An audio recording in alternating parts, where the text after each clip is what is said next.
A very good morning to all of you. Welcome to Urbcare Conference 2023, Urban Climate Resilience in India. I welcome you all wholeheartedly. It is with great pleasure and excitement that we extend our warmest greetings to all of you joining us from around the globe and city. This international conference serves as a platform for collaboration, exchange of ideas, and the advancement of knowledge in the field of urban climate resilience.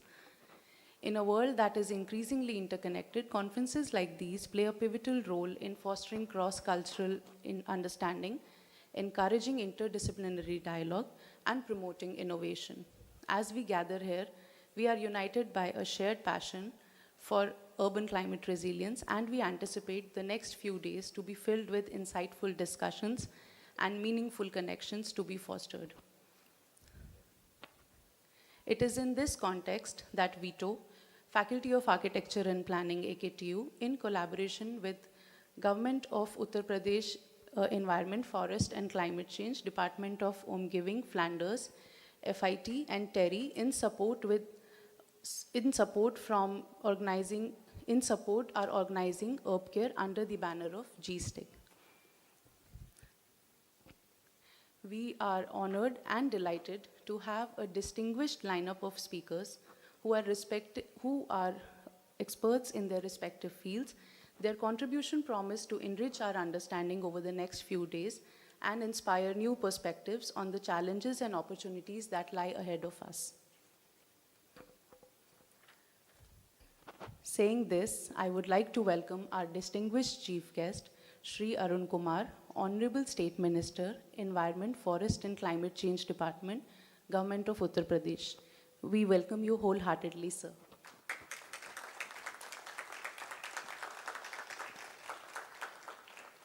Our guest of honor, His Excellency, Ambassador Didier van der Hassel, Ambassador of Belgium to India, Republican Kingdom of Belgium. We welcome you, sir.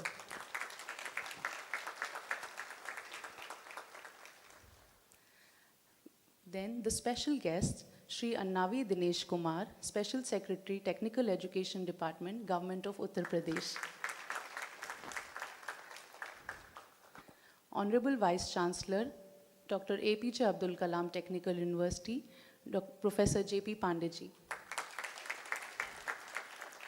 Pro Vice Chancellor, AKTU, Professor Manish Gaurji. Your presence elevates the significance of this conference, adding a distinguished perspective to our collective pursuit of knowledge and innovation. I would like to take this opportunity and thank all the esteemed special guests from various organizations, state departments such as ADA, UPRNN, PWT, LDA, UP NEDA, Awas Vikas Parishad, LMA, Town and Country Planning Organization, Forest and Climate Change Department, and representatives from all other organizations, colleges, deans, associate deans, and students. Moreover, we extend our sincere thanks to all the officials for joining us for the conference. Your presence is highly instrumental, and we appreciate your commitment to advancing a collaborative effort and fostering a climate of shared knowledge and inspiration. With this, I would like all our guests to please come forward for the ceremonial lighting of lamp ceremony.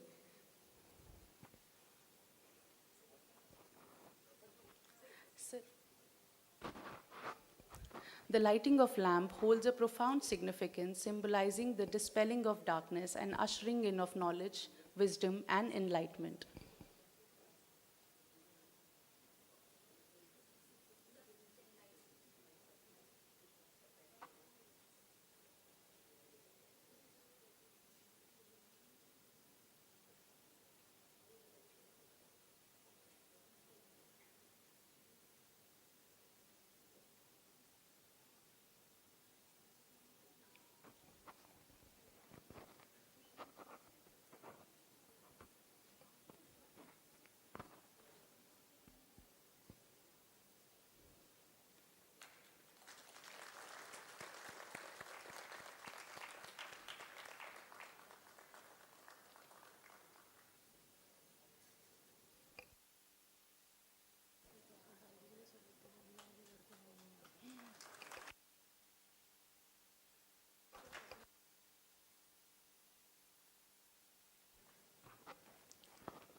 Symbolically, water embodies the delicate balance of our climate, and recognizing water as a symbol underscores its pivotal role in the broader narrative of climate, health, and sustainability. With this, we would like our esteemed guests to do the symbolic gesture of filling up the water vessel, or as we call it, as Kalash, highlighting this important aspect of water.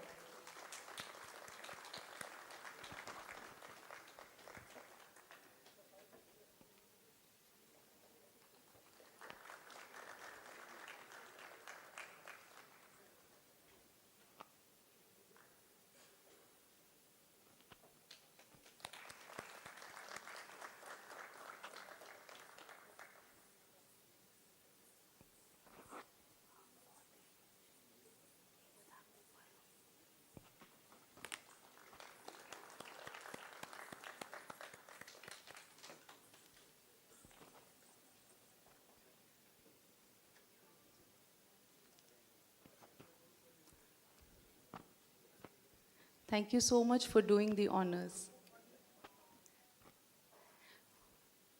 With this, I would like to request the students of FOAP AKTU for Saraswati Vandana, a divine invocation to the goddess of knowledge, arts, and wisdom, which symbolizes the pursuit of enlightenment through the sacred realms of education and creativity.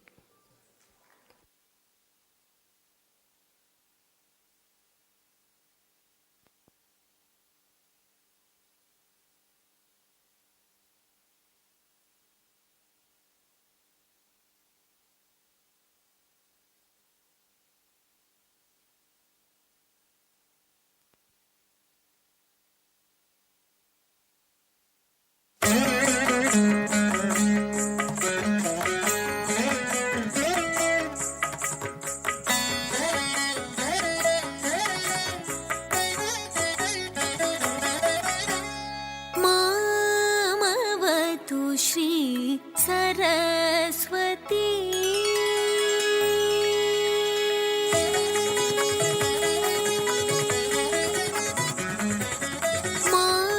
मामवतु Shri Saraswati मामवतु Shri Saraswati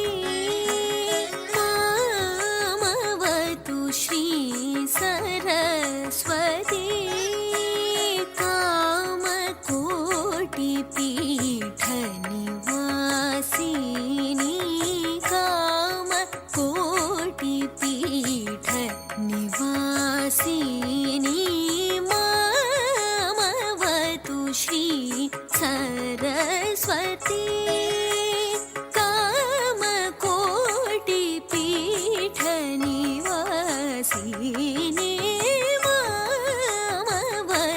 Shri Saraswati कामकोटिपीठ निवासिनी मामवतु श्री सरस्वती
मद ग मद नि स मद स ग नि सा नि नि ग स नि स द नि द द सा नि द नि मद मद नि स मद मवतु श्री सरस्वती कामकोटि पीठ निवासिनी मामवतु Shri Saraswati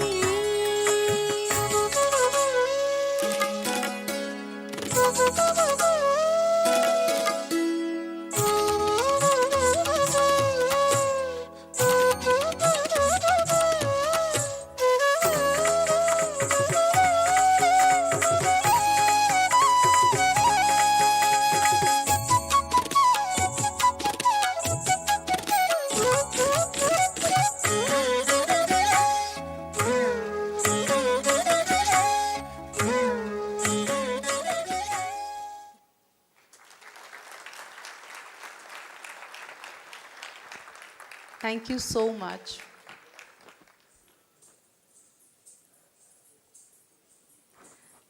Now, I would like to take this opportunity and request our esteemed dignitaries to kindly join us on the dais.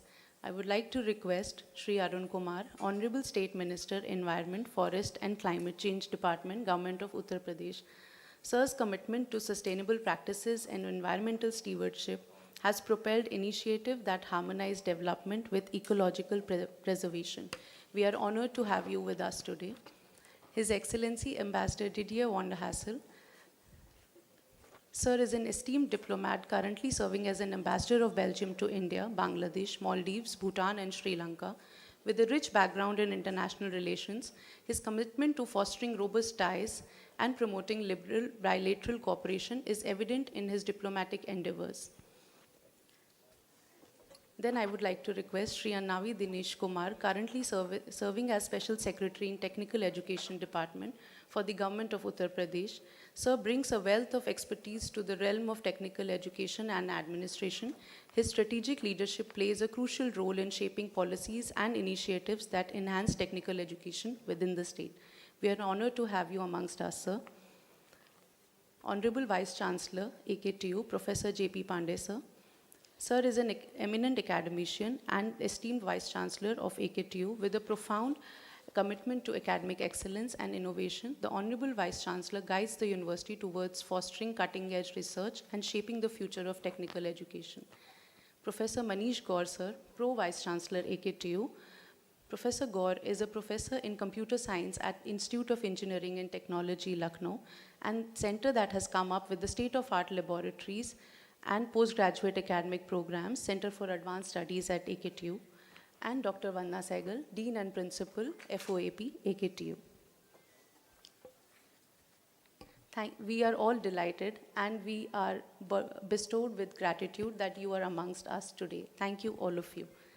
Now join me as I extend an invitation to our dignitaries and distinguished guests to illuminate our audience with their expertise and insights during this enlightening event.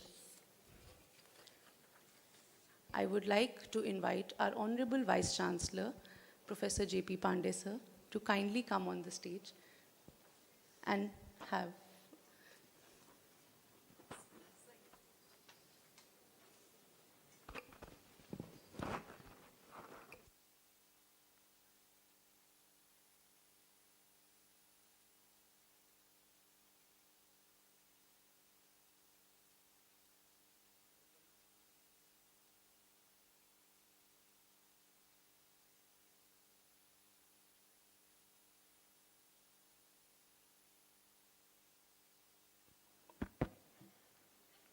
Chief guest of this conference, Honorable Minister Sri Arun Kumar ji, His Excellency Ambassador Belgium, Special Secretary Government of Uttar Pradesh Technical Education Sri Annavi Dinesh Kumar ji,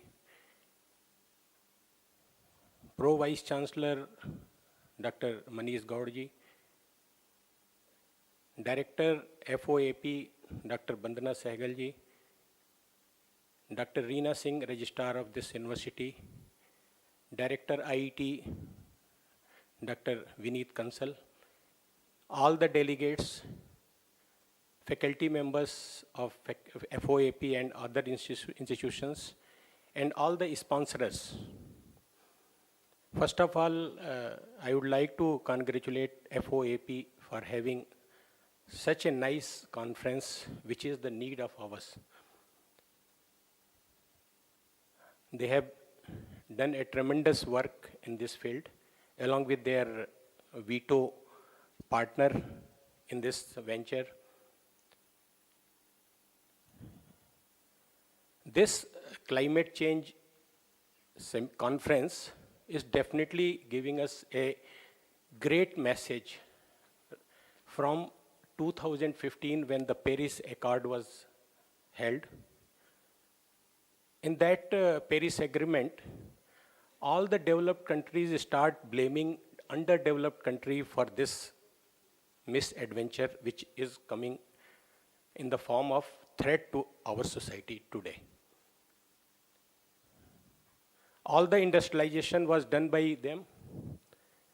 As far as the India is concerned, we were using non-conventional energy sources. हम लकड़ी पे खाना बनाते थे. आज की date में भी we are saying that the food prepared on the wood and this cow dung kind of thing is more tasty compared to the cooking gas. So blaming on us, no problem.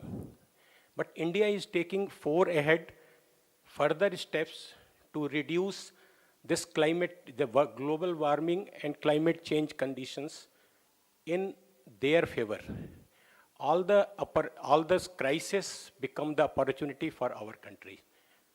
In the last COVID duration also, we have created this problem into our avenue of having a lead the world. And this problem also we will be in a position to lead the world in the coming days because of we are having a huge consumption capacity.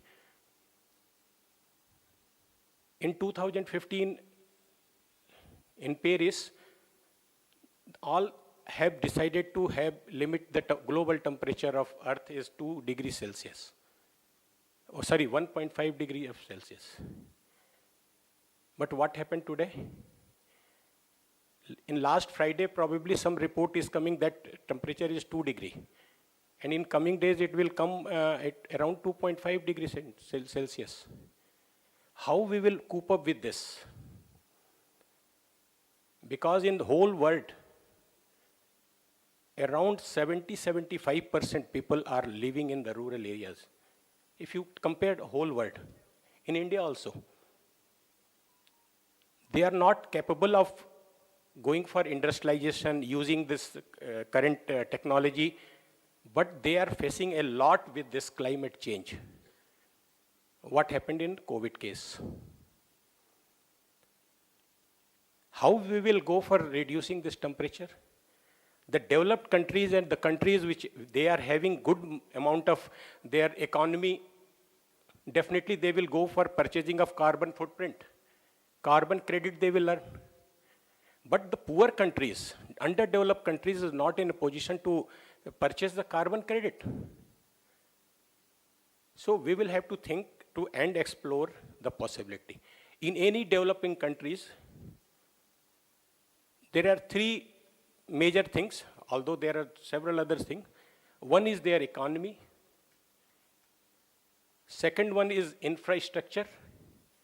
And third one is services. If you will forget economy and services, the infrastructure development comprises of 3 major components. One is agriculture, another one in energy, and third one is your use of it. As far as the energy is concerned, the problem which climate change is going on is around 70% contribution is from the sources of energy we are producing. So we will have to come with new ideas, new solutions. There are a lot of opportunities. So for example, in energy, agriculture, we are going to use CO2 as methanol. We can convert CO2, that is the problem, greenhouse gases into methanol, ethanol, which is going to be a future of the country and the world also. Use of solar power, use of green hydrogen. We can go for hydrogen. You can extract hydrogen from coal, that is black hydrogen. You can extract hydrogen from your fossil fuel, it is a brown hydrogen. But extracting hydrogen from coal is again a costly process. We will have to invest. Suppose we are extracting hydrogen and using it for a fuel in a vehicle, so it is 1.5 to double cost of the present cost of the fuel in India particularly. So it is not advisable for us. The second is extracting hydrogen from fossil fuel, petroleum. Again, we need extra energy. So people are doing research, and India is also having a green hydrogen policy. Government of India has come up with the green hydrogen policy, and definitely it is coming to a future. In case of agriculture, people are saying, I am having also data, in Gujarat, they are having more power compared to the crop. They are using their plots to cultivate solar power compared to this rice and wheat, all these things.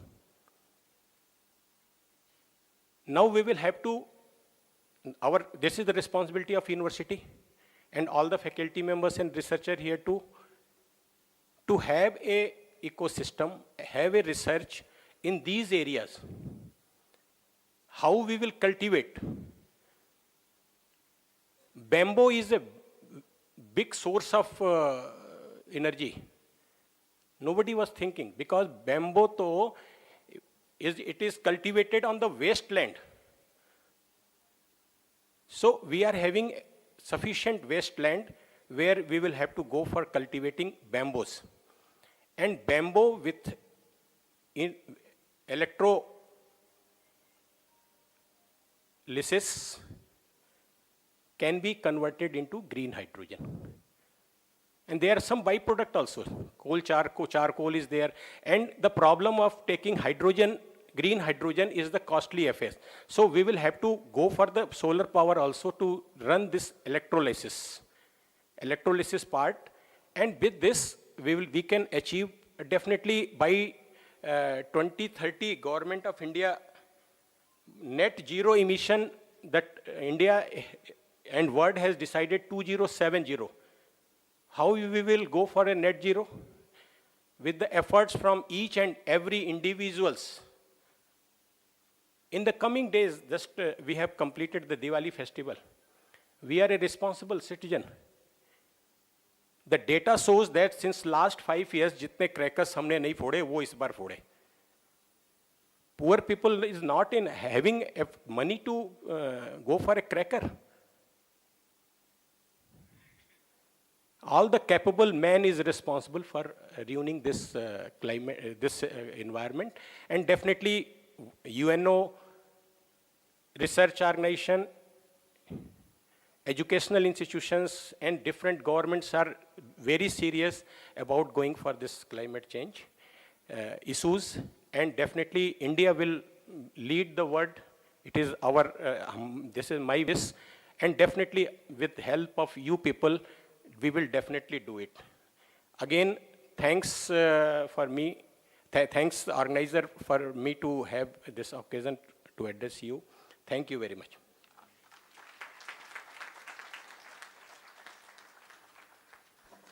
Thank you, sir, for your enlightening address. Your words have added depth and significance to our event. I would now like to request Shri Annavi Dinesh Kumar, Special Secretary, Technical Education Department for the Government of Uttar Pradesh, to kindly come up and say a few words. Thank you, sir.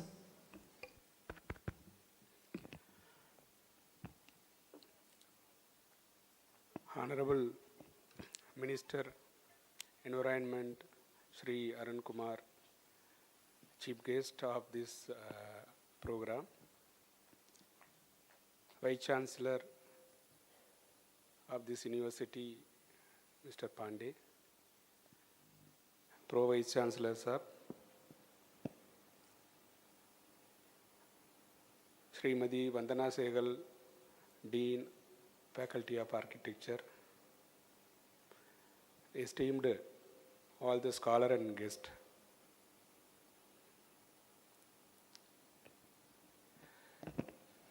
I am not much aware about the environment issues and all, but just I want to make some remarks. Actually, the people who are able to purchase power, we are the responsible for the environmental degradation, as Mr. Pandey said. For example, the United States of America, they are consuming 50% of the power or fuel, fossil fuel, and they are blaming India and China for the environmental degradation. Like the same thing, the rich, they are the responsible for the most environmental issues and degradation.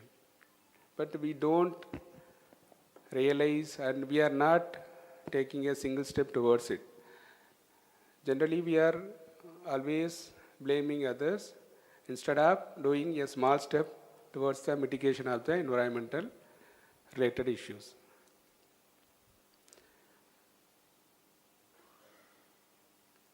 So nowadays we are shifting towards electric energy or solar energy, renewable energy resources. That is a good step. But still now we are using the coal and oil for the maximum usage as a fuel and all the other products. So it is the trend we are shifting towards the non-conventional resource which is less harm for the environment.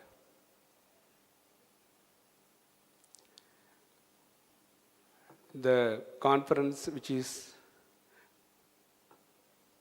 conducting today, that is, at least we may have some concern over the environment. That's why I appreciate this effort, the BC, AKTU and Faculty of Architecture Department for the effort you have done. And I don't want to make more comments on this because there's small foresight. Actually, you may know Tirukural, one of the oldest text, famous text in Tamil language, which goes like this, 2-line couplet poem that are. So they in that couplet they are saying, if you are in front of scholar, don't speak much. They will find more fault on you. So it is better to complete my speech at this stage, and I appreciate and congratulate all the organizer for this program. Thank you very much. All the best. Thank you so much, sir. Thank you for sharing your wisdom and valuable insights today. Thank you. Now I would like to request His Excellency Ambassador Didier van der Hassel, Ambassador of Belgium to India, to kindly come up and say a few words. Thank you.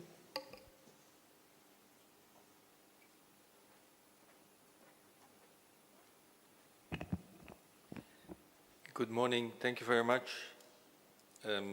I heard that it was a few words I'm supposed to say. I will limit myself to a few words.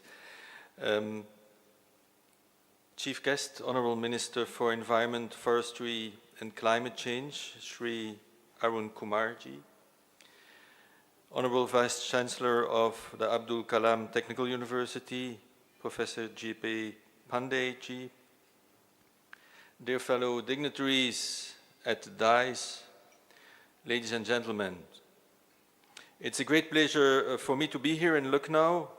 For me, it's the first time, so quite a discovery, at this Urbcare conference on urban climate resilience in India. And firstly, I would like to thank the Abdul Kalam Technical University and the Flemish Institute for Technical Research, VITO, for organizing this conference, supported by all the partners, with a special acknowledgement, of course, to the government of Uttar Pradesh. And I'm very grateful to be able to contribute to this important dialogue today. Climate change, as already has been said, and it will be repeated, stands as a defining issue of our time, and we find ourselves at a pivotal moment. The most recent IPCC report delivers a stark message. Human activity, primarily through greenhouse gas emissions, has undeniably propelled global warming. And the reports we are getting, even very recently, are really alarming. These emissions have continued to rise due to unsustainable practices. And the consequences are felt globally, and the impacts are not theoretical, they are happening now, causing weather extremes and widespread harm to both nature and communities. So the imperative for more robust adaptation and mitigation policies and their effective implementation is clear.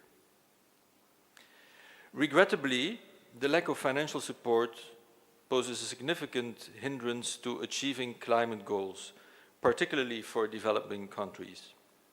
It is therefore crucial to emphasize the need for increased financing, technology, and international cooperation for effective climate action. And I'm pleased to say that Belgium and its regions are resolutely committed to do their part to tackle these findings. Belgian climate financing has doubled since 2020. For the period 2021-24, this will amount to at least 450 million euros or 45 crore euros, with a focus on the least developed countries and on climate adaptation. Other commitments, such as allocating 5.2 crore euros to the least developed country fund, underscore Belgium's dedication to leave no one behind in the fight against climate change. Additionally, during the last pledging conference of the Green Climate Fund, Belgium announced a 50% increase of its contribution, bringing the contribution to 150 million euros or 15 crore euros for the new period. The Belgian private sector is also at the forefront of our green transition, showcasing a commitment to innovation and sustainability. For example, despite our modest 67-kilometer coastline, Belgium is the fourth largest global producer of offshore wind energy, with a current capacity of 2.3 gigawatt, which will be tripled in the next decade to more than 8 gigawatt, enabling us to power every Belgian household with North Sea generated electricity. And this success is the outcome of decades of strategic investment, fostering an efficient and performant ecosystem for offshore wind. Several of the companies involved in this ecosystem and in this sector are already established in India. Belgium is also making significant strides in green hydrogen. With the adoption of our green hydrogen strategy, we aspire to become a major hydrogen hub globally. The port of Antwerp-Bruges, the second largest in Europe, is transforming its existing infrastructure into a key entry and storage point for hydrogen molecules. And Belgium is also home to green hydrogen pioneer company John Cockerill, which offers the most powerful electrolyzers on the market currently. Leveraging this expertise, John Cockrell and its joint venture partner here in India, Greenco, will soon build Asia's largest electrolyzer factory for green hydrogen production in India.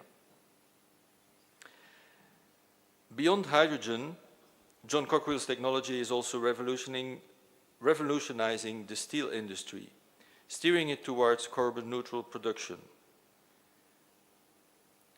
This marks a significant breakthrough for major steel-producing nations like India, addressing the sector's substantial environmental impact. On the European level, the EU, with its Green Deal and Fit for 55 package, has set ambitious goals for climate neutrality by 2050. This includes a substantial reduction of greenhouse gas emissions by at least 55% by 2030 compared to 1990 levels. On the 1st of January 2024, in just a few weeks, Belgium will take over the presidency of the European Union. And it will be a priority of the Belgian presidency to make sure that as much legislation as possible will be adopted before the next elections in the European Union on the 9th of June next year. Honourable Minister, ladies and gentlemen, as we grapple with the formidable challenge of climate change, we cannot overlook the simultaneous trend of global urbanization. By 2050, around 70% of the world's population, including 800 million Indians, are projected to reside in urban areas. This, of course, presents particular challenges such as congestion, infrastructure strain, and management difficulties. Climate change and urbanization are inextricably linked. On the one hand, climate change is continuously affected by urbanization. And even in Belgium, 2 years ago, alongside with the Netherlands and Germany, we faced one of the deadliest floods in decades. And subsequent research revealed that climate change and urbanization played important roles in exacerbating this disaster. On the other hand, climate change also impacts urbanization. And indeed, according to the latest IPCC report, the impact of climate change is most palpable in urban areas. In our cities, climate change has become an undeniable force, wreaking havoc on human health, livelihoods, and critical infrastructure. Ladies and gentlemen, while Belgium and India differ significantly in size, population, geography, and cultural context, our countries share a common commitment to addressing climate change and promoting sustainable development. Shared challenges such as a high population density also underscore our shared conviction to specifically enhance urban climate resilience. Like Belgium, India is dedicated to addressing environmental challenges and taking measures. And this commitment also extends to the state level, with Uttar Pradesh proactive efforts as outlined in its state action plan on climate change serving as a notable example. These shared priorities and the value both our countries attach to international cooperation underscore the value of platforms like the Urbcare conference today and tomorrow. Gatherings like this enable us to exchange insights, share best practices, and explore innovative solutions to key urban issues. Vito's decade-long presence in India and the projects resulting from this exemplify the value of such collaborations to help foster climate resilience and save lives. And right here in Uttar Pradesh, Vito is involved in a number of projects such as Charisma and Because You Care. Within the Charisma project, Vito collaborates with Indian partners to address climate health risks. This initiative is centered around creating a web-based information system that offers insights into the impact of climate change on health, specifically focusing on vector-borne diseases like dengue. With its Because You Care project, Vito partners with university here, partners for capacity building initiative in Ayodhya. This project involves students and local authorities and aims to enhance knowledge and capabilities to support heat-resilient urban planning. Additionally, the program contributes to raising awareness about climate change adaptation. So as we navigate the challenges posed by climate change and rapid urbanization, it becomes evident that collaboration and shared knowledge are our most potent tools. I hope we can carry forward the spirit of cooperation embodied in the discussions we have during this conference, for it is through collaborative endeavors that we can truly build a world that is not just prepared for change, but actively shapes it. And I'm very happy about the involvement of Vito and many Belgian partners in the collaboration with the Uttar Pradesh government. And I would wish you and all the stakeholders a fruitful conference. Thank you very much. Thank you so much, sir. I would like to offer deep gratitude to you for your exceptional address and fostering collaborative efforts between State of Uttar Pradesh and Belgium. Thank you. Now I would like to request Shri Arun Kumar Ji, Honorable State Minister, Environment, Forest and Climate Change Department, Government of Uttar Pradesh, to kindly come up on the dais and enlighten us with his words. Thank you, sir.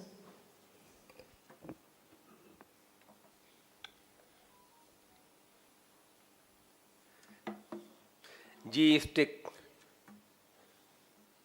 Urbcare conference के मौके पर के आयोजन के अवसर पर यहाँ उपस्थित His Excellency Ambassador of Kingdom of Belgium, Mr. Didier Wenders, Mr. J.P. Pandey, Honorable VC of AKTU, Mr. Annavi Dinesh Kumar, Technical Education Department, Government of Uttar Pradesh, Professor Manish Gaul, Honorable Pro VC AKTU, Professor Vandana Sehgal, Principal and Dean FOAP AKTU. मुझे बड़ी खुशी है कि आज यहाँ पे conference आयोजित की जा रही है और ये international urban climate resilience conference अर्ब केयर एक महत्वपूर्ण कार्यक्रम है जो doctor APJ Abdul Kalam technical university Lucknow Uttar Pradesh के faculty of architecture and planning द्वारा आयोजित किया जा रहा है। ये कॉन्फ्रेंस G-Stic के नाम से हो रही है और जलवायु परिवर्तन जैसी आज के सबसे महत्वपूर्ण चुनौतियों को संबोधित करने के लिए। जलवायु परिवर्तन मामूली मामला नहीं है। इस कार्यक्रम का समर्थन Flanders investment and trade, Belgium के नई दिल्ली दूतावास, टेरी और वीटो एनवी बेल्जियम जैसे प्रतिष्ठित संगठनों से मिला है। साथ ही उत्तर प्रदेश सरकार के जलवायु परिवर्तन और वन विभाग द्वारा भी मूल्यवान समर्थन जारी है। साथियों, इस G-Stic अर्बन केयर कॉन्फ्रेंस में क्लाइमेट चेंज के बारे में ये कहूँगा, क्लाइमेट चेंज का सबसे इम्पॉर्टेंट काज है राइज इन टेम्परेचर। पिछले 2000 साल में दुनिया का टेम्परेचर उतना नहीं बढ़ा जितना पिछले 200 साल में बढ़ा, और 200 साल में जितना बढ़ा उतना ही लगभग 50 साल में बढ़ रहा है। तो मैं कहूँगा टेम्परेचर राइज जो है ये बहुत बड़ी प्रॉब्लम है और क्लाइमेट चेंज का मेन कारण है राइज ऑफ टेम्परेचर, और इससे अफेक्ट होता है रेनफॉल, इससे अफेक्ट होता है ह्यूमिडिटी, इससे अफेक्ट होता है हमारा एग्रीकल्चर प्रोडक्शन और सभी चीज़ों पर असर पड़ता है क्लाइमेट चेंज का। क्लाइमेट चेंज जो टेम्परेचर जो बढ़ रहा है उसकी एक वजह है पिछले सालों में, पिछले कुछ समय में इंडस्ट्रियल रेवोल्यूशन हुआ। हमने कोल का इस्तेमाल बहुत ज़्यादा किया, फॉसिल फ्यूल का इस्तेमाल किया, जिससे टेम्परेचर बढ़ रहा है। हमारे प्रधानमंत्री परम आदरणीय मोदी जी हमेशा इस बात को कहते हैं ग्लोबल वार्मिंग, और दुनिया से हर जगह जाते हैं वहाँ ग्लोबल वार्मिंग पर जोर देते हैं। वो कहते हैं दुनिया वालों, ये सोचो अपनी संतानों को कैसी दुनिया दे के जाओगे। जिस तरह से टेम्परेचर बढ़ रहा है, इसमें ह्यूमन की एग्जिस्टेंस, बायोडाइवर्सिटी बहुत कम हो जाएगी। तो ज़रूरी है इस ग्लोबल वार्मिंग को रोको, और ग्लोबल वार्मिंग की रोकने का ख़ास तरीका है एटमॉस्फेयर के अंदर की कार्बन डाइऑक्साइड और मीथेन कम करना। कार्बन डाइऑक्साइड का जो उस तरह से तेज़ी से बढ़ रही है, चाहे वो फॉसिल फ्यूल से हो, कोल से हो, हमारी इंडस्ट्री से हो, ऑटोमोबाइल से हो, जिससे भी हो, लेकिन कार्बन डाइऑक्साइड और मीथेन का प्रोडक्शन बढ़ रहा है। ये जो है एटमॉस्फेयर में एक लेयर बना लेता है, ग्रीन हाउस इफेक्ट होता है। सन रेज जो धरती पर पड़ती हैं, जब वो लौटती हैं तो ये ग्रीन हाउस इफेक्ट की वजह से कार्बन डाइऑक्साइड और मीथेन उस हीट को बाहर नहीं जाने देता, और इससे हमारी धरती का टेम्परेचर बढ़ता जा रहा है। धरती का टेम्परेचर इसी तरह से बढ़ता रहा तो हमारे यहाँ पे बहुत दिक्कतें होंगी, और ये दिक्कतें किसी एक कंट्री के नहीं है, पूरे प्लेनेट के लिए होंगी, पूरी दुनिया के लिए होंगी।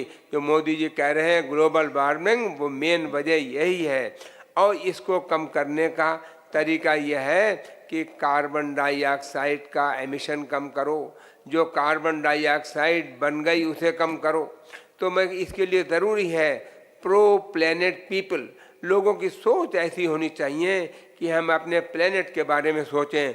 हमको ये सोचना होगा कि we will have to think for the planet, by the planet, then only we can reduce the temperature. आज टेम्परेचर जिस तेज़ी से बढ़ रहा है उसको रोकना बहुत ज़रूरी है।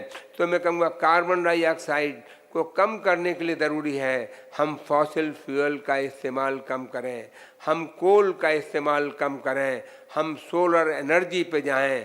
One sun, one world, one grid. Solar energy को हमको, विंड एनर्जी को, और जो इस तरह के जो सोर्सेज हैं उनको हमें अपनी एनर्जी के लिए इस्तेमाल करना होगा, तभी हम अपनी एनर्जी नीड पूरी कर सकेंगे। आगे आने वाला टाइम फॉसिल फ्यूल का या कोल का नहीं है, आगे आने वाला टाइम हाइड्रोजन का है और इलेक्ट्रॉनिक व्हीकल्स का, इलेक्ट्रिक व्हीकल्स का है। हमको अपने आप में, मोदी जी कहते हैं कि हमको अपना चेंज करना पड़ेगा, क्लाइमेट चेंज। किसी सरकार का या कुछ और हमारे ऑर्गेनाइजेशंस का, जो इंटरनेशनल हो या नेशनल ऑर्गेनाइजेशन है, सिर्फ उनका काम नहीं है क्लाइमेट चेंज करें। क्लाइमेट चेंज को रोकने का काम हर इंडिविजुअल का है, हर घर का है, अब वो है through life style change for a better environment. पर्यावरण के लिए हमको अपनी जीवन शैली में चेंज करना होगा, तभी हम पर्यावरण को कंट्रोल कर सकते हैं, टेम्परेचर को कम कर सकते हैं। अगर टेम्परेचर इसी तरह से बढ़ता रहा तो दुनिया का टेम्परेचर इसी तरह से बढ़ता रहा, सूखा पड़ेगा, वाटर लेवल कम हो जाएगा, एग्रीकल्चर प्रोडक्शन कम हो जाएगा। टेम्परेचर बढ़ने से ग्लेशियर्स पिघलने लगेंगे, ग्लेशियर्स पिघलने से नदियों में बेमौसम बाढ़ आएगी। जब पानी की ज़रूरत होगी तो पानी नहीं बरसेगा, जब ज़रूरत नहीं तब बाढ़ आएगी। तो मैं कहता हूँ इस तरह से हमारा एग्रीकल्चर प्रोडक्शन और हर चीज़ पे क्लाइमेट चेंज का फ़र्क आएगा। तो हमको क्लाइमेट चेंज को रोकने के लिए वनों का कटान रोकना पड़ेगा, वनों को और ज़्यादा लगाना होगा, हर जगह पे ग्रीनरी चाहिए होगी। और आज केंद्र सरकार और प्रदेश सरकार के सहयोग से ग्रीनरी का एरिया बढ़ रहा है, लेकिन अभी इसे और ज़्यादा बढ़ाना है। आज उत्तर प्रदेश के अंदर 6.2% फॉरेस्ट लैंड है, 3 point something other green coverage है, तो टोटल 9 पॉइंट समथिंग जो है ग्रीन कवरेज है हमारे प्रदेश का, जबकि हमारे यहाँ कम से कम 33% होना चाहिए। हमको इसको बढ़ाना है। तो मैं यही कहूँगा, हमको टेक्नोलॉजी को इस्तेमाल करना है, हाइड्रोजन की टेक्नोलॉजी पे जाना है, इलेक्ट्रिक व्हीकल्स पे जाना है, हमको सोलर एनर्जी पे जाना है और अपने लाइफ स्टाइल चेंज करना है। हमको आज, क्योंकि यहाँ नौजवान भी बैठे हैं, बच्चे भी बैठे हैं, मैं उनसे यही कहूँगा, हमको अपनी आदतों में सुधार करना होगा। बिला वजह कमरे में लाइट न जलती रहे, कमरा खोल के चले गए और वहाँ लाइट जल रही है, एसी चल रहा है। एसी के बारे में भी मैं यही कहूँगा, क्या ज़रूरी है 17 डिग्री पे ही चलाया जाए, 18 डिग्री पे चलाया जाए, और जब ठंडा हो जाए तो कंबल या लिहाफ ओढ़ लिया जाए? ज़रूरी है हम 25-26 पे चलाएं, ताकि हमारा कंजम्पशन कम होगा, इलेक्ट्रिसिटी कंजम्पशन कम होगा। इसी तरह से वाटर की वेस्टेज हमको रोकना होगी। टैप में खुला रह गया, पानी टपकता रहा, कोई फिक्र नहीं। इस तरह से हम पानी की कितनी बर्बादी कर रहे हैं। हमको पानी की बर्बादी रोकने के लिए अपनी आदतों में सुधार करना होगा। शेविंग कर रहे हैं, पानी खुला हुआ है, पानी जा रहा है, फिर हुआ जरा सा लगाया, लेकिन पानी खुला। अगर हमें जब ना पानी इस्तेमाल किया है, ब्रश भिगोएं, करें, उसके बाद बंद कर दें, फिर ज़रूरत हो फिर करें। इस तरह से हम वाटर का कंजम्पशन रोक सकते हैं, इलेक्ट्रिसिटी का कंजम्पशन कम होगा। पानी भी तो ज़मीन से निकाला जाता है इलेक्ट्रिसिटी के ज़रिए से, तो इलेक्ट्रिसिटी का कंजम्पशन कम होगा तो कोयले की बर्निंग कम होगी। एनटीपीसी में 15 से 20 मालगाड़ियाँ कोयले की रोज़ खर्च होती हैं। तो आप सोचिए कितनी कार्बन डाइऑक्साइड प्रोड्यूस होती है, उससे कितना ग्लोबल वार्मिंग होती है। तो हमको अपनी आदतों में भी फ़र्क होना, वेस्टेज को कम करना होगा। हमको PPP अपनाना पड़ेगा, RRR, refusal, recycle and refuse recycle से बहुत सी ऐसी चीज़ें जो हमारे लिए वेस्ट है लेकिन दूसरे के काम आ सकती हैं, हम उसे दे देना चाहिए। जो भी वेस्ट हो उसको रिसाइकिल करना चाहिए। मोदी जी कहते हैं we have to convert waste into wealth. अगर हम वेस्ट को वेल्थ में कन्वर्ट करेंगे, चाहे इलेक्ट्रॉनिक वेस्ट हो या अन्य वेस्ट हो, तभी हम अपने क्लाइमेट चेंज में कुछ अपना कंट्रीब्यूशन दे सकते हैं। तो मैं यही चाहूँगा, हम लोगों को life for a better planet, for a better world accept करना चाहिए, अपनी आदतों में चेंज करना चाहिए। बहुत से लोग सुबह सुबह जिम पे जाते हैं, मालूम पड़ा कि कार से जा रहे हैं, वो भी 7-8 किलोमीटर का एवरेज दे रही है। क्यों ना हम इतने स्टार्ट डिस्टेंस पे पैदल जाएं या साइकिल से जाएं, ताकि हमारा पसीना बहे और उससे जिम का पूरा फ़ायदा उठाएं। मोदी जी हमारे यही कहते हैं कि लाइफ स्टाइल चेंज हर नागरिक के लिए ज़रूरी है, और इसके साथ ही साथ शहरों में अर्बनाइजेशन जो बहुत ज़्यादा हो रहा है, वो भी हमारे टेम्परेचर राइज का एक प्रमुख कारण है। आपका जो सहयोग है कि हम शहरों के बेहतरीकरण के लिए, अयोध्या में जो काम हो रहा है वो बेल्जियम का बहुत अच्छा काम है। मैं समझता हूँ उसी तरह का अन्य शहरों में भी काम होना चाहिए, ताकि हम बेहतर प्लेनेट बना सकें, बेहतर दुनिया जी सकें, टेम्परेचर को कंट्रोल कर सकें, क्लाइमेट चेंज को कंट्रोल कर सकें। तभी हम अपने आप को बेहतर कर सकेंगे, बायोडाइवर्सिटी को मेंटेन कर सकेंगे, देश की बेहतरी कर सकेंगे। इन्हीं शब्दों के साथ आप सबको नमन करता हूँ। बहुत बहुत धन्यवाद। Thank you so much, sir. I would like to offer sincere thank you to you. Your contribution has been invaluable in setting the tone for a meaningful exchange of ideas and asking us to be pro-planet people and for the planet and by the planet. Thank you so much. I would now like to invite Dr. Vandana Sehgal to kindly extend a vote of thanks towards our esteemed guest to express our gratitude. Honorable Minister for Environment, Forest and Climate Change, Dr. Arun Kumar Ji, His Excellency Mr. Didier Vandel Hassel, Ambassador of the Kingdom of Belgium, Honorable Vice Chancellor AKTU, Professor J.P. Pandey sir, Special Secretary Technical Education, Mr. Annavi Dinesh Kumar Ji, Pro Vice Chancellor AKTU, Professor Manish Gaur. On behalf of Urbcare Conference 2023 and AKTU, I extend my heartfelt gratitude for your distinguished presence and invaluable contributions today.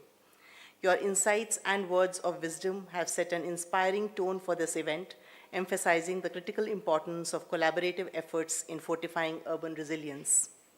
Special thanks to Honorable Minister for taking out time from his busy schedule to honor us with his presence. His presence shows his own commitment and that of his department in combating climate change issues. Sir, we are truly obliged.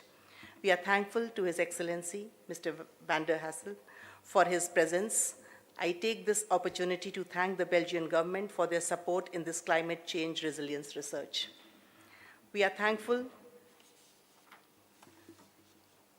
to Honorable Vice Chancellor, our guardian, for his incessant support and encouragement to scale new horizons in research and innovations. I am thankful to our Special Secretary, Technical Education, Mr. Annavi, for guiding and supporting us always. I am thankful to our Pro-VC, Professor Manish Gaur, for his unquestioned support and guidance. This moment deserves the mention of Vito, who are our partners in this project. We have truly evolved in this partnership. I am thankful to all the eminent speakers who have taken time out of their busy schedules to showcase their perspectives in this conference. I am thankful to all the directors and deans of AKTU, government officials from NEDA, PWD, Housing Board, RNN, Department of Environment, Town Planning, representatives of various organizations like UNEP, TERI, CII, LMA, ASOCHAM, RCEUS, architecture professionals from IIA, LAA, IIID. Your presence here really matters a lot to us.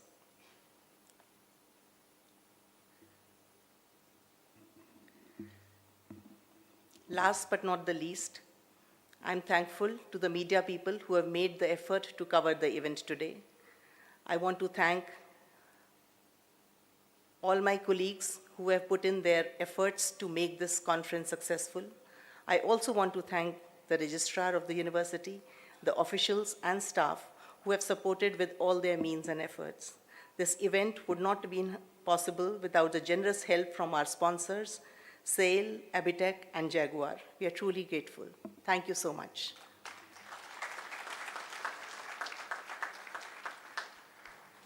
Thank you so much, ma'am. With this, I would like to request everyone to please look at the small movies highlighting the importance addressing the phenomena called climate change.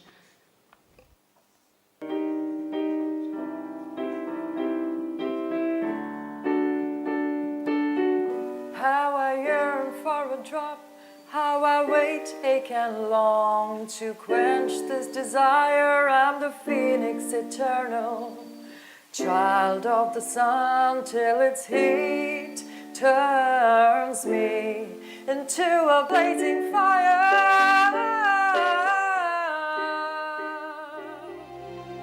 Night is just a little less hot.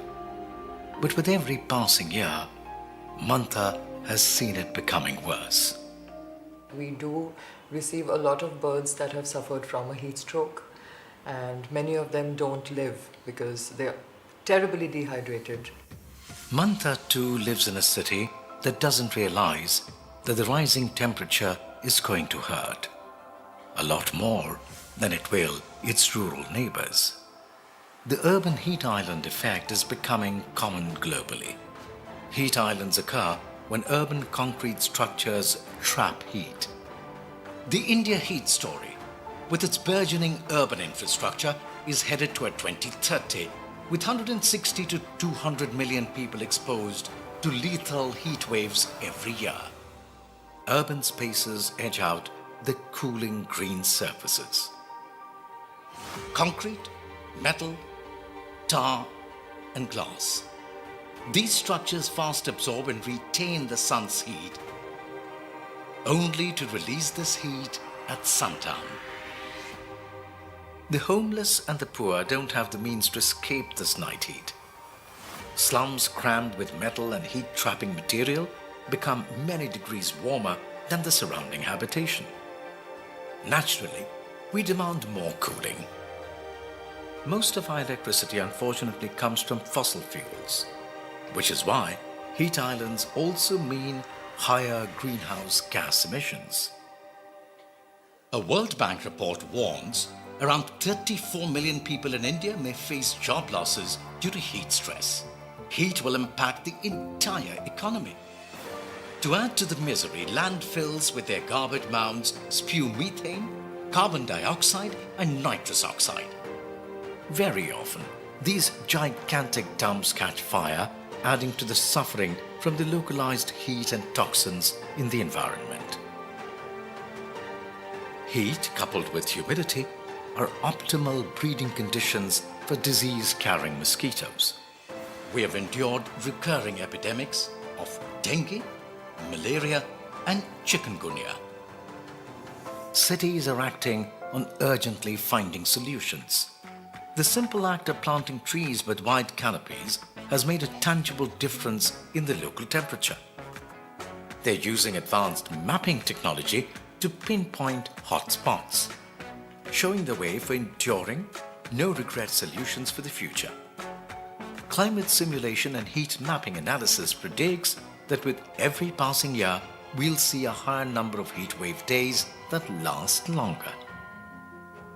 Geographic information systems enable us to accurately assess urban growth and to predict events of extreme heat emergencies and their impact on our citizens for the next 5 decades. When we juxtapose our heat maps with land use maps, they can tell us specifics like where should trees, parks, or water bodies be installed for maximum benefit, or where a hospital can serve best. This data also highlights the role of green architecture in alleviating heat. Our traditional architecture has rich examples of how local material and techniques were used to insulate the building. They ingeniously used solar passive structuring to deflect the intense heat of the day. They designed airflow to reduce or even eliminate the need for artificial cooling. Policymakers can drive change in urban architecture by incentivizing the use of energy-saving materials and techniques that lessen the effect of the harsh sun. It is the next generation that will bear the brunt of the growing impact of climate change. By involving college students in heat stress measurement and mapping, students collect vital data on land use, building types, density, vegetation, and fauna, radically improving our ability to assess and predict outcomes. 1 meter resolution mapping is invaluable for precise local interventions and capturing the effect in areas as small as a building site or patch of pavement. Heat action plans emerging from such data can safeguard citizens from extreme heat. Will we create an inhospitable wasteland or a livable paradise? Unlike our feathered friends who cannot choose, we can. We can take steps to avert and reverse the lethal effects of heat. We can, like the phoenix, rise from the ashes.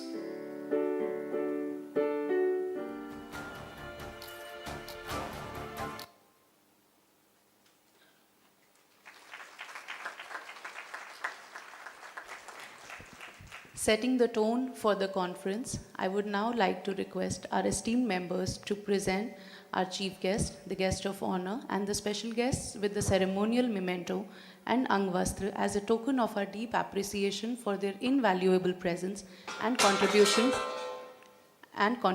to this event.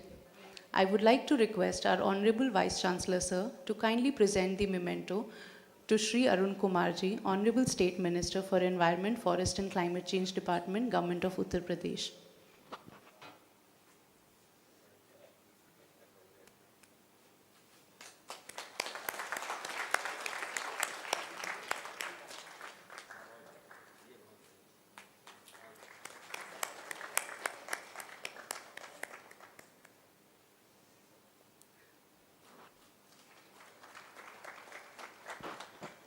I would like to request our Pro Vice Chancellor, Sir, to kindly present the memento to His Excellency Ambassador Didier van der Hassel, Ambassador of Belgium to India.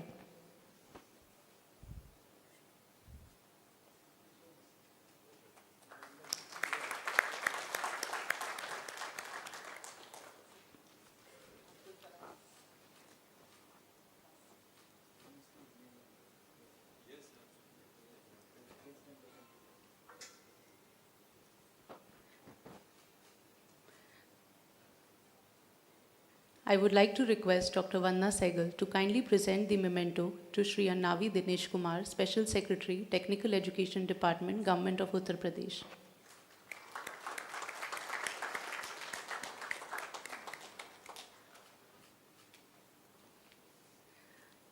I would like to request the Head of Department, FOAP AKTU, Dr. Ritu Gulati, to kindly present the memento to Honorable Vice Chancellor, Sir, AKTU, Dr. J.P. Pandey, Sir.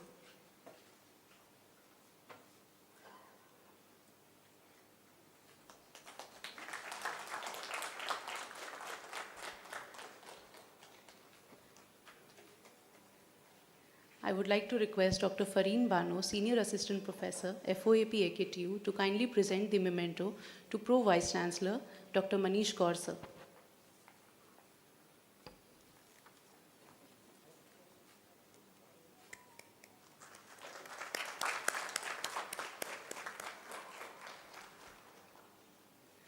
As we extend these mementos, may they serve as enduring symbols of gratitude, acknowledging the indelible impact and wisdom shared by our esteemed guests today. I would like to request everyone to please rise and join us for the national anthem, a moment of unity and pride as we commence our conference proceedings. Thank you. जनगण मन अधिनायक जय हे भारत भाग्य विधाता पंजाब सिंध गुजरात मराठा द्राविड उत्कल गंगा विंध्य हिमाचल यमुना गंगा उच्चल जलधि तरंगा तव शुभ नामे जागे तव शुभ आशीष मांगे गाहे तव जय गाथा जन गण मंगलदायक जय हे भारत भाग्य विधाता जय हे जय हे जय हे जय जय जय जय हे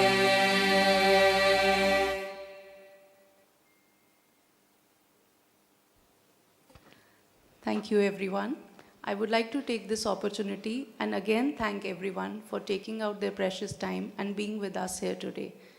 Ladies and gentlemen, we invite you to a brief tea break. We'll reconvene shortly for the next engaging session. Thank you so much.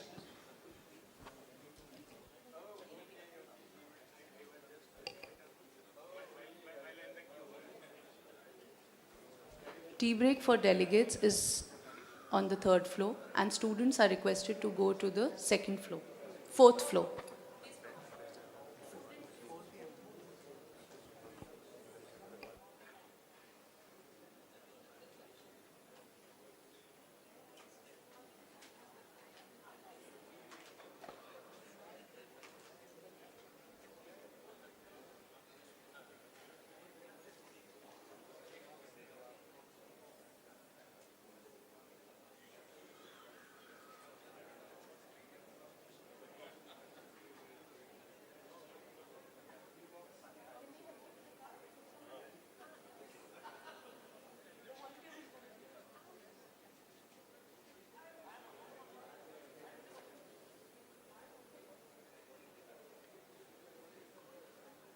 And an academician. She has done her PhD in architecture from School of Planning and Architecture, Delhi. And right now she is heading Faculty of Architecture and Planning, Lucknow. We have with us Engineer Kim DeMeyer.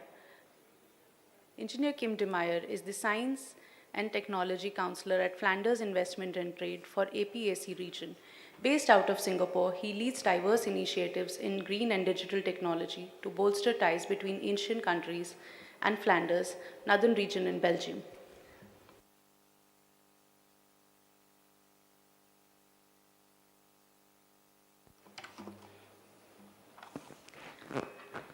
I would like to request Engineer Kim DeMeyer to kindly please come on the dais. Thank you. We have with us Mr. Atul Bagai. Mr. Atul Bagai is the country head for UNEP India office. UNEP is UN's leading global environmental body that sets the global environmental agenda. After UNEP established its footprint in India in 2016, Sri Bagai has decisively led from front to fulfill its mandate across climate change, chemical waste and air quality, environmental governance, resource efficiency, and environment under review. I would like to request Mr. Bagai to kindly come on the dais. Thank you, sir. We have with us Ms. Suruchi Bhadwal, Director, Earth Sciences and Climate Change, TERI, the Energy and Resource Institute. Ms. Bhadwal leads research activities in the area of climate change, focusing mainly on impacts, vulnerability, and adaptation assessments, and works in close association with communities. Some of the key projects she has worked on include a study on vulnerability to climate change in the Indian agricultural sector in the context of economic globalization. She is also listed as a UNDP regional roster of expert on vulnerability and adaptation. Thank you, ma'am. Dr. Ibrahim Hafizur Rahman. As a part of VITO's international office, he is presently the lead for South Asia and India Operations Director, VITO India, and CEO VITO Arabia LLC. Dr. Rahman has over 33 years of experience in the field of energy, environment, and sustainable development, and has been associated with VITO Belgium for the past 8 years. Thank you, sir. Thank you, everyone, for being here. I would now like to request Shri Atul Bagai ji to please come and share his insights on climate change and resilience. Thank you, sir. Thanks a lot, and I would first like to thank Vandana ji and her institution and VITO for inviting UNEP for this. And it's real pleasure to be working with Vandana ji, whom I've known for almost 3 decades, and what an inspiring woman she is. And I couldn't have said no to her request to come for this, even though I have another engagement in the evening, and that was the reason I requested if I could speak first. And my apologies to my co-panelists for breaking the sequence, because I really need to catch a flight at 2:30. But thanks a lot. And I'll just give a brief perspective of what is being discussed here. And we often talk about climate change as one of the biggest challenges we are facing at a global level. But we often forget that we are all at a global level facing actually 3 challenges, what we call the triple planetary crisis: the crisis of climate, the crisis of nature, and the crisis of pollution. And when we are talking of an urban landscape, we really need to look at all these 3 challenges and crises to understand really what the problems are and how to address them. And I must say that if we are taking any mitigation actions in one particular crisis, it certainly has a spin-off for the remaining 2 crises and vice versa. And that's why we say that these 3 crises are so very interconnected that we cannot look at them in isolation. Actually, I think our Secretary General had recently said that we are waging a war against nature, and the way we are addressing our issues, we are not going to, what the minister also said, be able to leave an earth for our children and grandchildren the way probably when we had inherited it. And within this overall perspective, I think the biggest challenge which was being discussed, and I saw the film also, that the heat challenge is something that really is gripping us all in a way that we could have never imagined. And from an urban landscape, the heat challenge is something that we really need to look at very, very closely and find ways out. I remember during my very first assignment in the civil services in early 80s, we were posted in Jhansi at that time, and in those days in early 80s, the temperature in Jhansi used to touch 50 degrees in the shade for almost 3 to 4 months. And our offices and our courts used to close at 12 o'clock in the afternoon. We used to start at 6 in the morning and close our offices at 12 o'clock in the afternoon because no one could just move out. And imagine a scenario like that emerging in cities like Delhi or Mumbai, for example. What would happen to the whole growth factors that we've been talking about, the productivities and the human endeavors that will be needed in cities like Bombay and Delhi. And I think we really need to address this challenge. And I'm very happy that a school of architecture has taken a step forward in collaboration with Vito to look at this aspect, because this is an area where we forget that heat mitigation actually starts at a school of architecture level. It really starts here, where the designers of cities and urban infrastructure are trained. And if we can address this problem and bring in the solutions into the schools of architectures, I think that would be a very big step forward. And I'm very happy that Vito and the Belgian embassy is really looking at it from the right perspective. Honorable Excellency Ambassador is here, and I heard him with a lot of interest in terms of endeavors that they're doing. And I think this is an area where UNEP would also be very happy to work with School of Architecture to find ways of how we can train the next generation of architects to plan our cities better. The heat island effect that was being talked about in the film and various other related aspects are something that really need to be looked at. I'll conclude by just highlighting the fact that the Honorable Minister was talking about life and about individual action and about how each and every one of us really needs to look at this issue and address it. And we often forget, sitting in these chambers of conference halls and all, that heat is not an issue that affects us as much as it affects people who are out there, the laborers who are working out on the roads. And I think we need to look at that aspect also very closely. I remember a couplet by a very famous shair, Rahat Indori, who said, "Gazab ki dhoop hai shahar mein, magar dil kisi ka pighalne nahi deta." We don't actually really melt our hearts to see how this heat is affecting the poor people out working, the laborer class working out in the heat. And I think it brings in an equity issue also to the forefront, that when we are looking at heat mitigation, when we are looking at bringing in solutions, we really need to think also of the social equity issue very, very closely. And finally, I think coming from life, how can we change all this? Meaning governments can work on this, in civil society organizations can work on this, industry has to work a lot on this, individuals also have to work on this. And I think the individual action, what the minister was talking about in the perspective of life, is so very important. And I think there is a need for a change of mindset in each and every one of us who's here and who's outside. We need to look at nature from a very, very different perspective. What I often call Prakriti Devo Bhav.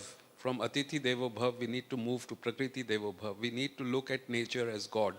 And if that mindset comes in, I think a lot of these issues which we are grappling with will automatically be addressed. Thank you very much. Thank you so much, sir, for setting the tone for the conference.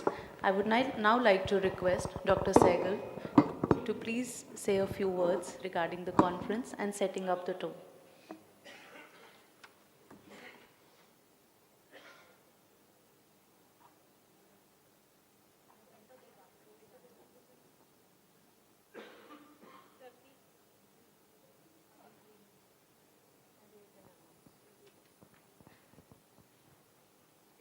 Good morning, everybody. Can you hear me?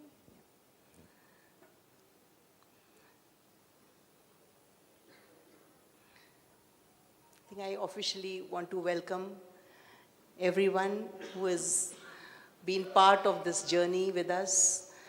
So it all started with the Vito collaboration, and I think we already had been doing a lot of work in this field. So I'll just give you a brief introduction to where we are, as an institute. So the Faculty of Architecture and Planning is a faculty of the Abdul Kalam Technical University, Lucknow.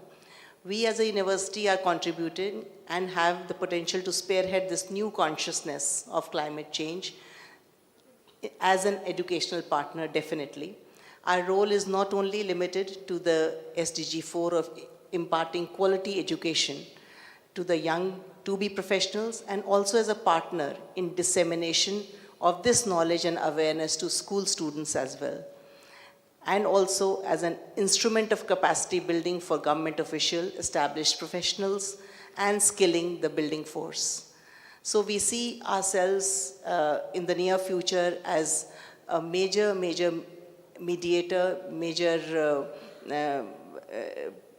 institute who's kind of making people change their opinions, people changing their stance, because I think institutes like ours can actually make a kind of a scenario where there is a awareness, there is a kind of a sensitivity to what world we are living in. So FOAP AKTU has been a trendsetter and flag bearer for architectural education in the state since the day of its conception. The faculty has acquired a reputation for studio-based curriculum, providing a balanced understanding of architecture and a stimulating environment for creativity. Over the years, the college has continued to grow and evolve to keep pace with the rapid transformations in the industry. So when I started in this profession, our role as architects was basically limited to designing, to making buildings, making town plans, making urban design happen. So it had a very contained kind of a view. But over these 30 years, I realized that the idea of, as Mr. Bagai just pointed out, that he's surprised that Architecture College has taken this initiative. But it's a fact that now, since buildings and the urban areas that we are making are creating more problems than solutions. So we have to rethink of what we are imparting to the students, definitely. So in this, I realize that the technology has become very, very paramount in, along with the designing and solution finding and creativity in the architecture and planning field. So for this, I think we at AKTU believe in equipping its student with distinct ability in research, adapt and perform under immense industry pressures to produce sensible architecture. We are currently running bachelor's programs and four master's programs, and also run a PhD program in architecture and planning. Our curriculum has an ill-built climate-based studio, which was there for ages. But now it not only, of course, teaches norms to all the students to have a sensitivity to the context and to the climate. And for ages, we have been telling them to, and encouraging them to use passive techniques in buildings, in building design for low energy consumption. It also is supplemented with the knowledge of tools and software to simulate and analyze energy consumption now. So what has changed over these years is that now we have softwares which can simulate a lot of situations, and we use that with our students so that they are aware, they are conscious of what they are doing. In the senior years, we also have some electives which have been introduced on climate change mitigation and disaster management. And also, we also run a master's in environment design. And so we are merging the singular stream of architecture and planning with all these environmental kind of situations which are developing. So a student has to be aware of all that, and when he plans, when he designs, he should be sensitive enough to take all that into account. So for this, our institute is equipped with the progressive laboratories like the Environment Lab, the GIS Lab, the Virtual Reality Lab, studios, lecture theaters, etc., to facilitate students and faculty in their academics and their research endeavors. These labs are supplemented with latest and most relevant softwares and equipment. The AKTU campus in which we are sitting has advanced labs like cybersecurity lab, robotics, and advanced AI lab. With this proactive approach and an emphasis on multidisciplinary approach, FOAP AKTU is investing extensively in advancing its academic program that also enables it to incorporate technological frontiers in the general education system. So along with that, we do a lot of consultancy for the government and the government of UP and the government of India. And for that, we were the state technical agency for the Rurban scheme of government of India, in which we kind of outlay the master plan for rural areas, which they want to equip with the infrastructure. So we were very, very active participants in that. So that kind of has a very holistic kind of viewpoint from the faculty, a lot of research, a lot of stakeholder meetings happen. So it is very, very practical, very, very plan-oriented, but we are really involved in all that. So it gives a very, larger picture to the students and the faculty of the college. And we have also tasked with conservation efforts for the monuments of the city like Lal Baradari and Chhatar Manzil. And we kind of emulate the, SDG goals along the way of not only teaching or giving good education, but also help our little bit in making sustainable cities and giving guidelines for old city areas and new master plans, tourism master plans for the government. So along with that, the research quotient of the institute is very big. And we want, I'm using this forum to, in fact, tell our partners, tell everybody that we are doing a lot of research projects for Government of India in the CST, ICCR, and this project with Vito in the Belgian government is really, really exemplary. And so in all this, we are also kind of trying to do capacity building for government institutes also. And making them aware that all this, that their attitude also has to change and incorporate many things in the policy level also. Because sometimes the sensitivity does not reach that much that the policy has to change. So we are helping the government have a different viewpoint also. We are doing a lot of reports regarding that.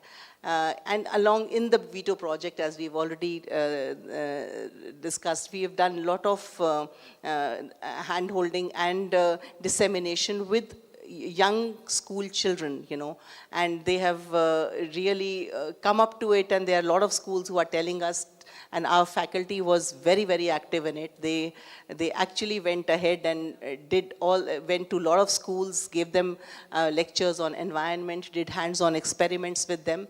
So it is a kind of a very holistic kind of a thing that we are penetrating it, the education system and the environment aspects to the very, very low and down.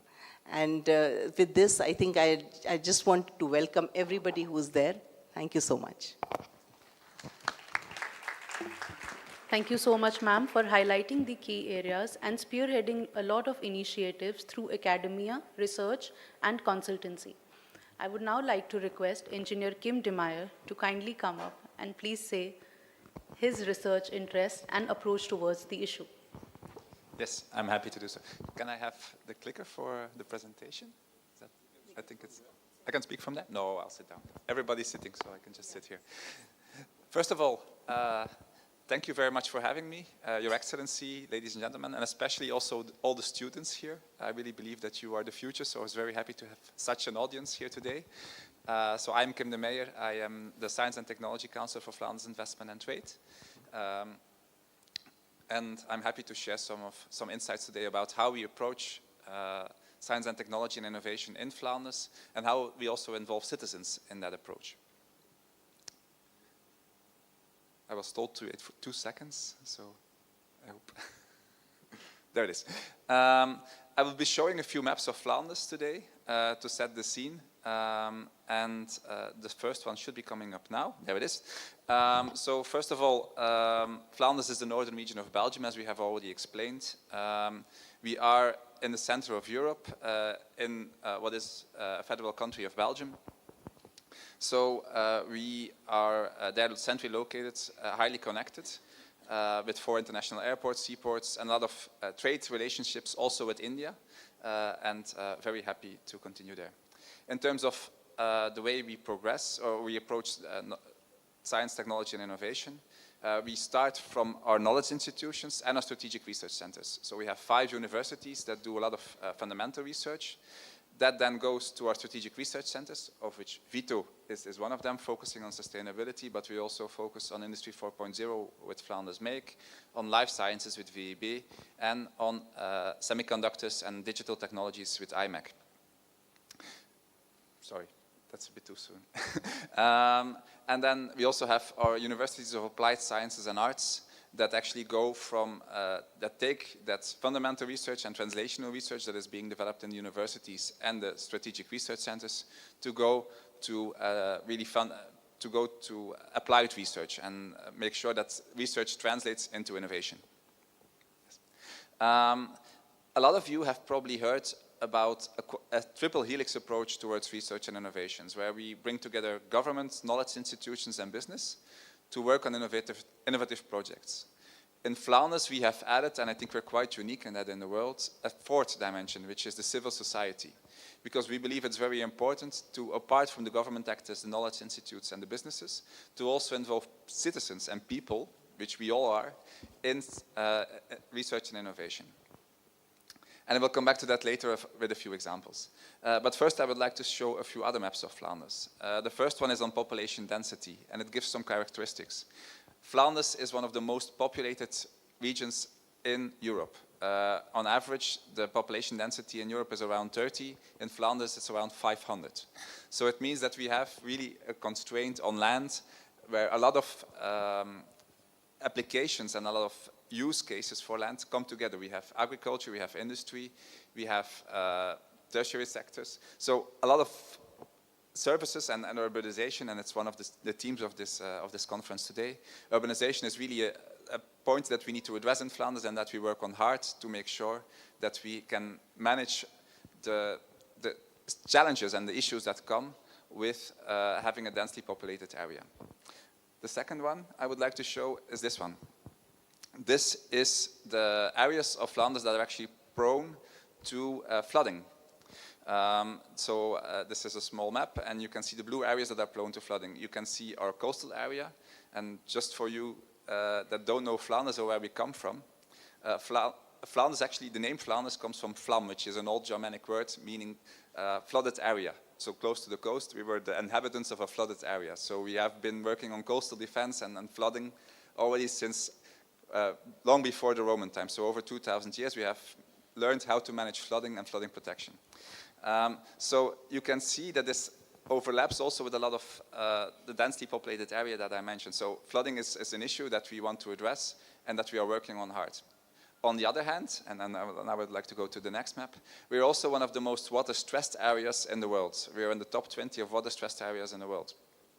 So although we are, we have a lot of flooding, a lot of flooding risk of prone areas. There are also in summer times a lot of the percentages that you see is actually the soil humidity.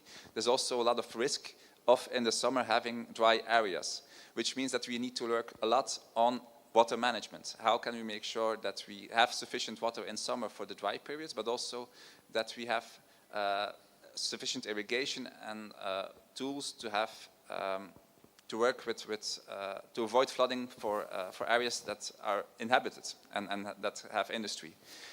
And I would like to, maybe in the next slide you can see one picture, and this is a picture of last week. We are currently experiencing floods in Flanders. And that's actually something that we need on working on, and we continue to work on a daily basis. And I can tell you now about how we are having a coastal defense plan that is being put in action to manage climate resilience and rising sea levels. I can tell you as well about how we have the Sigma plan that is managing our rivers and to make sure that there's no flooding in the future. How we are building water security with companies like Ecopac, Aquabresh and Bozak that are actually also active here in India. But I won't do that because I want to talk about something else. I want to talk about data and how we can use data and simulation tools to avoid to have these flooding areas, and that we can have emergency preparedness in case they happen. So if you can go to the next slide. So we know that there's a lot of data that we need, and we have a lot of simulation models that are being developed currently to assess our risks and prepare us for disaster management. However, what is crucial in this is the data that we collect. And we can have very expensive ways. We can have, can you go? No, thank you. There's very expensive ways. We can use satellite imaging, and Vito is actually very strong in that. You can have an expansive network, both with an E and an A, of sensors all over Flanders, and we have that as well. But one of the things that is crucial in that is citizen science, and that's what I want to talk about today. And I want to do that with a few use cases. And the first one that I would like to raise is curieuze neuzen, which is basically, translated from Dutch, it's curious noses. It is a citizen science project where the University of Antwerp, together with Vito and the Flemish government, provided 20,000 of what you see here on the left-hand side, which looks like a publicity panel. It's like advertisement. People put that on their windows. But actually inside that were 2 tubes, and you can see that on the right picture. 2 tubes that were measuring nitrogen deposits in city. So they were placed in cities, but also in rural areas, to measure the spatial distribution of nitrogen deposits. This was then used in a model that was developed by Vito. I think the name was AstroSim, if I'm not AstroSim, yeah. That was then used to actually make and validate the model for spatial distribution of nitrogen deposits as a precursor for air quality, which in cities is very important. We have. I was in Delhi yesterday, and I lived there for 2 years in 2015, 2016. So I know what the impact of air quality has on daily lives, but also on health in the long term. So this is having accurate models to predict air quality is actually quite important. The next project talks about airbasin. You have to know that strawberries is actually a fruit that is being planted a lot in Flanders. But this, and the translation of strawberries, aardbei, but here we put the air in it. And actually at different schools, and this is also engaging pupils at undergrad and even on lower school level, so students from 6 to 12 years, they would take care of strawberry plants for a month to trap particulate matter, so PM2.5 and others, that were captured by the leaves. They also built sensors themselves in terms of STEM research to measure air quality in and around the school. And then that was after a few months, after 2 months, this data was measured online and visualized on a map to measure indoor and outdoor air quality as well, due particulate matter. So this again was an example of how we can use citizen engagement and citizen science, and especially already with students of a young age, to get them interested in sensible and sensitive, make them more sensitive towards the problems of air quality and climate change. And then the next slide, please. This is a follow-up of the Curieuze neuzen project, which is a garden follow-up or a garden analysis team. So 5,000 measurement points, 5,000 families have been provided with what they called a garden dagger. It was an instrument of about 20 centimeters long that was planted inside gardens of people, that had an IoT connection, and 3 temperature sensors above ground, at the ground level, and below the ground, and a humidity sensor. And the idea behind this, how can we capture and measure and reduce urban heat islands? How can we measure what the effect is of this urban heat island on water management? How can we use gardens, which in Flanders is 10% of our total surface area? How can you use gardens as a sink for water and use that to overcome dry spells, but also to absorb water during periods of flooding and avoid flooding that way? And then a third one is carbon capture. We know that nature has a tremendous capability of doing carbon capture in itself, and soil area is actually very important in that. How can we better calculate the effects of gardens on carbon capture, and also use a case study in that to make sure that we keep open areas to avoid carbon capture and store, or to improve carbon capture and storage, and how can we optimize that for the future? What are the boundary conditions to optimize this? So we use a garden as an AC, a sponge for water, and also a CCS. And then the final project I would like to discuss is on water quality, which is Steamer Lab, which you can see here. The steamer is a creek in Limburg. It's 16 kilometers long, and along the whole creek, measurement points were installed to measure air levels, water levels, but also water quality. And within that lab, during 2 years, volunteers measured different parameters. They could enter into a dashboard, and they could see in real time what the effects was, and how the water quality was affected by, for example, weather phenomena, by torrential floods, torrential rains that brought about flooding, and what impact did that have on water quality, and sensitize people in that way on that climate change is really an issue. So basically, the message that I want to give here related to citizen science, and you can go to the next slide, it's about, you can continue to click, it's about gathering big data that serves to validate the models that we use to predict and anticipate climate change. It's about raising public awareness, and it's also about getting civilians and especially children involved in science, which is very important also for our next generations. If you want to learn more, I would like to refer you to 2 folders. The first one is STI in Flanders. You can Google it, and you will get an overview of the science, technology, and innovation landscape that we have in Flanders and how we approach policy to that. And also our knowledge platform on citizen sites, which is called Civil. They have an English website as well. And they also, beyond an overview of the projects that they are doing, they also provide guidelines and white papers on having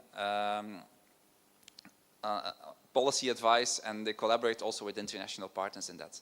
So I think that's also all very interesting. If you want to learn more, don't hesitate to come and reach me after the speech, but looking forward to further interactions. Thank you. Thank you so much for telling us about how disaster management can be done to data and simulation and preparing everyone, and how citizen level initiatives are very important for this. Thank you. I would now like to request Ms. Suruchi Badwal, Director Earth Science and Climate Change, to please come and share her views.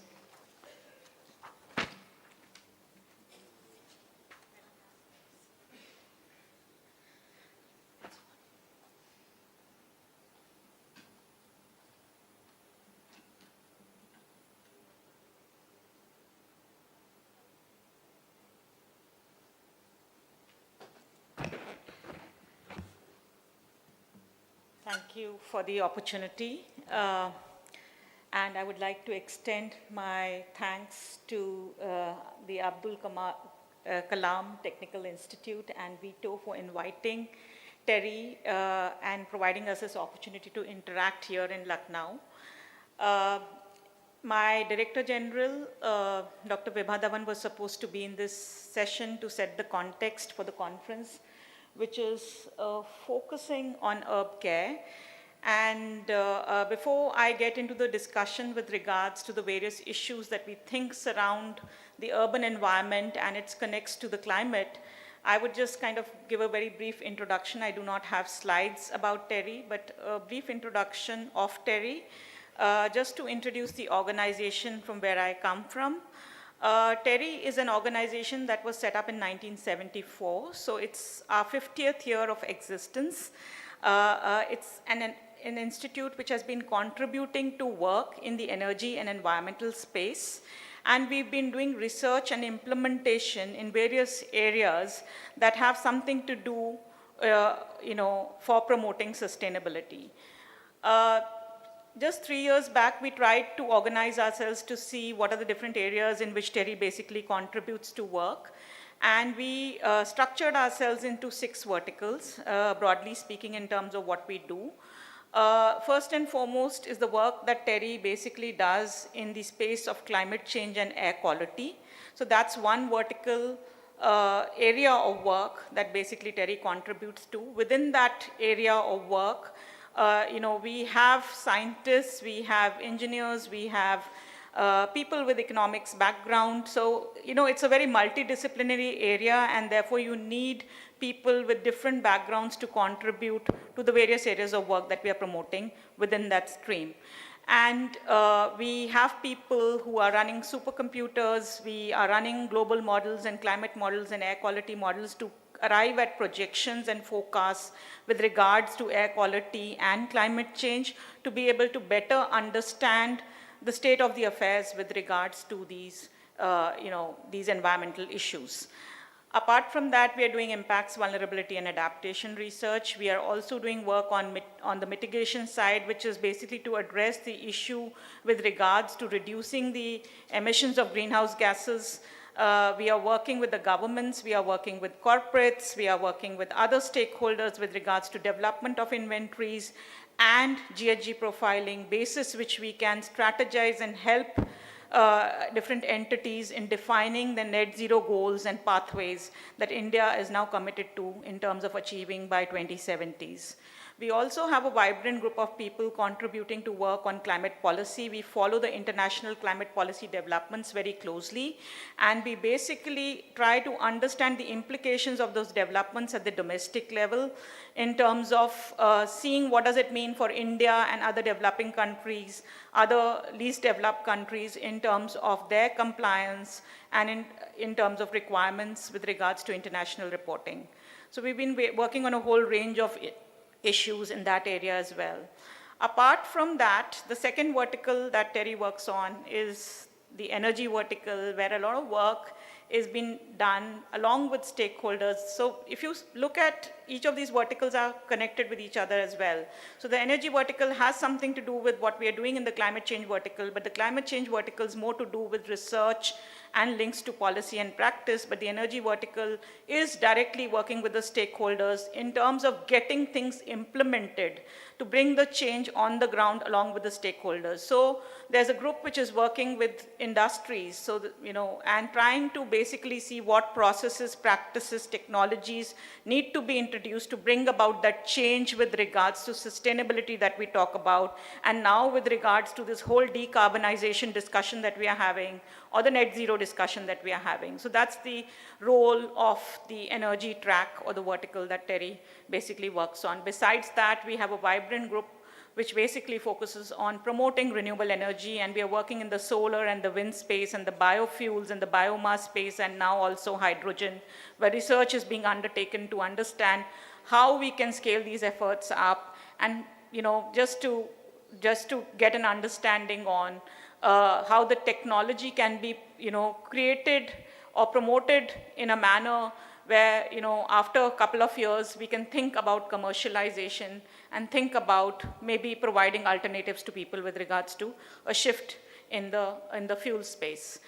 Apart from that, we are also basically working in that area on electricity and fuels, where we are working with the DISCOMs with regards to their efficiency levels and their challenges that they face with regard to battery storages, as well as integration into the grid when we are talking about a large scale of production from the renewables. We also have a group on sustainable infrastructure, which focuses on the concept of sustainable buildings, and sustainable mobility, so the focus on transportation, electric vehicle penetration, etc. So that's one another area of work that we are contributing to.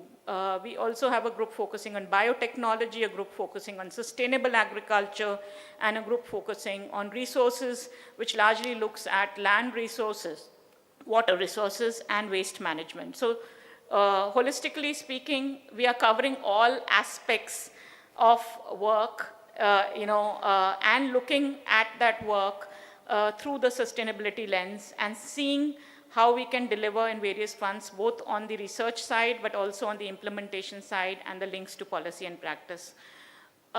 So setting the context with regards to the conference and coming over to the discussion that we are having here today, of course, we've been working in the climate change space, and a lot has been talked about with regards to the risks related to climate change in the previous session, where we're talking about the changes in the temperatures, the rainfall patterns, and the need basically to understand these patterns of change for better planning. And we are standing in the School of Planning and Architecture, no better place than this to basically have this discussion, where we are talking about future development and future development of cities and urban areas. We're coming from a developing country like India, where a lot is still to be built.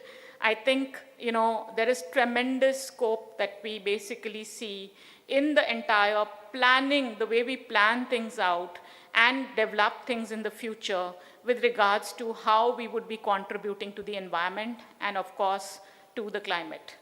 So urban areas do provide a mix of challenge and opportunities to be dealt with. As India grows, and urban areas are expected will also grow in terms of numbers. We know the people living in the cities, the population density was mentioned with regards to the Flanders. I think this is the state, and the state next to it, the highest population density, I would say, in the world that we have, Uttar Pradesh and Bihar. So we know that cities are going to be far more clogged. They are already clogged with people moving into cities for various reasons, whether it's economic opportunities or it's the population that's growing within the cities. So the demands are going to change in cities, right? So you have more people coming in for various reasons, whether the city itself is growing because of the population growing, the inherent growth in the population within these cities, or it's because of people migrating from other areas into these cities, and there's no control over that. So we continuously see people moving into cities, and therefore the population of cities has basically been growing. In fact, if you look at the example of the city of Delhi, right now I think we should be somewhere around 23 million people in the city, and if you start counting people living in the NCR areas, it should go up to something like 30 million people living in the city. And this has grown tremendously over the years. So given the challenges of the demands that are likely to basically increase, there will be challenges for the kind of infrastructure that cities will require to be able to service this kind of population that we are talking about, which will be living in the cities.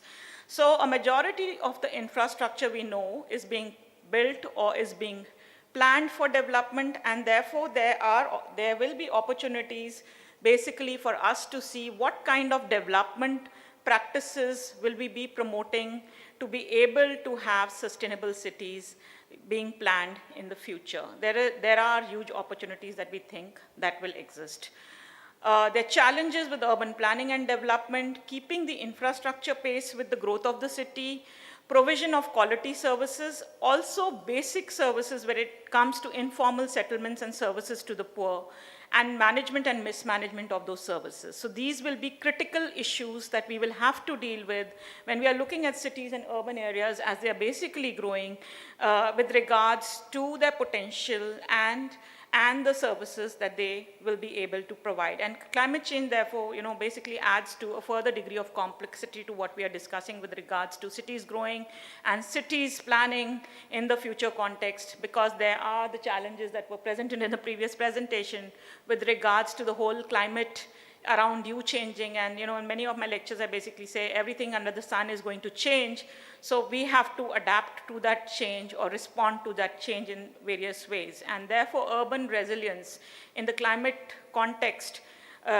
becomes an important area of work, and it's basically to understand how urban systems would be able to adapt to climate risks on one hand, but also basically respond to the climate challenge on the other, because we know when cities are going to have a larger share of the population, a larger share of growth in infrastructure, etc., they will also be contributing to the overall emissions somewhere. And how do we basically reduce that carbon footprint coming from cities and their contributions to the overall climate challenge that we envisage? So, while certain things can be planned and acted upon, and the administration has a key role to play, I think there are many stakeholders that will have to play a role, and it starts from the education system to the awareness raising of every citizen to be able to contribute in which way with regards to the overarching goal of being able to contribute to effective climate action with regards to reduction of GHG emissions on one hand, but also building our own climate resilience. Some factors I do understand, can be out of our control with regards to what we can do, because these are exogenous factors, and possibly within cities and boundaries of cities, we may not be able to address those issues. And these could include issues with regards to food pricing, food security, its availability, its access, migration flows, but there are many other areas that possibly there would be challenges that would emerge, and possibly urban administrations will need to take a look at it with regards to water availability, energy demands that are increasing, and its availability to people, as well as health services that basically are interlinked. There would be key questions that we think that basically would emerge with regards to how would these services provide and restrict the level of emissions, and also support people with regards to addressing the challenges that climate risks may pose to them. So there would be multiple challenges of development, of sustainable development, where your carbon footprints, it is expected should reduce. On the other hand, also the challenge of responding to climate risks. We do know that there are challenges with regard to heat stress that were discussed, the demands for energy which may require more cooling to be done in areas to be able to compete with the rising temperatures that we are talking about. But this throws up issues that Mr. Bagai mentioned of inequities, where we do understand that the access to continuous energy for cooling needs, etc., may not be available to all, because it will raise the issue of affordability in time with regards to who can pay and who cannot, and therefore the whole issue of inequity and justice becomes an important area of work, and health services linked to it. Because when we are talking about issues like heat stress, water stress, and linked health services, food stress, I think these become very important issues where the society itself is not equitable, and therefore there will be different challenges for those who are well-to-do and those who are not well-to-do. So these will be important issues that possibly we may need to basically focus on. There are opportunities with regards to what we see, what's happening right now, the focus on biofuels, looking at alternatives in the transportation sector, the EV penetration, hydrogen was discussed, and of course there is work that is underway on enhancing battery storages. So there is scope, tremendous scope in the transportation sector with regard to urban areas and cities with regards to what we can do and look at and promote and scale up. Also huge scope in the construction sector, I would say, where we are talking about the concept of green buildings. And here it's just not about the design of the building, but also the materials that are being used for the construction of the building, the insulation that basically these materials can provide, which can reduce the energy demands that we are talking about, because this is going to be a challenge for the growth in the future. And of course, waste management is another area of work that we think we should be looking at. There are challenges that we think will be imposed with regard to governance and institutional capacities, need for training and capacity building, and technical assistance to be able to provide core strengths in each of these areas and handhold entities to be able to help leverage and implement many of these actions. We are talking about public-private partnerships. We are talking about financial mechanisms that need to be in place and market-based mechanisms that need to support most of these actions that we are talking about, that basically we will be needing and requiring with regards to our support. And then therefore, to sum up, with regard to setting the context and what I am expecting that a conference on urban care basically and the climate context should be focusing on is these challenges that we are talking about and how we look at these challenges as opportunities for better planned actions in urban areas that lead to significant action on the climate side. And I look forward to the interaction over the next 2 days. Thank you.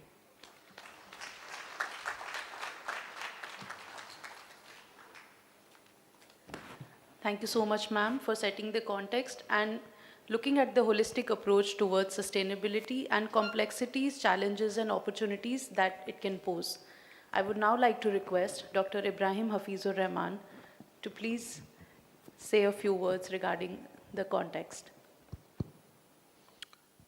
Thank you very much. I think they'll be able to change it, but if we, yeah. Thank you very much. Wonderful to be here and in this conference, and wonderful to see a large gathering of students as well. The context has been said by the previous speakers. What I'd like to do, can I go to the next one? Briefly tell you about the institution that I represent. It's the Flemish Research Institute, as was highlighted by His Excellency, the Ambassador of the Kingdom of Belgium in the morning. This is an institute which is a not-for-profit institute focused on technology research in 5 domains. And these are energy, chemistry, materials, health, and land use. And and environment. And what we've been hearing is an interaction of all these 5 domains with regard to urban resilience that is needed. So we heard in the morning the minister talk about a lot on renewable energy and the need for renewable energy and transitioning from fossil fuel to more renewable energy. This thing. There's also the talk on materials, the kind of materials that would be required to combat different environmental issues, including heat stress, and of course the issues related to land use and urbanization and the urban expansion that is there. Can you go to the next one? What I see is that I stand between lunch and you, and I see a lot of energy is dipping. So I'll briefly put in a brief film. I think it'll help to let you know about veto, but also help us to be more woken up on this. So can you play this, please? Pollution is everywhere. The struggle for clean air continues, and mobility gets further out of hand. Excessive use of natural resources and overpopulation are putting pressure on biodiversity. Pandemics can no longer be contained. Healthcare costs are spiraling out of control. Decent housing is becoming a luxury. Heat and drought are impossible to ignore. Raw materials are increasingly rare, and waste mountains cast ever larger shadows.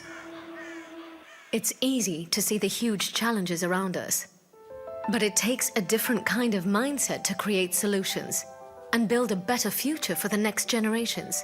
A future where CO2 is not waste, but a building material, where green energy flows directly to families and businesses. A future in which we no longer depend on fossil fuels and our planet can start to breathe again. A future where access to clean water is guaranteed for everyone, where used materials are given new lives, again and again. We craft solutions for future generations beyond what's possible today. We turn dreams into reality. Vito, vision on technology for a better world. The intention of showing this was not so much to let everyone know about Vito, but also the bottom line on this is while we can talk of technology, we can talk of interventions, the most important thing is we need to change the mindset. And that is something that I want to dwell on. If we see the scenario of urbanization, I mean, global urban population is going to be about 5 billion by 2030, and it's going to go up almost by 2050, almost 70% would be the urban population. A major chunk of that urbanization is going to happen in countries such as China, India, Nigeria, parts of Africa. And that is something that we need to be concerned with and aware of. Can you go to the next one? Now, if you look at the major expansion or major urbanization that's going to happen, it's also accompanied by a lot of confounding factors. We've heard some of it: heat, flood, scarcity, cyclones, disasters of all kinds that are happening. Within India, we are at the moment at a very lower level of urbanization. If you compare it, somewhere around 35% in 2022, and this is going to almost double by 2050, which itself is a staggering scenario for less than a 2-decade time period. Cities, of course, are economically critical because they have been contributing to the growth and to GDP, and where in our case it's coming, I mean, almost 70% of the income is coming from the cities. But unfortunately, these very cities are also contributing significantly and substantially to climate concerns. Can you go to the next one, please? Now, we have a scenario where there are 3 things that are extremely critical. One is that we are growing, and we are growing, the urban areas are growing, but a large number of urban areas have grown into urban sprawls. We have had elements of growth. We come earlier in the morning, there was talk of culture and of life and of behavior. Historically, and when I say historically, I'm not talking of last 100 years or 200 years, I'm talking of thousands of years, I mean 4,000, 5,000. All of us have read about Indus Valley civilization, and we've read about the awareness and civic systems and civic sense that was there. We also are aware of the fact that we were, and I say that were with some emphasis, we were a very frugal and a very conservative society on environment side. You look at Rajasthan and you look at the water conservation in Rajasthan, that water conservation was exemplary. There is a book earlier which had been published several decades back. It's called Dying Wisdom. It captures all the work that has been done earlier.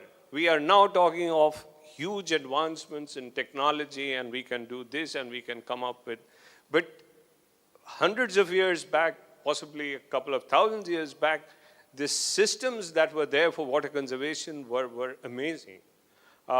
We all are aware of the hill areas. I mean, UP and Uttarakhand have been bifurcated, but at one point of time they were the same, and we had Himalayas and as part of Uttar Pradesh, and in the Himalaya system, the Nala system of water management was excellent. You had these streams running all throughout in the hill areas. Now, even in monsoon, when we go to the hill areas, we hardly find those jharnas or the streams that were there. So the first thing that I want to emphasize is that in the process and excuse me, in the chase for urbanization, we are losing 3 things. We are losing our sense of conservation, which was integral to the cultural aspects of India. B, we are losing also a sense of building and construction, which also was, I mean, if you saw a film, and in the film there was one very brief this thing of a college in Lucknow. That college itself has huge amounts of systems where there is airflow, air conditioning, water capturing, all kinds of technologies are there, and that were there in our construction systems. So we are losing our sense of building. And third, we are losing our sense of conduct and behavior related to that. That we are becoming wasteful. We let taps run, So that to me is the first element, that in this urbanization context, we are losing the green, and the depleting green is symbolic not only of the green that disappears, but symbolic of the other three things that I talked about. The second thing, again, which was highlighted earlier, is that the environment and the climate is changing, which cannot be argued anymore. Decade back, there were certain naysayers who said, no, climate change is not there. But now, I don't think there is any debate on that. We see it day in and day out.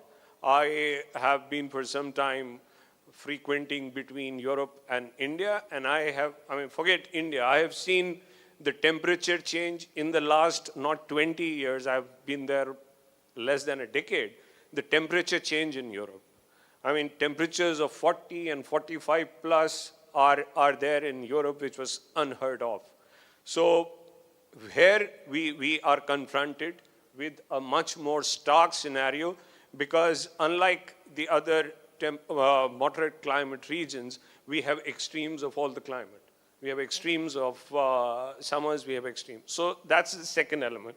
Then the third part is that we have, in the process of urbanization, we have made our cities we have made our drainage systems, and drainage means the water collection systems, landlocked. So if they are landlocked, then the conservation elements of water, the recharge elements of water have all disappeared. Now, once you look at these critical areas, and related to these are several other sectoral issues which I don't want to dive into. What we see is that we are at a juncture where we talk largely about technology. We talk about technical interventions. This particular conference is going to give you glimpses of some of the innovations that are possible on the technology side. But what I also want to emphasize is that when you relate to those technology interventions, you should also take into consideration 4 elements which are also important from an education point of view.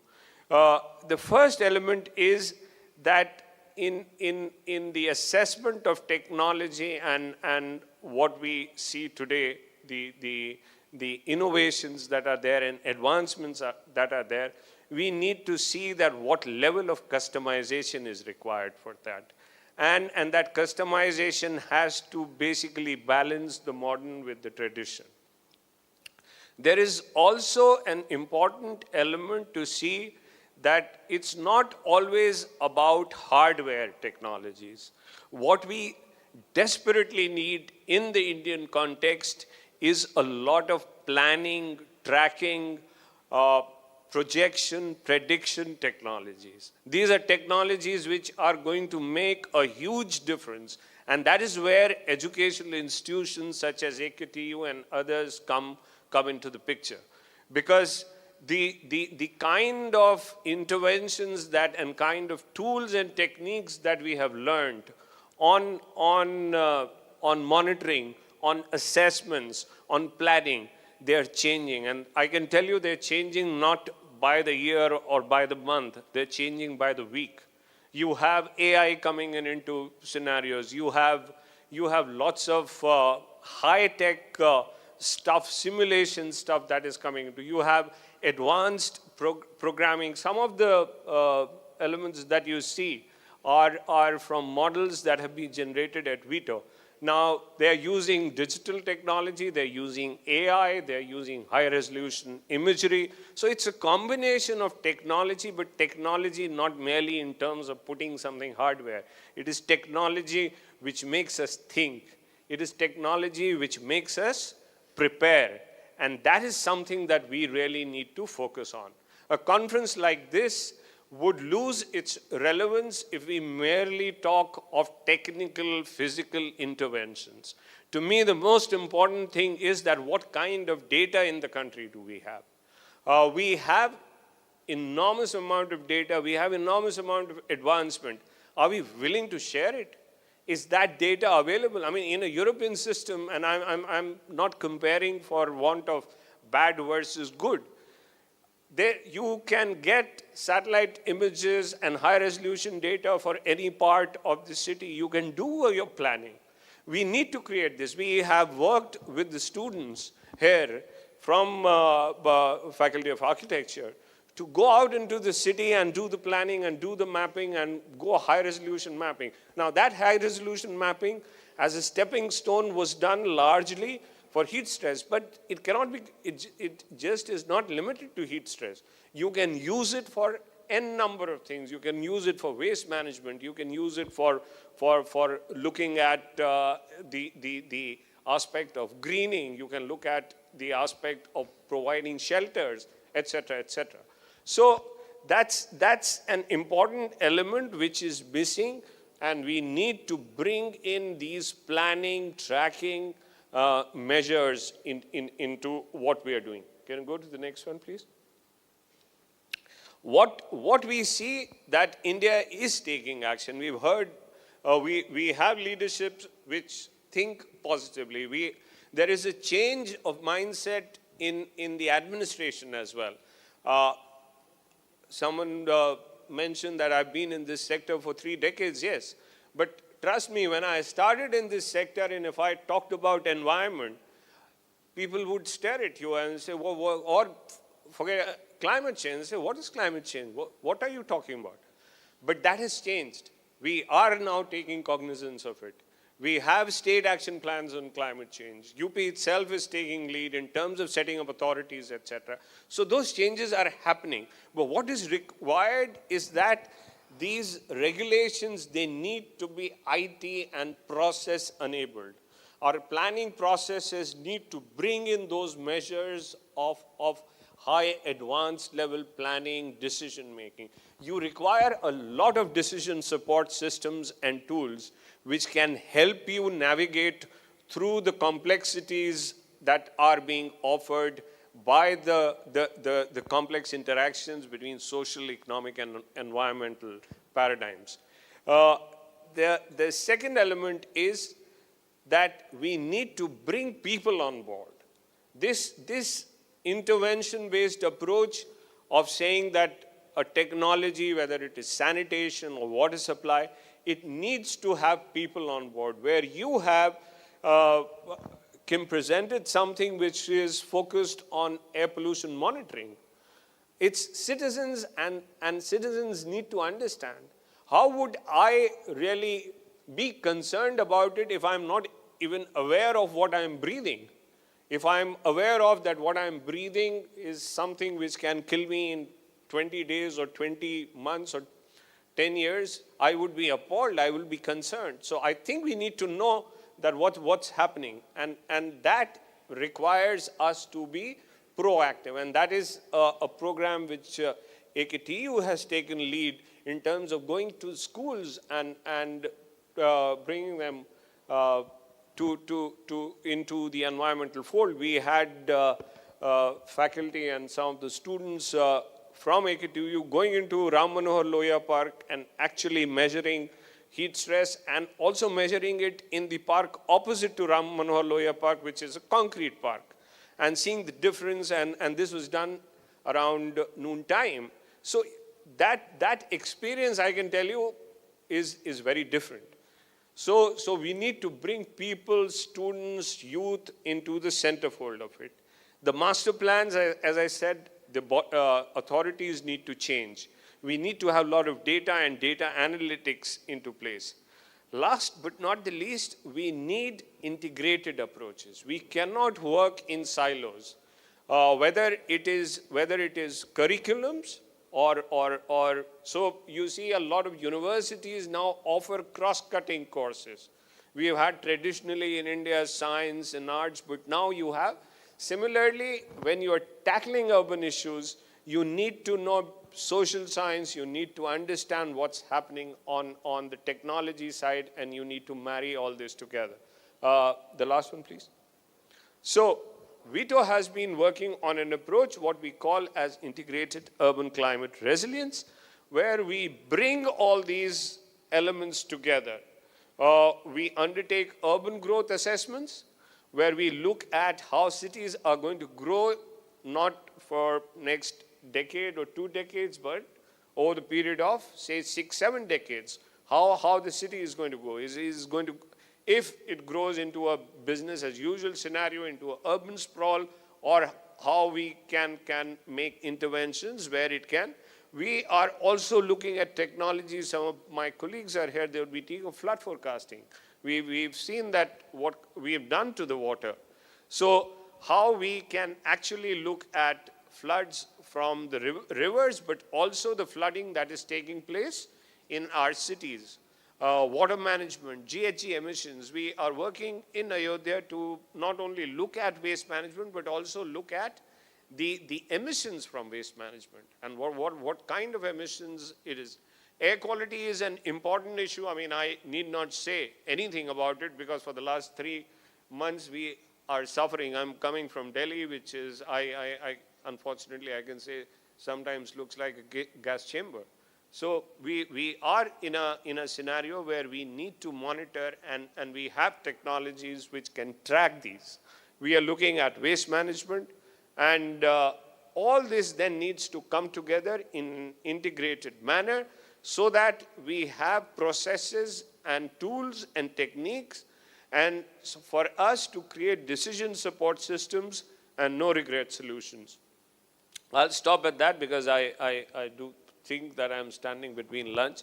But the bottom line is this, and I think some of my colleagues are here and some of the experts are here. Christian is going to talk about water and integrated water management.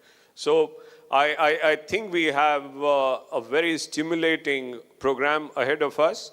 Lastly, I am truly, I would like to truly appreciate all the fantastic work that has been done by AKTU and the Faculty of Architecture in putting this program together. Professor Sehgal in her earlier remark mentioned that it has been an evolving relationship. For me, it has been an incredible journey. For all of us at VITO, we are delighted, but it has also been an incredibly learning journey for us. So we feel privileged to be sitting here.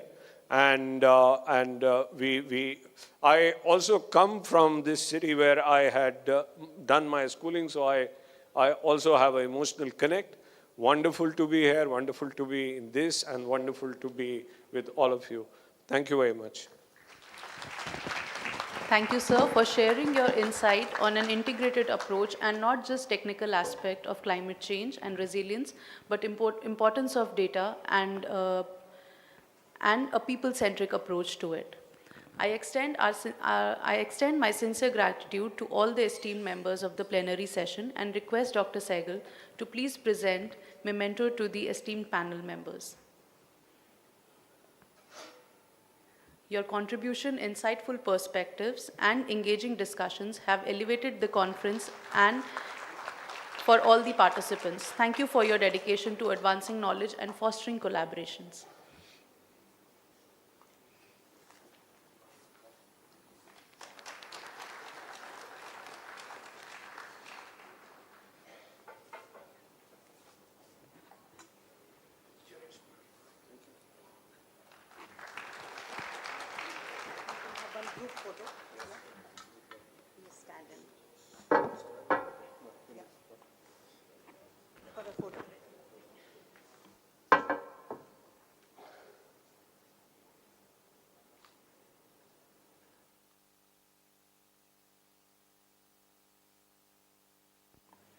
Thank you so much. I would request everyone to please go and see the exhibition that has been put up by our Incubation and Startup Center, the Navachar Incubation Center, and our esteemed sponsors. It's on the ground floor, please. Thank you.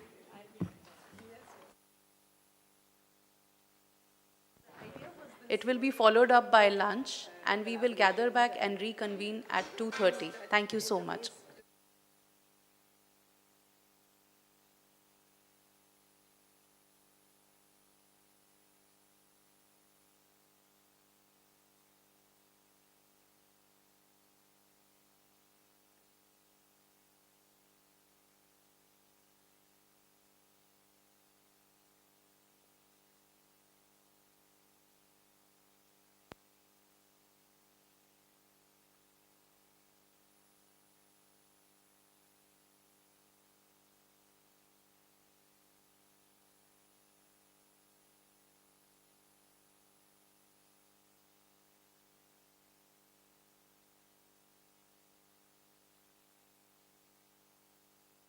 I would like to introduce the session moderator, Dr. Ritu Gulati.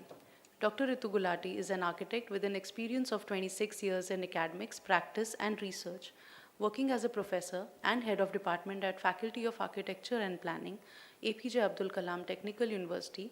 Her specializations include sustainability, energy and environment, heat stress, and urban heat island, waste recycling, traditional architecture, and heritage and conservation. She is in charge of research and consultancy cell at FOAP AKTU and has successfully completed numerous architectural projects, energy compliant and heritage site projects. She has been a Griha trainer and the principal investigator in various national and international level prestigious research projects, including the VETO project on urban climate resilience and waste mapping. I would now hand over the mic to Dr. Ritu Gulati. Thank you.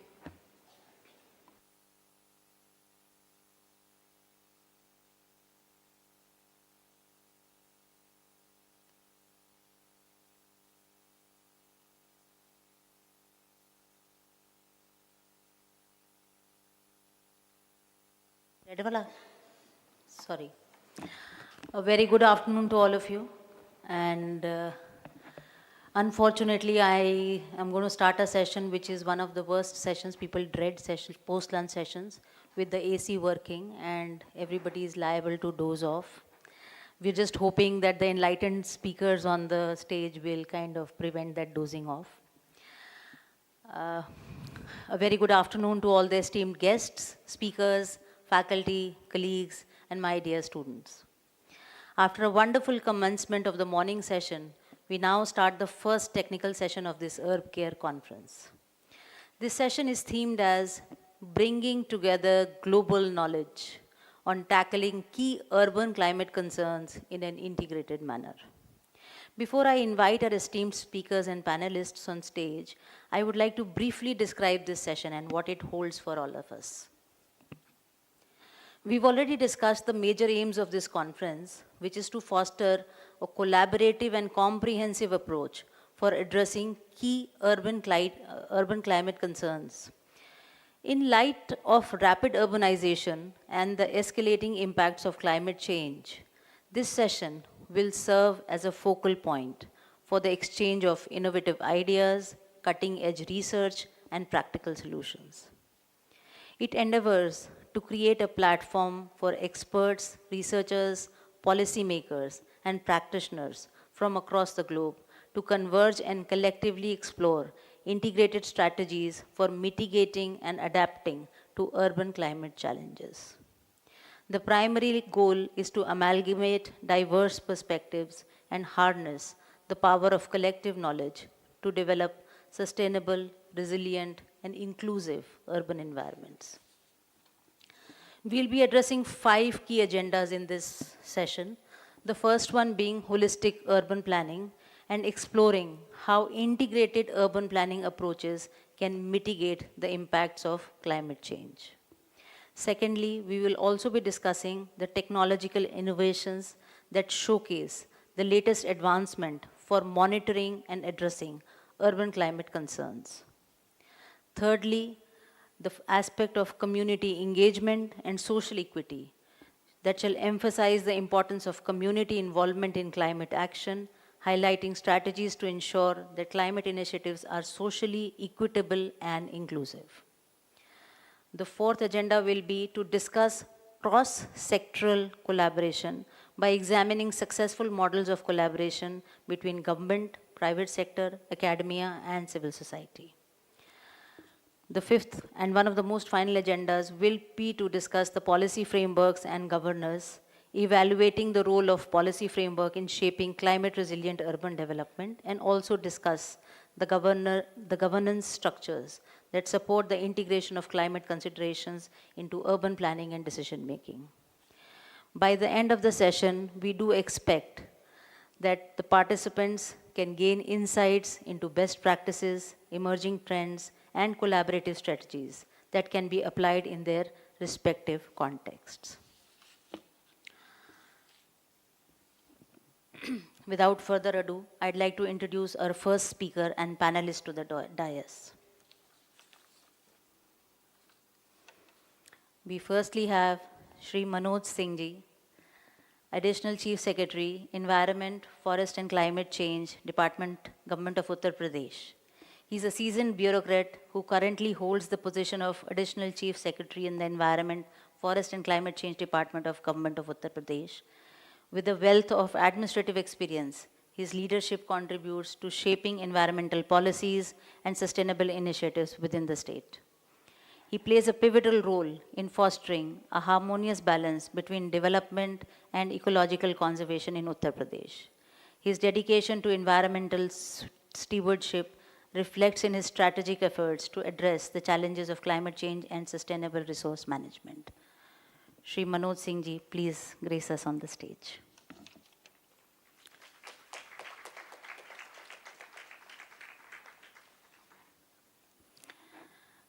The second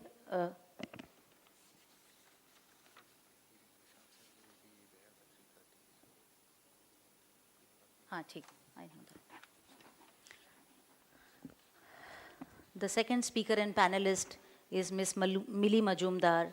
She is the Managing Director of Green Business Certification Institute Private Limited, India, GBCI, and Senior Vice President, US GBC. In her current role, she is responsible for the development, adaptation, and outreach of LEED and other sustainability rating systems of GBCI and US GBC. She leads the LEED for Cities and Communities program at the global level. Ms. Millie is also responsible for customer coordination, education, training, and the development of market adoption tools. She is an architecture graduate and a building technology expert. Having more than 3 decades of experience in the field of energy and environment with a focus on sustainable development of habitats, she has led global teams to develop a portfolio of sustainable rating system for habitats and allied systems that have been widely accepted in India and globally. She is a member of the Committee for the Formulation of Energy Conservation Building Codes for India, member of the Committee of the Bureau of Indian Standards for revision and updating of the National Building Code of India. She is also a board member of Global Buildings Performance Network, Paris and GBCI. And I could go on, but we'll hear more from her when she comes on stage. Millie ma'am, please come. She'll speak on decarbonization in the building sector of Indian cities.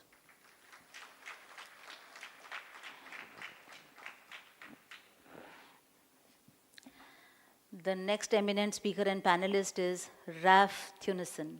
I hope I pronounced it right. Great. He's a program manager, land use and climate impacts at Vito, Belgium. He graduated in 2003 as an aerospace engineer with a subsequent PhD focused on development of advanced self-adaptive optical flow velocity metrologies. Following a career as gas turbine performance engineer and senior lecturer in experimental aerodynamics at the University of Bristol, he joined Vito in 2019 as program manager. His team combines complex spatial land use and analysis and modeling with high-resolution urban climate predictions in support of client-specific policy issues. Active both in Europe, Africa, and South Asia, the LUCI team evaluates urban growth analysis and climate change to address issues such as evolving outdoor and indoor thermal comfort, heat stress management, etc., with a focus on addressing issues from an integrated perspective. RAF has been an integral part of the Vito project on urban heat stress and climate resilience, and he will also give a talk on integrated urban climate resilience. Please do join us on stage.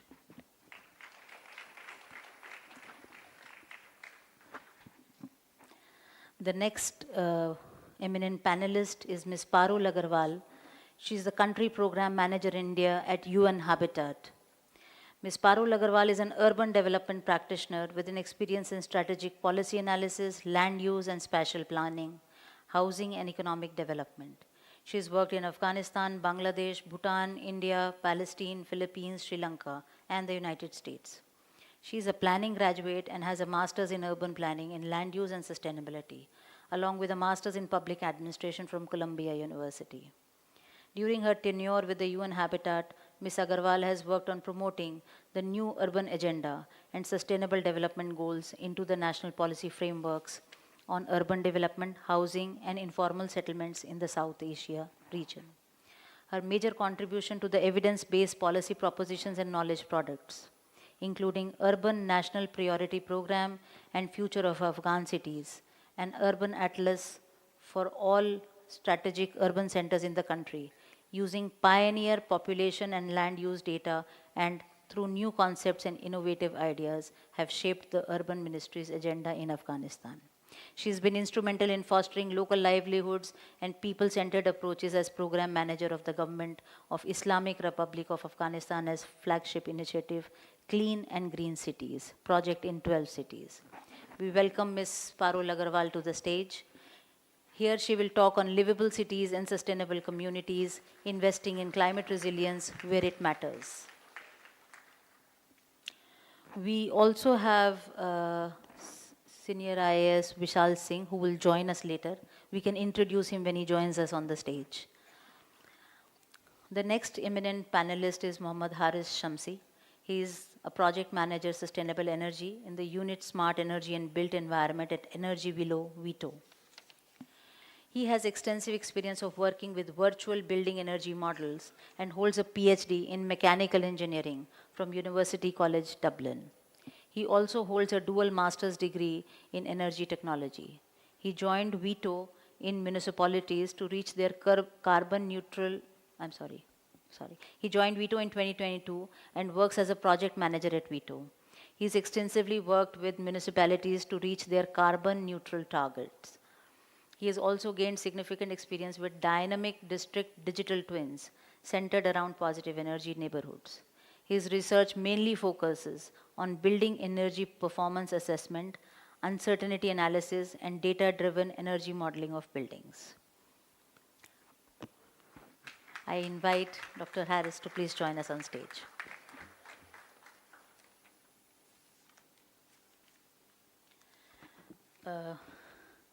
Ms. Millie Majumdar is the keynote speaker of the session, and we will begin with her. The title of her presentation is on decarbonization in the building sector of Indian cities. Because we have many speakers, we would request all of them to limit their talk to 10 to 15 minutes so that we can spend the time later in discussing more vital aspects and application. She will briefly talk about decarbonization as a whole, as a holistic method, not just net zero buildings, but also the city scale, and how lifestyle changes and adaptive comfort are also required for a sustainable environment. Over to you, Millie ma'am.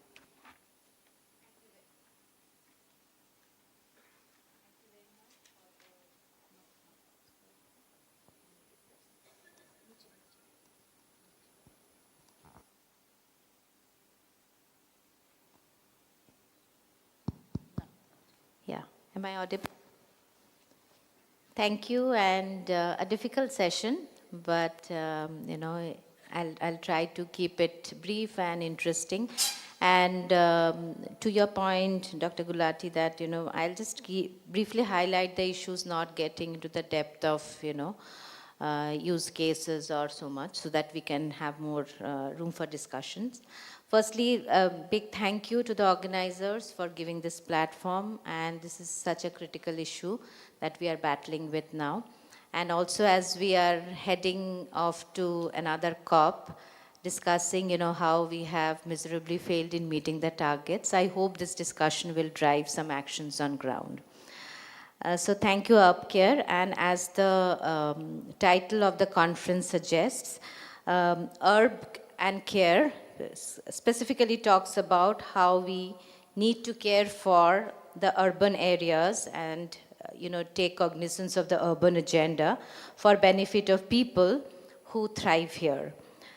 The theme for the conference, has an invigorated agenda. To go back to our roots, we are talking about things like nature-based solutions, deployment of technologies to give us, and people-centric approaches to give us solutions.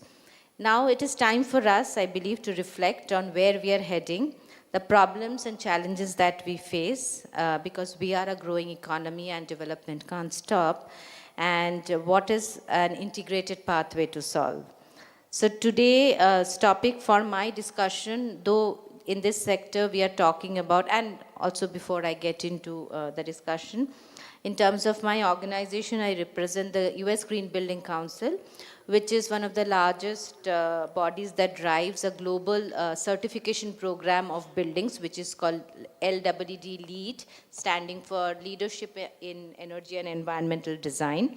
And we kind of drive solutions through our certification program in buildings, communities, and cities in over 180 countries globally.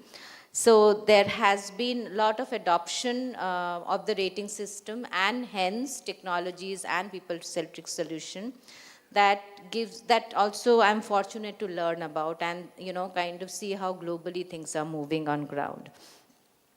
So I will be primarily talking about buildings and the footprint that it leaves over its life cycle. So we know that buildings per se are inanimate objects constructed to provide shelter and comfort. It's primarily us and the people who occupy the buildings determine how a building should consume in terms of energy, water, and how much it leaves behind in terms of waste and emissions produced. So to begin with, the space that we occupy is part of a building, which in turn is part of a larger subset of buildings, and this may be a space that we use for a recreation, for living, or for work, but this is also part of a large urban ecosystem. And it's important for us to take these actions at all levels. And our consumption patterns in buildings and how we treat the urban spaces and nature around is leading to the current climate crisis. And we have to derive solutions ourselves by deploying common sense technologies and sustainable technologies.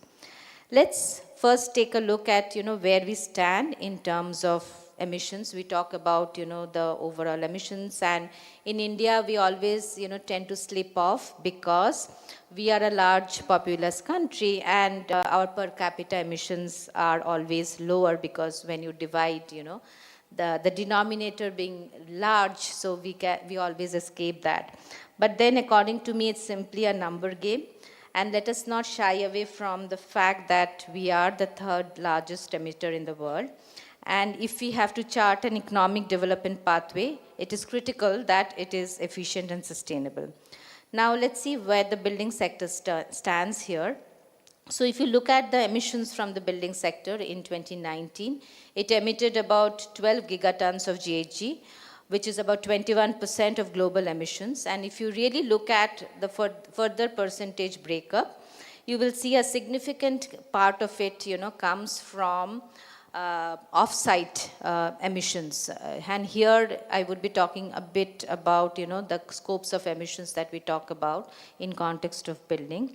So if you see, it comes from off-site energy sources that produce electricity to power buildings, on-site sources, and importantly, two major materials. In most of our conversation around buildings and urban systems, we tend to ignore the emissions from the embodied part, so which is very critical. And if you see, about 18% of the emissions come from cement and steel production, which is a largest, largest intake of that happens in infrastructure and buildings. So now, as we are expanding the dialogue around decarbonization, it's equally important for us to look at embodied carbon and all scopes of emissions.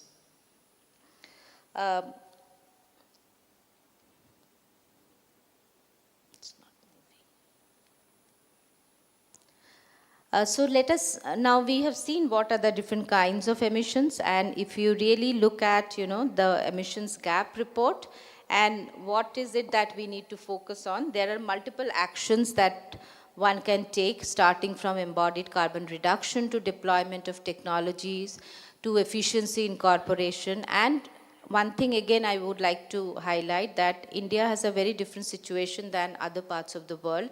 In India, we are still growing and we have a large amount of building stock that is yet to come up. And on the other hand, since we are building already, there is a large stock of existing buildings. So retrofit of existing buildings and decarbonization from that is also equally important. And as we know that as soon as a building is built, there is a limited opportunity for decarbonization. So it makes it even more and more challenging for us as we navigate this path towards decarbonization and moving towards, a net zero target for India as a whole by 2070. So as I mentioned, if I am looking at the building sector in particular, and if I talk about all scopes of emissions, we talk about, direct emissions, that is maybe primarily in, from the on-site combustion that happens. And here again, since we are talking about the global scale, I just wanted to mention one difference in approaches to decarbonization in India versus, say, the United States. In US, most of the buildings, have on-site, very large on-site combustion of natural gas or other fuels because they are heating dominated. Now when they are moving towards decarbonization in buildings, their main issue is about electrifying buildings and making the grid greener by deploying more and more renewable energy sources into the grid. But in India, we have, another situation. Buildings are already electrified and we have a dirty grid, right? So our challenge is to decarbonize from the buildings as well as the grid. And on top of that, another issue I wouldn't like to escape your attention is the amount of losses that we face when we draw power into the building. In India, we have the largest, transmission distribution loss, which is about 23%, which means that 1 unit of energy that you are consuming in the building would translate to nearly, 3 times at source. So where is that? Who is accounting for that in the decarbonization story? Plus, in the urban context, when we are talking about siting, when we are talking about, the overall scope 3 emissions, there is a humongous scope for reducing through appropriate urban planning, etc. And in this emission story, I think it's important to have this integrated approach embedded. Since in this dialogue, so now we have heard what are the issues. Now let us see what are the options possible. We have heard about the life mission of the government of India that looks at how we change our lifestyle, right? So what is the opportunity that holds in the building sector by deploying, technologies or issues that talks about sufficiency? Here I'm kind of distributing the decarbonization story in 3 aspects. Though we focus mostly on efficiency and deployment of renewable energy to decarbonize, but there is a large chunk around sufficiency, And again, in the dialogue here, adaptive comfort, use of, doing more with less is the mantra of the life mission, and we can actually holistically apply that in the building decarbonization story. So let's look at some of the opportunity, and so I thought, let me, when I was trying to see that how is it that our emission stories have changed, and what was sufficient earlier is no longer sufficient anymore. For example, earlier we used to live in joint families. A single house used to house many people. Now we are nuclear families and we need home for each small family. Emissions target go up. We used to study in outside areas, even in lamps that were not powered by electricity. Now we need air conditioning. In places like Delhi, in addition to air conditioning, we also would need an air purifier. So the sufficiency needs have changed over the years, and in this decarbonization, story now that we are talking about. We do not want to reap benefits or look at our sufficiency story, and we want to resort more and more to efficiency, like more of technology options to give us decarbonization. So I think there has to be a balance, and we need to look at it in a more holistic way. And as I have mentioned, that 10% can be achieved through the sufficiency, incorporation towards decarbonization. So now looking at a few options for that. When we are looking at the building sector, sufficiency can be driven a lot through building design, and I think the students of architecture have a big role to play through different passive interventions, through adaptive comfort. Efficiency, of course, has the technological dimension in terms of use of code standards, and then you can top it up with renewable energy options to achieve a completely decarbonized or a near net zero building.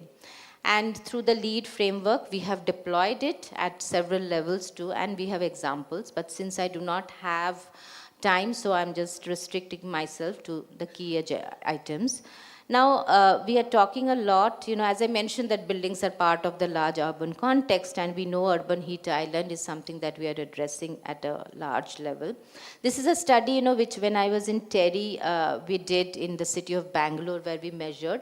And I'm not going to walk through the conventional, we all know the temperatures are higher, but a few key interesting find which we had from the city of Bangalore. We know Bangalore is a green city, right? So typically you would think that, at the night time the temperature will go down. But one interesting find was, even when you are looking at, and this is something maybe, in this project that you are doing, you should look at, even the spacing of trees and the foliage nature, that played a very large role in how the heat gets dissipated. So if your foliage is very thick, the heat will not get dissipated even if you have a green cover. So that had left a lot of heat entrapment in the city of Bangalore. So between two green areas of city of Bangalore, there was a difference in the temperature. And this is something, again, when I'm talking about larger context, and we are talking about integrated solutions, when we are looking at solutions to urban heat island, there can be integrated solutions, say, which offer also urban agriculture or other opportunities in combination with mitigating urban heat islands. For example, this is a project that we did in China, in outskirts of a new airport, where, in the heat island mitigation strategy, it was urban agriculture that was embedded, so which also provided food security. This is another project in the city heart of city of New York, where a green roof, which is again a UHI mitigation strategy, provided a thriving garden for biodiversity preservation as well as an outdoor area. So multifunctional use, deploying things for multiple purposes and integrated planning is very crucial. Another project which we certified through the LEED for Cities and Communities, it's the city of Albuquerque in US. There, of course, greening was an issue because it's water starved. So here we utilized native species, water resistance species for greening, so which helped in both ways in terms of water, mitigating the water scarcity as an issue, plus providing the UHI benefits. So that's very important. Passive architecture, we know India has 5 climate zones, so what we design in terms of bioclimatic architecture is very different, and we should be able to harness them effectively if we move towards decarbonization as first principles. And again, since I don't have time, there are different ways. I think we have a speaker who will talk about energy simulation. We have these tools and techniques that can help us to determine the decarbonization opportunities. And finally, we do see that if we deploy these strategies through sufficiency and efficiency lens, which I spoke about, you can have, at the beginning only about, about 75%, kind of savings in the energy consumption if you're able to tap these strategies in the beginning. And then you should deploy renewable energy technologies to balance and move towards net zero. and renewable energy integration certainly remains the important source at both building and urban levels to move towards net zero. Finally, I just want to conclude with two things. One is when we are talking about net zero buildings, because right now we are talking about net zero a lot. So this is a net zero project which we one of the first LEED Zero projects in US, where it was a very interesting find for us to say that, okay, you can deploy, technological options, but people inside there are very important to actually maintain it to net zero. So passive, in a passive building, in an efficient building, people have to be active. Closer home, this is one of the first net zero buildings in India, right? We all know that the Indira Paryavaran Bhavan is a net zero building, but you walk inside the building, you will find that in front of most of the windows that has been created for daylight integration, they have kept big almirahs. So as a result of it, they are not able to utilize daylighting. Most of the officers, they have bypassed the daylight sensors, and you would find that even in broad daylight, I have walked into the rooms, all lights are on. And, so you can design the best of buildings, you can make it net zero, but if people there are not aware and if they are not maintaining it, you can never achieve net zero. Take it from me, I have walked into many buildings and seen it. So I think that's a message that I have learned.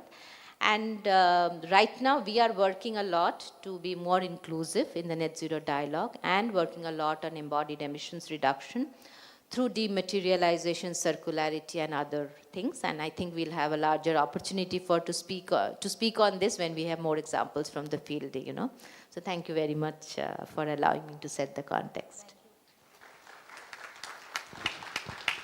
Thank you, Millie ma'am. You echoed a lot of our sentiments, where common sense is not so common, and being commonsensical is the smartest thing you can do. And there are multiple things. As architects, we've got limited roles, so there is only as much as we can do. And we would like people to be aware and lifestyle changes to be made permanently in habit so that they're used the way they're designed for. Also, another important thing was when you mentioned that in Bangalore, when we have the trees, the temperatures remain higher because the heat is not able to dissipate. And that is where the significance of data comes in. Because there are so many notional things that we keep on talking about. You plant a tree, it's good. The more you plant, the better they are. You have a forest, it's the most wonderful thing you can do. And collecting data and analyzing data will really help us understand whether it's actually working or not. And this brings me to my next speaker, Raf Thunison, who is going to deliberate on integrated climate resilience and the role of data in creating solutions which will be more usable and more pertinent. Over to you, Raf. We can reserve the questions for the end so that we don't kind of derail the discussions.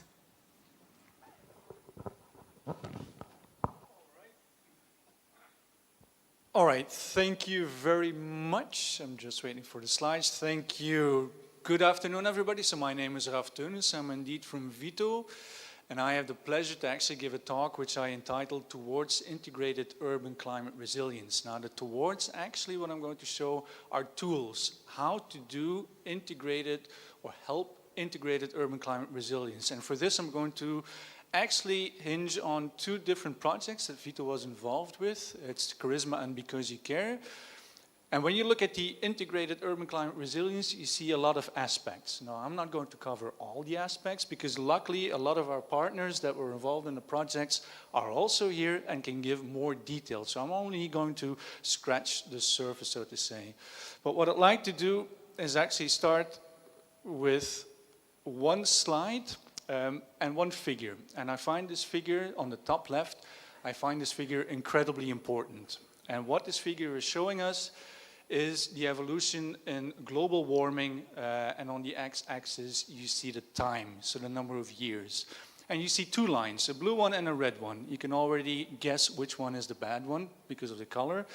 But if you look on the picture itself, on the graph, the evolution, you see that actually over the years, the temperature has been rising. Climate change is a fact. We've already heard it before.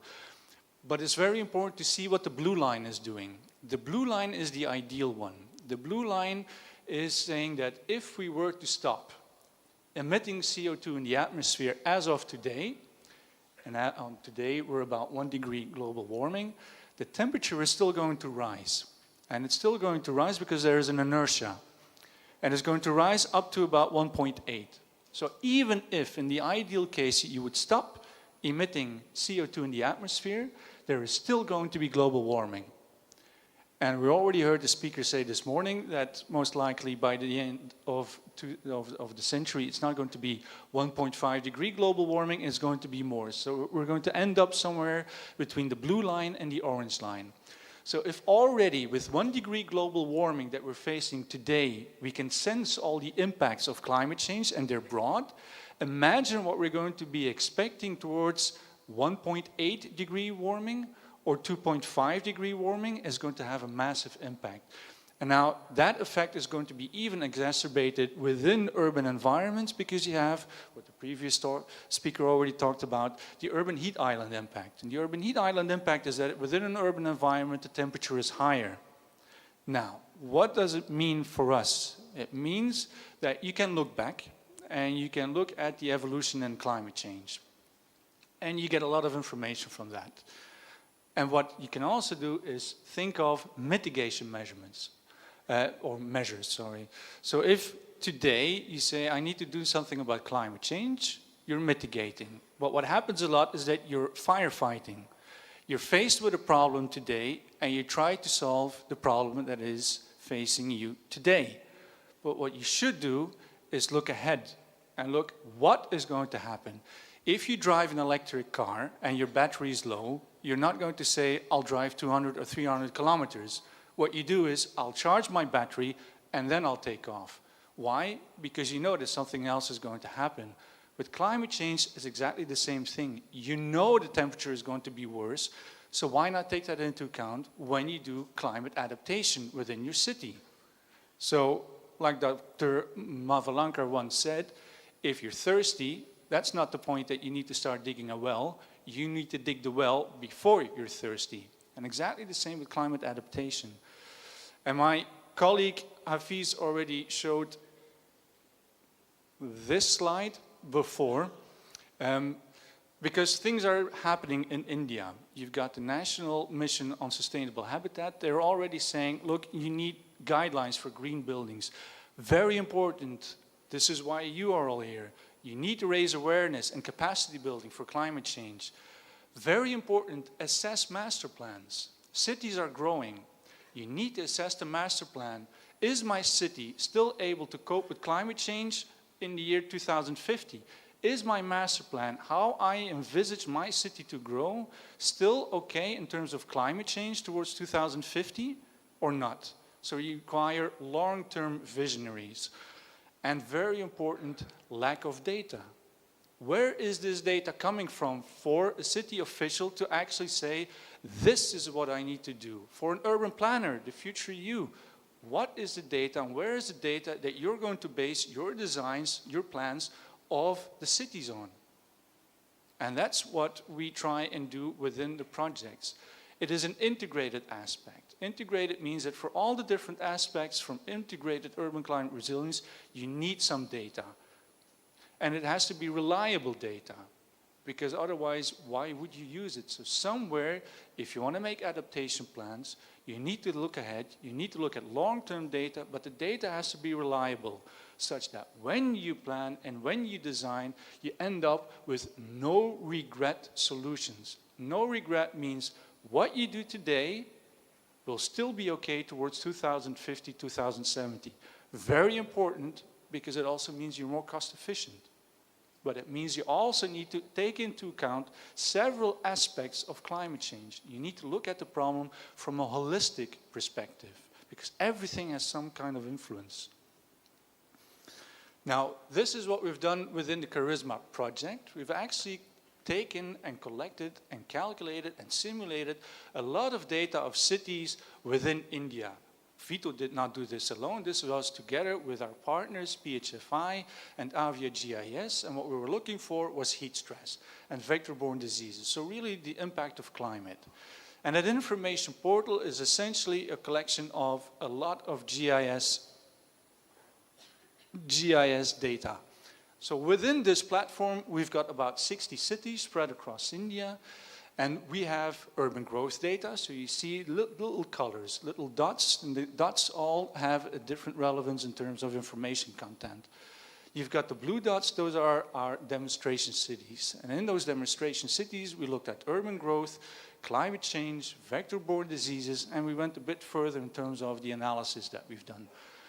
The orange dots, those are cities where we considered only urban growth and climate change, present and future. And the green cities, we were looking at essentially present land use and future climate change.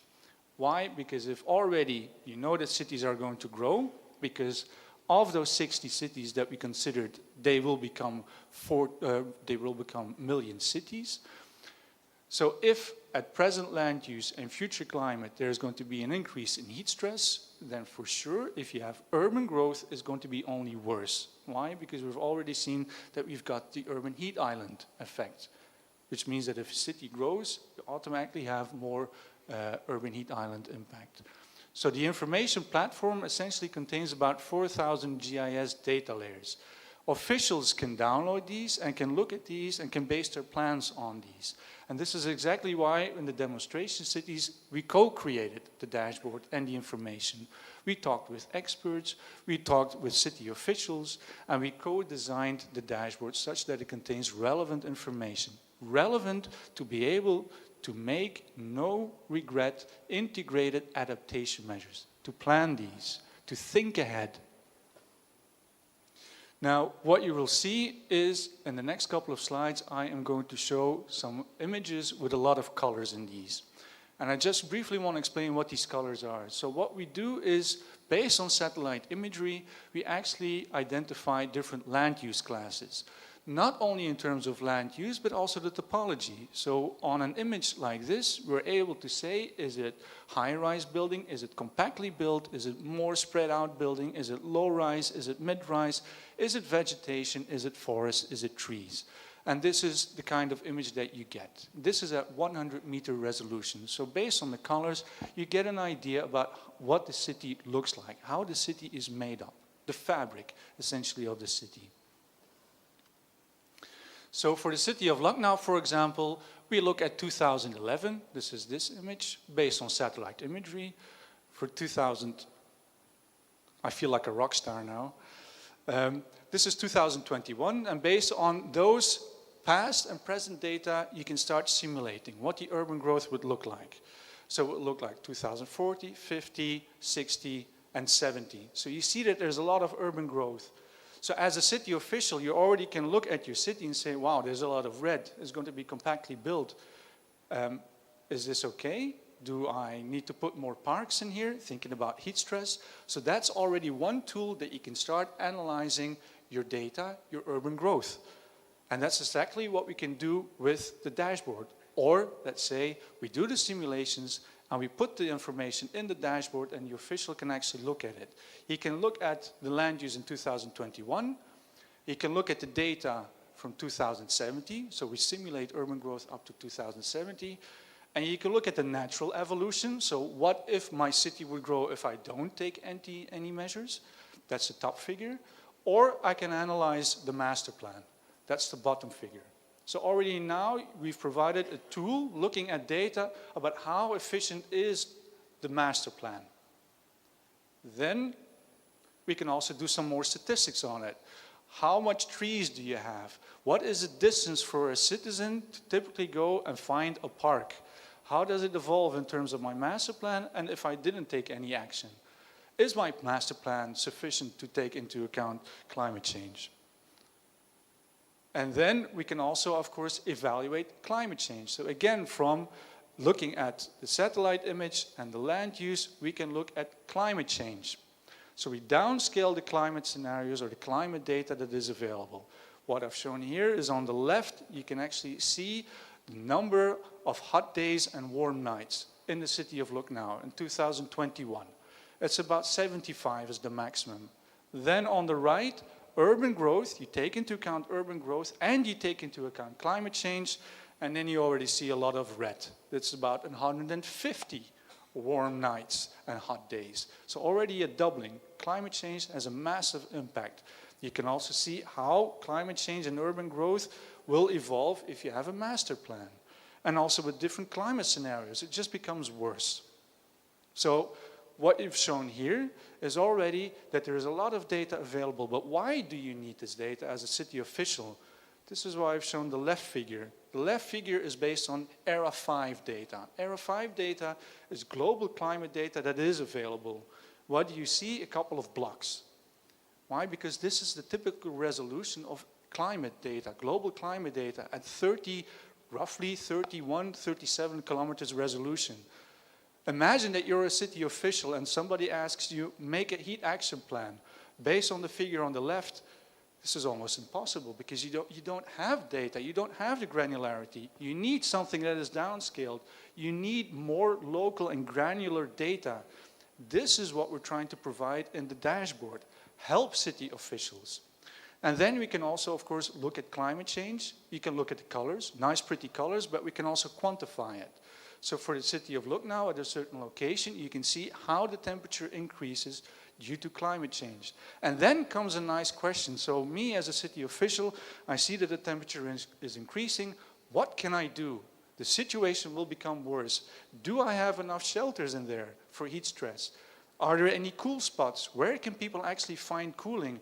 Is there a sufficient amount of water provision? See, already now you're starting to talk about actionable plans. And you're not taking action plans from today's situation, but you're thinking ahead.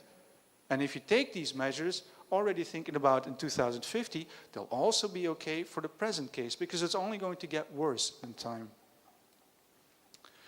And then, of course, vulnerability. Unfortunately, women and children are more, and elderly people are more susceptible to heat stress.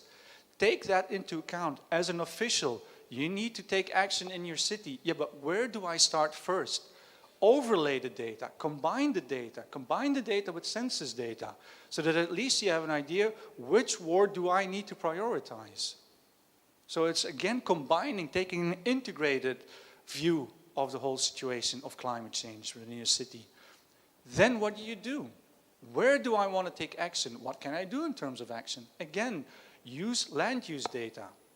Which space is available in my city? So this is again the city of Lucknow. You have various colors identifying the land use, and you can zoom in a certain area. And in that little area, you now have an idea about red being built up. Okay, there's not much more I can do in that area. I cannot put a cool shelter or a hospital because there is no space. There is a bit more green. Do I need to put more greening in there? Okay, but then I can already look at the statistics and say, yeah, I think I need to put more green, because if I look at these figures, I see how the amount of green in my city is going to evolve, and it's decreasing, unfortunately. It's going to evolve towards 2070, so I should put more green. It's not as if there is enough green. So I maybe put more shelters in there. Where? Maybe the yellow areas, because this is still bare. I still have space available there to actually put a heat shelter. But of course, you can also go to more granular data. And this is sort of the city of Ayodhya, and Mr. Vishal will give more explanation on this. But this is also in the Because You Care project. We did this exercise with the students of AKTU. This is your work, well done. But we actually mapped the entire city, or a large part of the city, in 3D, looking at the type of building, the height of the buildings, the location of the trees. But very important, you can also start mapping waste. Waste governance. Where is my waste? Where should I put, or where is more waste? Where should I clean my city first? Think integrated. It's data that is there that you can use. Integrated urban climate resilience. Based on these maps, you can start looking at heat stress. Not heat stress in terms of air temperature, but heat stress in terms of thermal comfort. It's different from air temperature, because with thermal comfort, you take into account humidity, you take into account wind speed. We've all noticed it, that if there is a bit of a breeze outside, it's a refreshing breeze. Exactly the same with thermal comfort. You take into account wind speeds. So in this plot, you can actually overlay the thermal comfort. You can see that where our buildings, it's a bit more darker red. Yes, because they will radiate the heat. Where you see trees, it's blue. Trees give shadow. Shadow gives cooling. But a lot of open spots are still there. So you could maybe put more trees. But as an urban planner, you need to know what is available. What action can you take? Where can you take it? And then you can, of course, whoa, I went a bit too fast. That went very fast. I know we're pressurized for time, but that went a bit too fast.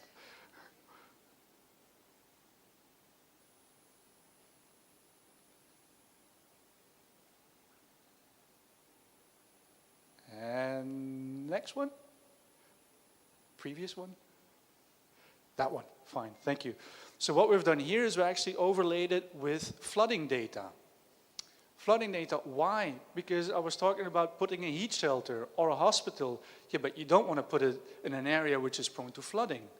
So again, integrate it. Think about no regret solutions. Don't put a hospital which is later going to be flooded and then you think, I shouldn't have put it here. No, take all into account the data. I've shown all the heat stress maps with all the temperature. Think about this. Now you know in which areas your city is going to be even warmer. Hospitals located in the warm areas will need more cooling. What do we do if we need more cooling? Switch on the air conditioning. And what does that mean? More energy. Where is the energy going to come from? Maybe you should look more into building design. So think already ahead and design a hospital which is more energy efficient because it will be subjected to more and higher temperatures. Integrated thinking. And then of course we can also look at more vector-borne diseases. Areas, hospitals that are situated in an area which is prone to, for example, dengue, take countermeasures.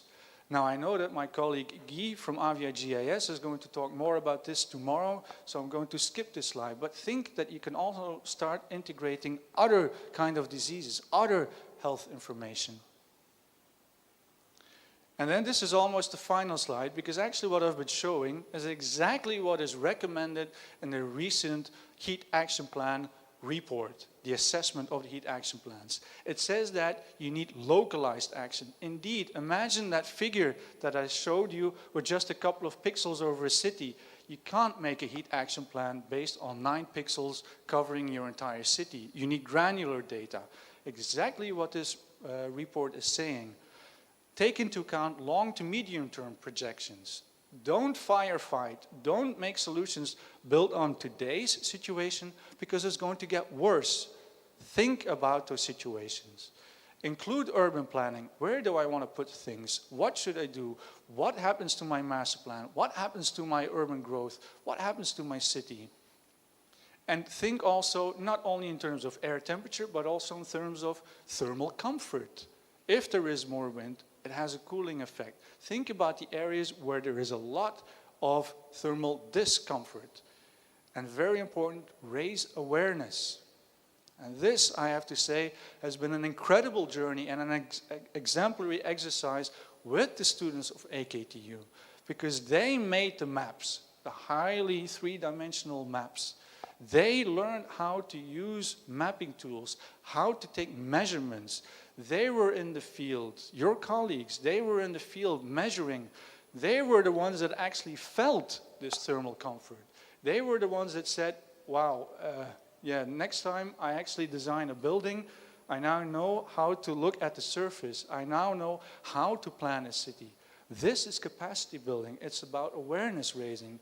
So you can see that actually I've covered a lot of aspects in this little diagram that are related and linking integrated urban climate resilience. Which brings me to the last slide, and this is something that it's a conclusion, but is also very important, because there is a lot of data out there, but the data is only useful if it gets used properly. Nobody has anything with a map that just lies there but doesn't analyze the map and thinks, what can I do with this map? What is this map telling me? Which means that it's about capacity building. Your colleagues, the students of AKTU, and even high school students are learning what does it mean in terms of heat stress. An incredible effort of AKTU, I have to say, that they involve so many high school children. that are now appreciating the impact of heat stress. It's about having champions. You, the champions are you, because you are learning now about heat stress. You're the future urban planners and architects.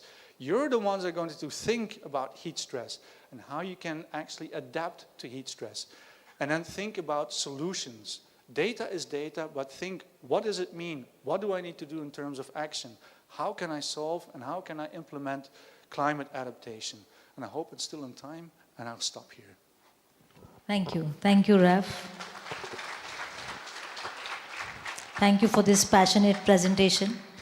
You ticked all the boxes. You talked about the relevance of data, the relevance of integrating of data, because it's all there and it's all connected. We need to find that.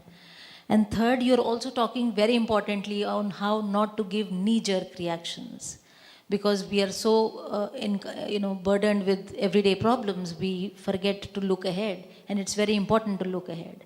I'll give you a small example in terms of a frog that was in boiling water, and the pan was kept on the fire, and the water was earlier cold, but while the fire kept burning, the water kept getting hotter.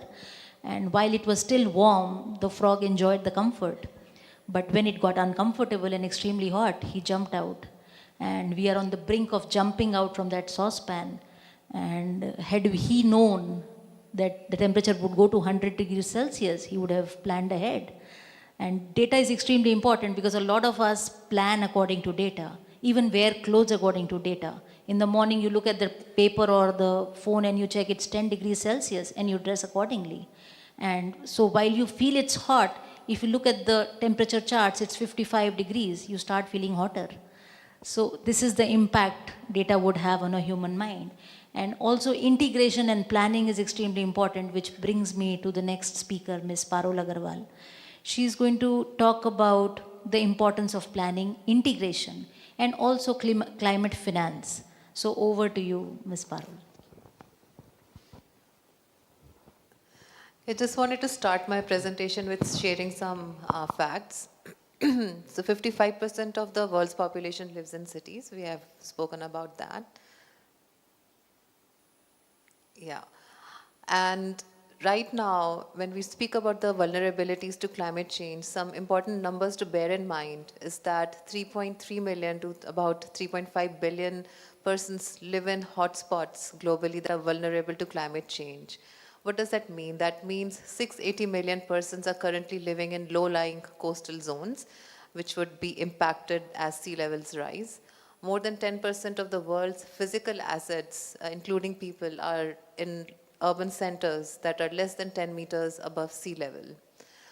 25 megacities today are affected by sea level rise, which is just one of the many, many challenges they're facing today.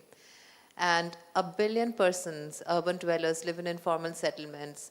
This I would like to make the central point of my presentation. As UN agency, as a UN agency, we anchor our work on two principles: leaving no one behind, that is reaching out to the farthest person first, and now leaving no space behind, no place behind. I think which is one of the reasons where we are talking about anchoring a lot of our efforts on spatial data and the importance of using data to make investment decisions. Some more facts here. Globally, 115 million persons will be displaced, and it would impact 420,000 square kilometers of land because of sea level rise. And this has become a common, scene, a photograph emerging not just from India, but we have seen in the presentation in the first session as well from Flanders, where urban flooding is a challenge. The impact of this is that most growth will be in areas that are vulnerable, where adaptive capacity is limited. Low-lying settlements are already experiencing this, and in a more compounding manner, because these are also the areas which are disproportionately affected by sea level rise, lack of infrastructure, and overlapping vulnerabilities, which have, in addition to the various basic inequities that they face. Early impacts of accelerating sea level rise have already been detected, and this will only accelerate not just beyond 2050 if we do not take action today. So again, some images here. The climate finance, and as Ms. Majumdar also mentioned, is going to be very critical as in the COP28 negotiations.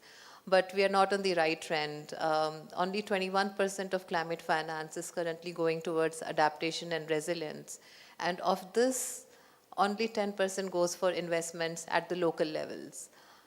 By 2030, we will have to spend more than $300 billion a year just to cope with the exacerbated challenges of climate impacts. And while there is call for breakthroughs, increasing the funding to $100 billion per year, we have not been able to achieve that yet. So essentially, what we need to recognize and what we need to advocate for is that resilience infrastructure is not just about spending more money, but it is also about spending money in a better manner.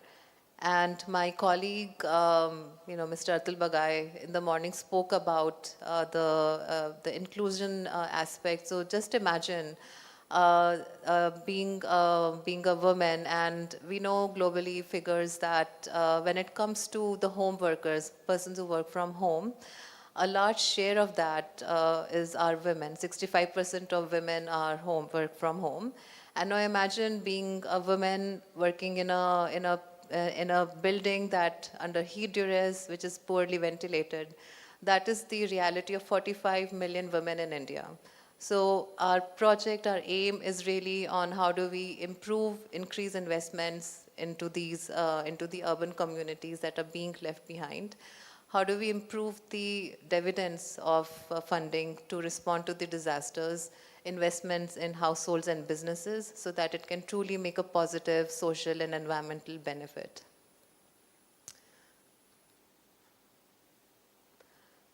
Essentially, this means that we have to use, as the co-panelists have also spoken about, mobilizing funds where it matters, using data to identify where the hotspots are, understanding their vulnerabilities, empowering the urban poor by community-based adaptive practices, engaging them in the discussions in co-creating and co-designing solutions. So I really appreciate the effort that went into visiting the sites, visiting your city, experiencing what the challenges that are being, that we are facing, and then based on that, develop projects that are directed towards local communities, but still bring in large-scale investments by applying the principles of human rights, sustainability, and in the infrastructure considerations, and then facilitating the integration of that through the state-level action plans, through the master plans, through the nationally determined commitments that I hope you are aware of each country signing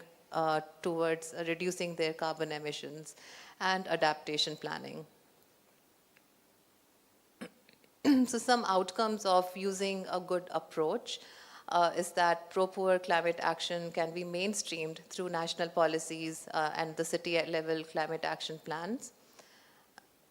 And investments can be also leveraged for responding to the needs of the poor through pro-poor adaptation projects. And I'll share a few examples of those later in my presentation. And third, that we need to really enhance the capacities of governments and our partners, including students, professionals, towards taking and making the right decisions right from the design to the mobilization of financing.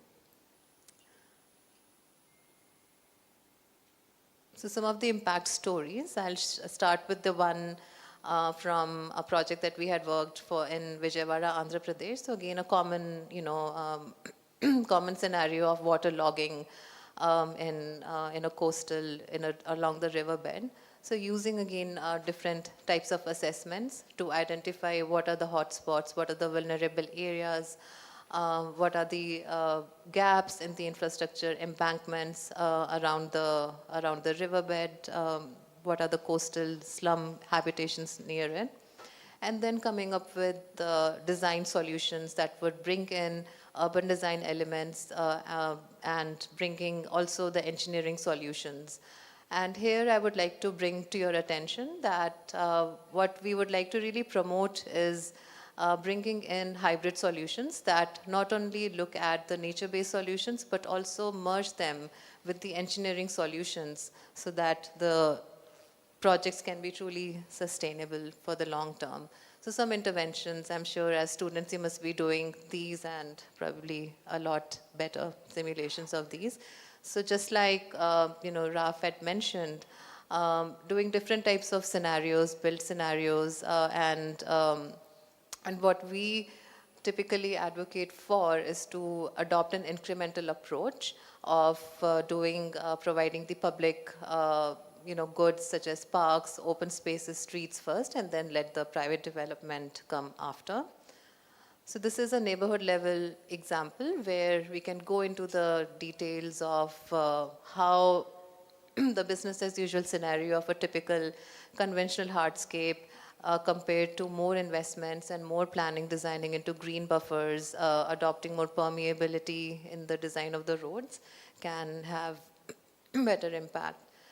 Another example, going at a slightly larger scale, is from the climate resilient design that we did for the city in Philippines, where the approach was that let's start with the planning project of an action plan, use data to identify the different hotspots, but then bring in the community perspective, bring in the participatory urban design elements, because we have seen across the world and as also in India that there is a lot of indigenous knowledge available on responding to disasters that has not been adequately documented. So whether be it on the types of building materials that are more sustainable, that are low cost, the answers are there, it's just not been documented. So engaging with the local communities, and then under this project, some components that we prioritized were on informal settlements upgrading, focusing on heat adaptive and disaster resilient housing,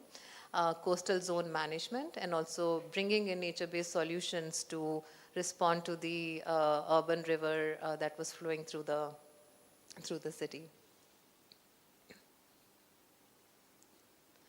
And this is another example of a project in Ghana where we were looking at the challenge of coastal erosion and how land use planning and predictive modeling can be helpful, just like my other panelists were speaking about, on responding to what could happen in the worst case scenarios, engaging with the communities to build more resilience and to come up with that institutional and legal frameworks that would support more sustainability in the planning and program implementation.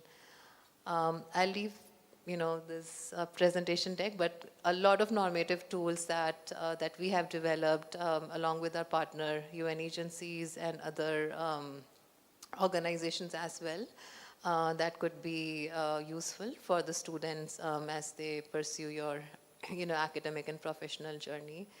And I'm happy to answer more questions if more details are needed on case studies as we go through the panel discussion. Yeah, we will take that later, Parulji. Thank you so much. The takeaway from your presentation was very effective. We should be mobilizing funds where they really matter. The approach should be incremental and the money spent should be in an effective manner. So there are a lot of funds available, but they need to be rooted and administered in a more planned manner. Thank you so much. We'll now move to Shri Manoj Singh ji. He's been in the government and he's been a part of these policy and these actions on the ground. So it would be wonderful to hear from him how he tackles all these issues when they come to him. Over to you, sir. Good, bad, and ugly. This is the story of three sister planets that we have: Mars, Earth, and Venus. I don't know why Elon Musk wants to go to Mars. It's a bad planet. It has lost its climatic architecture. Earth is a beautiful planet in the universe. It is serendipity. And Venus is an ugly planet. It has a surface temperature of 450 degrees centigrade. The evening star that you see is Venus. it has a rainfall of sulfuric acid. And it has a pressure which is equivalent to the pressure in the deep sea of Earth. Venus went through a runaway greenhouse effect. And this is why the climate scientists and the administrators are worried. Are we going to lose Earth? The slide my friend showed was that we are heading to 5 degrees. There is a threshold of 8 degrees, 9 degrees, some debate it is above 10 degrees.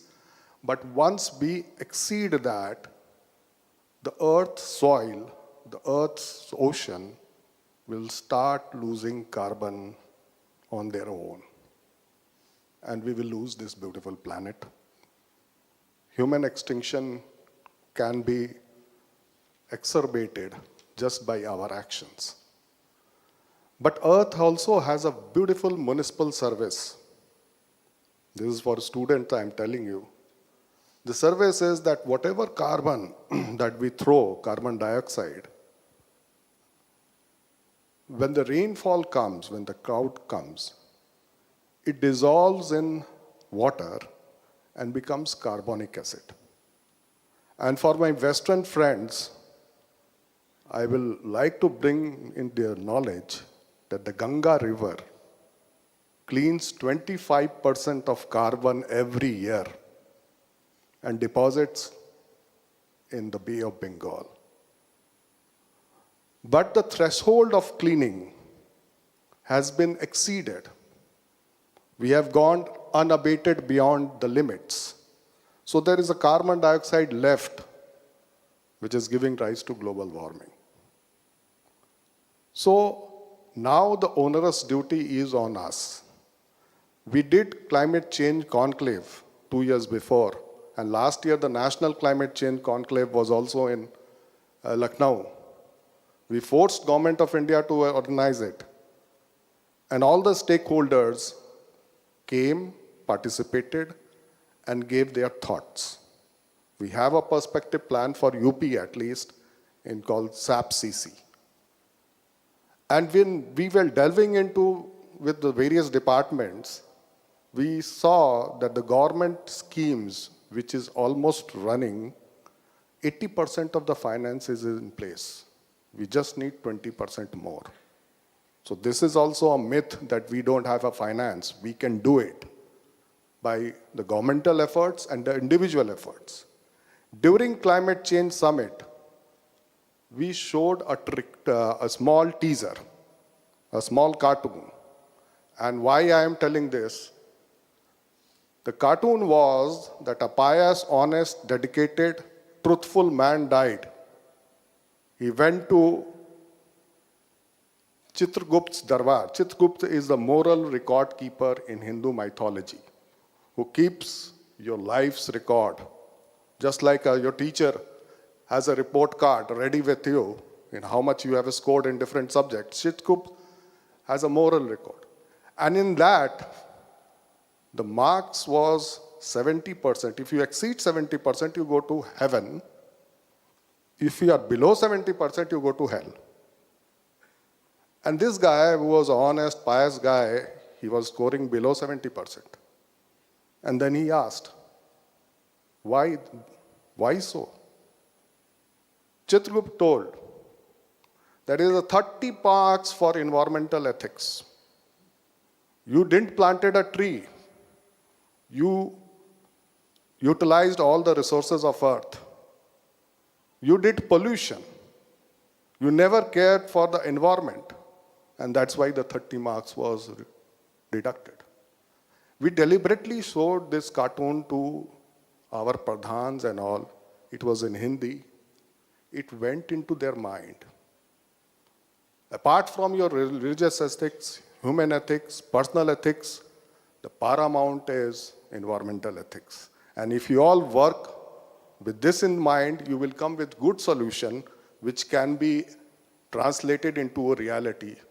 Because architects, whatever you plan, we administration transformed accordingly.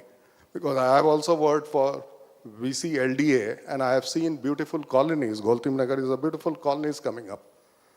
But how do you, we should integrate now. We have plethora of schemes going on. What I suggest is, can we come with hundreds good locations for new cities, new colonies, which takes into account the natural geography which is existing. The planning itself is done in such a manner that, as it was shown in the slide, that it can become a zero waste colony. So site selection is one of the most important things that planners should keep in mind. Most of the Indian cities are socio-cultural in all, they lack layout and function. How to retrofit, redesign those cities. Energy efficiency is one of the things when you come to the building aspect of the city. Whether energy efficient devices are installed or not. Government of India has this Perform, Act and Trade, PAT scheme, where you can replace your equipments by energy efficient equipment. It has a labeling program, 5-star label ACs, washing machines, TVs. They consume less electricity. Less electricity means less coal burned. And the target of Government of India is to save 40,000 megawatts of electricity just by this scheme. We can do lots to the Mother Earth by reducing emissions through our energy efficiency. Then comes water use efficiency. In your toilets, in your whole building, leaking pipes, how to retrofit, how to design it, how to save water. And if, again, a building is sustainable, then definitely there has to be a positive impact on the environment. We also have to adopt designs. All of you are design innovators. How could we adopt design? We have plenty of good, I have itemized plenty of good knowledge base all over India. You see, stepwells, Baolis, Jaisalmer Havelis, Kerala backwater bamboo huts. We have Rajasthan Haveli, bamboo huts of Northeast, beautifully designed. Toda huts, Goan houses, elevated houses for catering to those areas where flooding takes place. These are micro-level architectural innovations which has been done in our past. How can we integrate into the city planning? How can we cajole and coax a new customer to build his house according to these design so that there is a good sunshine, cross ventilation, and we could rebuild our city in such a fashion. Then we have a green spaces. Lots of area, LDA in Lucknow will have lots of parks. But have those parks been assigned to urban forestry? We have a very good now example of urban forestry in form of Miyawaki forest, which is high density forestry. And we have in Kokorel, we have plenty of examples in it. If we assign 50% of the park and re-cherison them as our Miyawaki forest, high density forest, we will definitely be doing carbon sequestering. Because you know climate change mitigation is in two parts. One is the carbon sequestering aspect and other is the emission reduction aspect. So that could be done. But the most important thing that a town planner has to do is to have a community engagement, to have the local knowledge. And how you can pick up those local knowledge, integrate into your plan and suggest to government that these actions are required, that will make everyone engaged and successful. So today, it's a great opportunity that Urbcare has organized this conference. V2 has lots of, they are a repository of knowledge, acumen, and perspicacity, and they are sharing with it. Everyone is giving its own, the best aspect over here. Lots of knowledge will be accumulated after this seminar. What is needed is how we assemble this knowledge and how we plan it. As a forest department, for last 3 years, we have taken cudgels on behalf of environment and climate change, and we have planted almost 175 crore trees in UP. Every year we plant 35 crores. And this is with community engagement. Every village has Amrit Sarovar, which is a water harvesting structures where we are planting trees. We have a capacity of 50 crore plantlings in our nursery, and we are going to enhance this to 75 crores. So these are the actions that we are taking. The Energy Efficiency Department of Government of India, which is EESL, has decided to give 1 crore DLD fans. Now these fans consume only 10% of electricity, which is the normal fan is consuming. Now it becomes our own duty. Otherwise, I see the wastage of energy that is being done. The example of Environment Ministry, that is our parent ministry. In Secretariat also, there is a bureaucratic apathy. But if you take initiative at a personal level, then definitely it is going to have a demonstration effect and bring about behavioral change of the other officers or other person. And that is what is quintessential for. So we have to see how individual steps can reduce, because again, the point is you are scoring marks on environmental ethics. What kind of earth we are bequeathing to our children? With climate change and the report that we had of SAP-CC earmarks 28 districts of UP which will have field-like temperature. Field-like temperature is temperature plus humidity of 60 degrees by 2030. The amount of working hour that will be reduced, especially to the deprived section of the society, you cannot imagine. You cannot go outside your house for at least 3-4 hours of sunshine during the summers that we will have. The amount of we have people in UP who will say, it hardly matters, the coastal city has to worry, why we should worry about flooding and sea level rises. The sea level rises will throw backwaters which will come till Allahabad, and it will enter into our groundwater table. And the whole West Bengal, Bihar and Eastern UP, our groundwater will become saline. These are the contrafactual effects of climate change. You don't imagine where we are heading towards. And solar rooftop is very, very essential for us. And that's why our Prime Minister has given the National Solar Mission. And UP government is trying to make solar rooftop a success. We can generate 1/4 of electricity of city through our solar rooftop. India has a coastline of 2/3 area is a coastline and 300 days of sunshine. We can be a great renewable energy generator. We can generate through these solar and wind green hydrogen.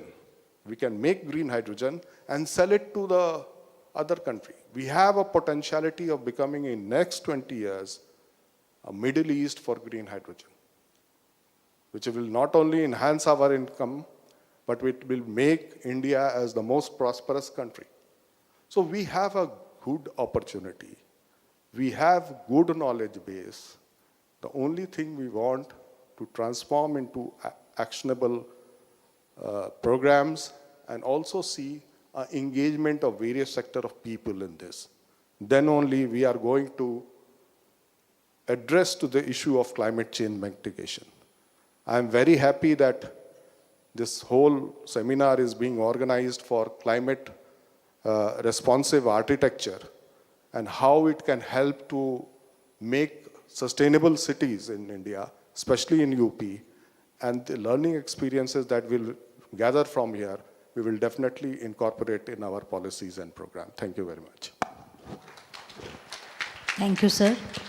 It is very heartening to know that a lot of things are already being planned and in place, and awareness needs to happen more, which I think is also happening side by side. So maybe in the next 5 or 10 years, we'll be much closer to where we want to be. Thank you so much. I'll now shift the mic to Mr. Vishal Singh. I was not able to give his introduction. I'll give it now before he starts his talk. He is an IAS, Municipal Commissioner of Ayodhya and Vice Chairman of Ayodhya Development Authority. He is an experienced administrator and leader, demonstrated history of working in the law enforcement and social development. He is skilled in policy analysis, analytical skills, requirements analysis, government and strategic planning, strong solution engineering, and an e-governance professional. He actually graduated as an engineer in 1995 at Madan Mohan Malviya Engineering College in Gorakhpur, and later he did MBA in marketing from IMS, and then he also received the 4th Chevening Scholarship in the leadership course from the Government of United Kingdom for study at the London School of Economics and Political Science, for which he completed during 2009. And later, of course, he became an administrator. He's received many awards. He was awarded the Master's degree for Sustainability and Ecotourism at Peru. And he was recognized to attend the World Bank Information Technology Services in procurement programs. He also participated in conferences by MSME in Iran. And he's extremely active and leading the change by ground level execution in Ayodhya. He will speak on the challenges he's faced on this pursuit of sustainable development and the measures adopted. Over to you, sir. Thank you so much, ma'am. And thanks to the August gathering here for inviting me over here. But thank you, and I'm sorry for being late. I'll immediately come to the topic that I've been assigned to. Well, I'm working as Vice Chairman of Ayodhya Development Authority for the last 3.5 years. And when I think most of us must have seen Ayodhya, and a lot of students of AKTU have been there several times for surveys. So erstwhile Ayodhya was basically a small kind of, I'll not call it village, but a very small city. And now the task that has been assigned to us is to transform it into a global spiritual capital for the world.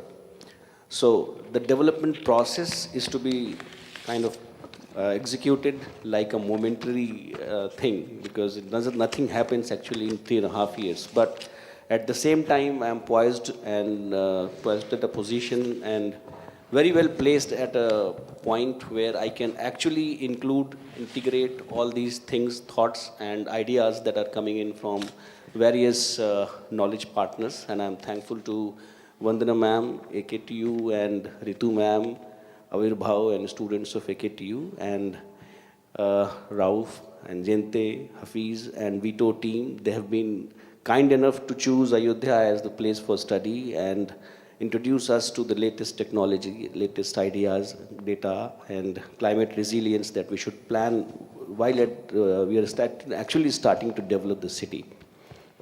Next, please, or should I shift? Well, this is some of the photographs from Ayodhya, and what we are doing, I mean, we have done in a special way. We were asked to develop a vision for Ayodhya, how Ayodhya should look like, and we have done a vision planning for 2047, which was basically reviewed and approved by an Honorable Prime Minister, and Honorable Chief Minister's guidance was always available to us. And we planned for 2047, and while planning it, I was introduced to this idea of climate resilience and thinking about how to reduce number of heat wave days. And we started this project with Vito. And we have been able to since then, we have conducted survey of Ayodhya area, the built up area, and we have done the survey, completed the survey, and now the dashboard is also going to be up and available for us to kind of help us in various aspects of planning and also executing. And while we are working on it, the blue and green infrastructure that Ayodhya has, we have integrated all of that, and then we have developed a master plan for Ayodhya. For the first time after 35 years, there was no master plan there. So in the master plan, we have integrated blue infrastructure and green infrastructure as on date. And while the development activity is going on, a lot of roads are being constructed, a lot of new buildings are coming up, a lot of infrastructure is being put in place. While all this is happening, we are also kind of measuring how it is all impacting our weather around or climate around. And by putting up those weather stations, we're collecting continuous data. And through dashboard that has been prepared by AKTU and VITO, we'll also get to see how it is impacting number of heat wave days for the city and what are those mitigating effects which we need to, mitigating efforts which we need to include or make it happen so as to keep it actually a cool city for times to come. We are working especially on many water bodies and rejuvenating them, as Sir also said, that Amrit Sarovar is being built. We have beautified all those Amrit Sarovars in the city area. There's various Puranic kunds or religious places of worship which erstwhile used to be kunds. Now we have beautified them, engaged with community and trying to make them own it so as to make it a sustainable change. And importance of water body is to be realized by them so as to whatever change is being done to keep it sustainable. And we are increasing urban green spaces. We have done a lot of plantations, and the buildings that are being designed by government, either it has to be either IGBC certified, then only we are approving it, or it has to be reusable structure so that whenever the use is changing, we can adapt it and use it again. And we have done many projects. One of them is this Samda Lake rejuvenation. Basically, it was a water body which was being encroached upon. It's a 67 acres of water body, which was erstwhile, probably it was migratory birds were coming there, and then it was now being encroached upon. So we transformed it. This is before pictures, and now it looks like this. Now this has become a very kind of popular tourist spot, and people from all around the city now come here to spend evenings. We have planted 1.5 lakh trees here around the lake itself. And this year I'm happy to share that number of migratory birds, the population of migratory birds has increased this side, and many ornithologists have collected this data and reported back that there is a substantial increase in population of migratory birds this year. So, and there is another small sewer tank. As you see, that ponds were reduced to kind of a sewer refuge centers amidst the city. This is again before pictures, how it used to be when we started working on it. This is right in the middle of city center. Earlier it was called as Faizabad or Lal Diggi. Sewer lake tha pehle ye. Now after the intervention, we have converted it into like this. And there is no metal construction, there is no cement used. It is all just bunding and allowing water to flow through gravity and aeration. And the flow has changed this place. Now there is no smell. And now we have beautiful restaurants surrounding this place, and the property values across around this place itself has increased now. And it is one of the most sought after destination in the evening for youngsters. And this is another initiative which we have taken, and understanding that flowers that are being used in temples, they are all being wasted now, otherwise going to garbage, were not even composted, and we were not able to throw it properly, dispose it off properly, and it has a religious connotation also. So we tied up with Fool.co, and now we are creating agarbattis, incense sticks, dhoop, and feather, and many other products are being produced by Fool.co and Ayodhya Municipal Corporation. Now they are being sold and they are in demand. And one thing that I want to bring into the master planning that we have done this time was unique, because first layer of master plan which we took to start with was basically the water channels which used to exist sometimes ago or whenever it was, and we took satellite images and how things have changed in coming years. And now in the master plan itself, we have defined two things. One, we are not going to pass any kind of map if it is across a water channel or it is going to disturb the natural flow pattern of water in the city.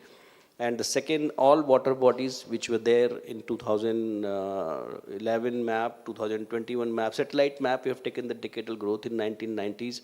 We have not allowed any kind of construction around 6 meters of any of the water bodies. And so we are going to protect all kinds of water channels there. Similarly, the green belts, we have no more than normal green belt in the city, though it was not really kind of a very welcome move. There was a lot of opposition from ground, but yes, we have declared a large area as parks and open spaces around the river. And we are also working with NIUA, that is National Institute of Urban Affairs, and they mandated that we should have river-centric master planning. And we have done it, and we have created sufficient amount of buffer area around the river so that there's no construction around the river, and future also is maintained properly. And well, this is something, now I want to come up what we have achieved through this Because You Care, that is VITO team and AKTU team. They conducted this survey in this Ayodhya area, and Yente, would you like to kind of explain on it? What are these? Yeah, maybe. Yeah, sure. So these were we were able to map quite a large area in Ayodhya, 4 to 6 square kilometers.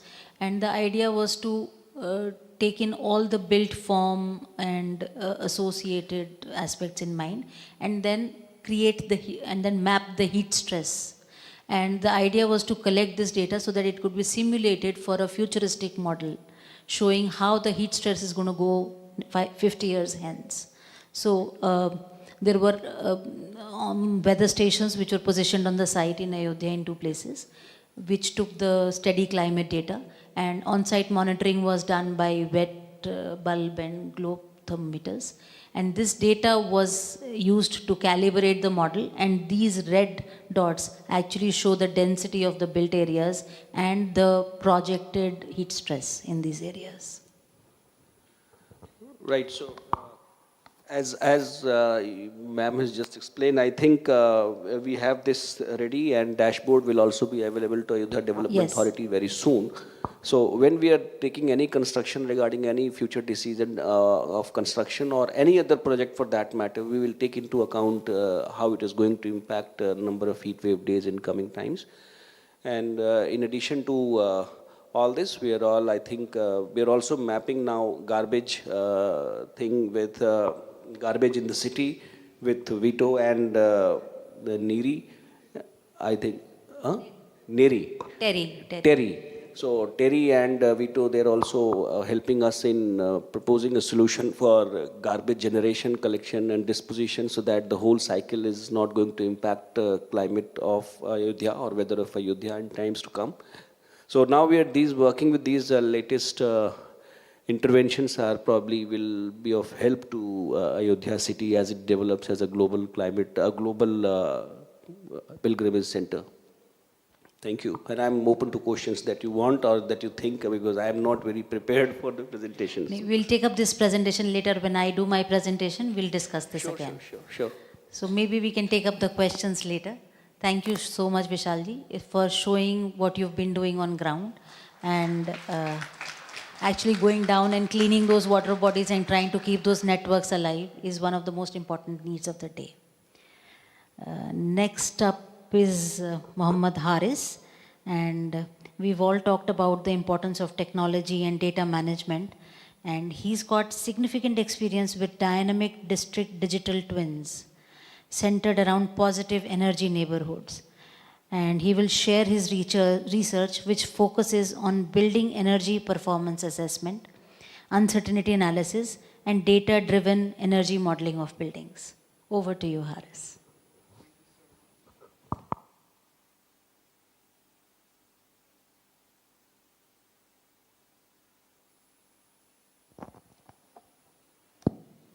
Great. Thank you so much for having me here. It's actually quite an honor to be sitting here next to you all. I'm just at the beginning of my career, and I've been like introduced to so many projects at Vitho, different kind of environments, different kind of people. So before moving on, I know it's been late and we don't have much time left. A quick show of hands here. How many people do actually know what a digital twin is? Anything about, have you ever heard it anywhere? Okay, so not so many people. I'll start off with a personal example of me. So we have like storage water tanks at homes in India, and we have motor pumps to fill the tanks. Whenever the tank goes below the water level and there is no water coming out, we open the motor.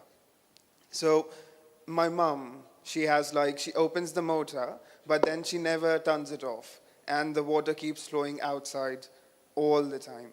So one day my father, he got like so annoyed, so he built a sensor, and then he built an alarm machine.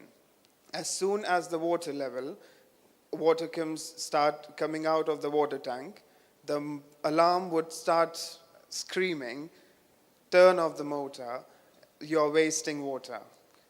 So this is my own personal example from a more people aspect. How do we deal with buildings? How do we deal with the inner environment, and how we can make it better? Now, a digital twin in that aspect is something that comes from within the buildings, comes from with the people who are there in the buildings. These are sensors that you see around. These are lights that you see around. So I can predict your next move sitting here if I build a digital twin of this room. So it takes into consideration what's happening inside and outside, and also how you are interacting with your own environment. So I bear an example. It is from a Flemish context. We have the city of Genk in the Flemish region of Belgium, and we are actually doing a project which is called Open Lab. We are focusing on majorly cities, different kind of cities, Tartu, Pamplona, Genk. So I'll give you an example of Genk, what happens there, and how we are actually going forward building a digital twin of it. So these statistics are basically the same for most of the cities. We are moving to urban areas, and we are going to make bigger cities eventually as we move forward. So again, something similar, but what is different nowadays? So I can make a digital twin. I can give you all the tools you need, but will the people actually participate? So we are making a living lab at the moment, so that you can interact with your energy system, and I, as an urban planner or a municipality, can interact with that energy system, and we can make decisions together. It's mostly like co-creating at the same time. So you are part of the process, and I am a part of the process, and we make a living lab out of it.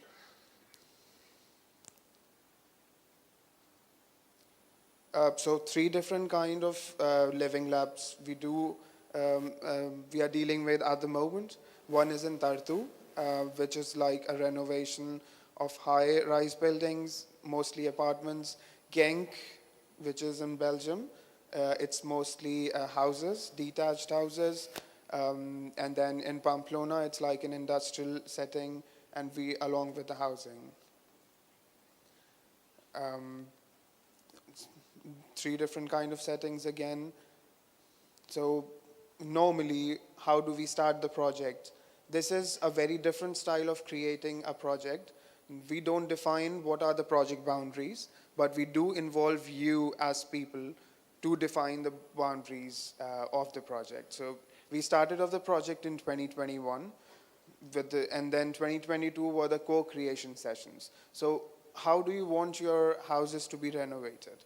Do you want to renovate windows, or would you like to invest more in your external envelope. So these kind of decisions we make together with the people who live inside the houses. Then the normal process starts. We have started the process already. We will be renovating the houses at the moment in 2024. Then we start off with the operation, and eventually we'll finish the project in 26. So this is a part of the Genk Living Lab. So what you see here, it's a big area. Genk is actually like a minor city, and this part of Genk has received special permissions from the Flemish government to experiment. So it's like a test before invest environment. Companies can come in here, they can test their products before they eventually flush it out to the bigger market. So the residential living lab that you see over here, it's the living lab that we are testing on at the moment. It's a social housing district. It's called New Texas. And most of the houses represent detached houses, single family dwellings. What technologies now we can play with? We can play with any kind of technology that you want inside the building. So we talked about earlier having PV, on-site PV to reach our carbon emission reduction goals. So we can all model it in the same environment, and we can alongside give an indication of how much PV should you put on your rooftop so as to reach 30% reduction in your carbon. So that's one of the examples. We deal with other technologies as well, different kind of HVAC systems. We don't deal with air conditioning at the moment, but we do deal with all sort of heating technologies. With PV comes storage, so we also deal with different thermal storages, electric storages, and how it would eventually change along, let's say, the next 7 years or the next 10 years.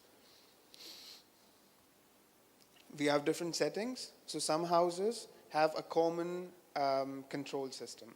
For instance, 3 houses might have a common control system, and we can control it using one controller, while some houses are completely singular in operation, and you can control it in an individual aspect.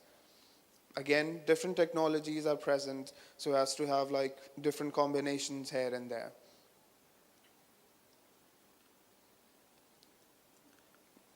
More technologies coming in.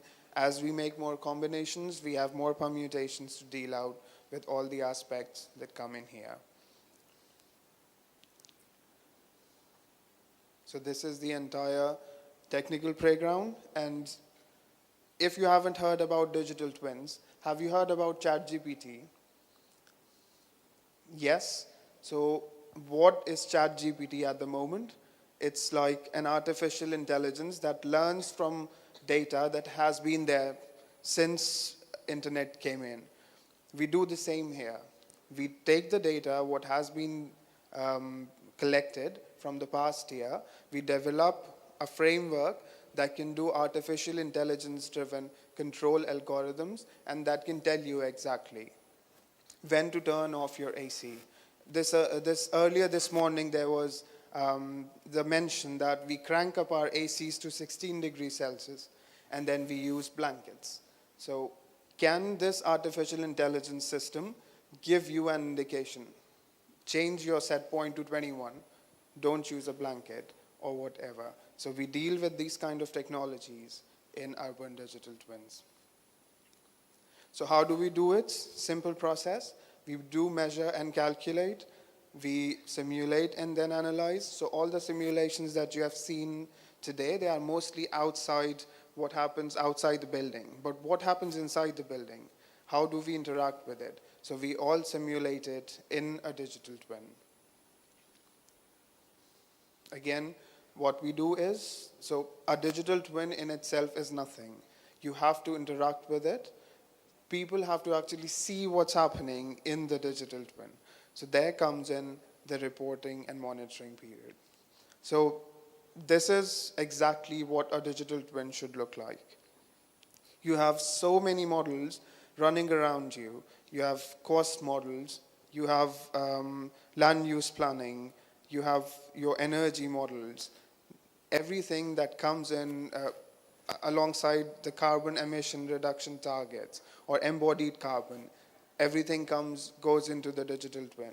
And you can use and maintain it as you want. So what is the structure of a digital twin? These are different hierarchical levels. You can start off, let's say you are in this room, I'll start off making my digital twin with you as the base. You are interacting with your phones. Some are charging their phones at the moment. So, air conditions are all on. So this is my base level. I'll start off here. Now, I'll go outside the building. There are different buildings on the campus. That's my next hierarchical level. So how is this building interacting with the other buildings on campus? Let's say there is a PV system somewhere at the top of the building. So how is this building interacting with that? So these interactions that go on, these are all included in the different hierarchical levels. Now, it's a campus. What about, I have 10 campuses now. All need to be digitally twinned together. So then comes in the grid, which has weak points, which is dirty at the moment, let's say.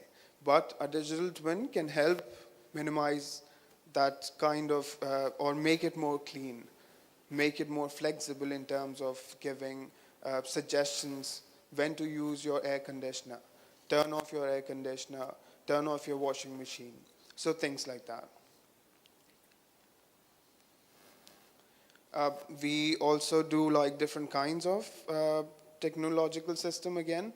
I don't know if would be very relevant for anyone here, but we have dynamic simulation models. So dynamic in the sense, all the models that you saw earlier on the GIS map, they are kind of static in the sense, once you put in your information in the database, it stays there.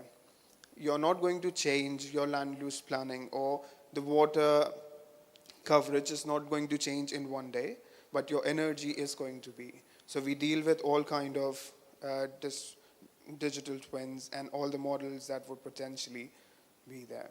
Again, this is more of a technical workflow. So it's all automated. You give in your inputs.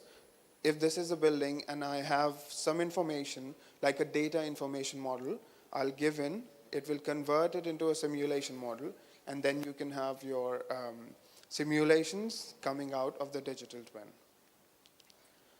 So I'll end up with this slide. What is a digital twin? Again, I told you it starts off with you. You are the user digital twin. That comes in how you interact with your surroundings. That's the building digital twin. Now if I go out, then comes in the neighborhood digital twin. So all of these combined together and fed into an AI network will give you different scopes of application. For instance, I want to check how many electrical vehicles could we potentially use on this campus. At the moment, it's becoming very congested in the electricity network. When can I charge my vehicle? When can I not charge it? When can I use as a district battery? How many inverters do we have in the network? How is that going to change the decisions, particularly at the user level? So all of these, what we do then is, we take this information and design dashboards again. So dashboards are similar to what you have seen before. They are mainly GIS mapping, but more on a resolution, higher resolution of what goes inside the building. Yeah. So it has been estimated, 42% comes from the energy efficiency of energy saving targets can come from energy efficiency, but those targets could actually be sped up by 10% if we do a digitalization of our ecosystem. So yeah, digital twins are the next thing to be. They have been there since a long time in other departments and other domains, but with building, it's coming on and gaining traction now. So yeah, if you have any questions or concerns, we can talk about it later. And yeah, I just wanted to introduce our team. We are the Tribe team at VITHO, and we do technological research and innovation in built environment. So we do a lot of different things, but everything what happens inside the building. Okay, thank you. Thank you, Haris. And in simple words, if this space had a digital twin, the air conditioner would have been switched long back. Before kind of scaring the students sitting there, we just have one last presentation, and I'll sum up our research, and maybe that will make you a bit more excited because you were a part of it. I'll sum up what we did in the Because You Care project. So can you please run my project? The AKTU team, along with students, the Ayodhya Development Authority, and of course guided by VITO. This project was one of its kind, where we highlighted the participatory approach for climate capacity building. Now, participatory approach may seem very simple to say, but it's difficult to get done. And the most important thing that happens here is that the responsibility and the onus shifts on the person who's participating. So community development helps in a way that we make leaders of the people who are participating, including the government, including the administration, including the students, and of course, the high school students also. So suppose we are taking some data somewhere and we keep telling this person it's 25 degrees Celsius, and he's not interested because the device is in our hand. The moment we hand the device to him and tell him, please measure the data, immediately he gets bothered and he wants to know whether it is 24.5 or 25.2. So this is the power that participatory approaches can have. And for climate capacity building, this is what we did in Because You Care. Can I have the...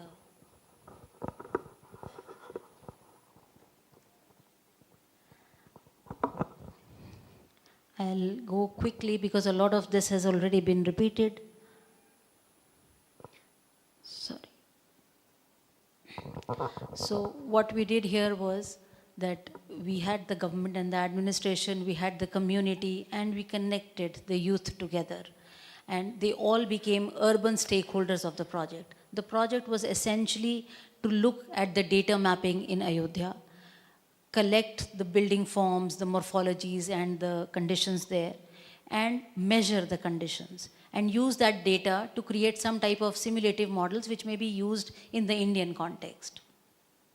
Now, all this data was first, the process of collecting this data was first understood by the research team at AKTU, then communicated to the students, the master's students at AKTU. They were trained in it, and then on-site demonstrations were done in Lucknow first and then Ayodhya. We'll walk through the journey while I move this. So the first part being the technical training of the research staff and the participant teams.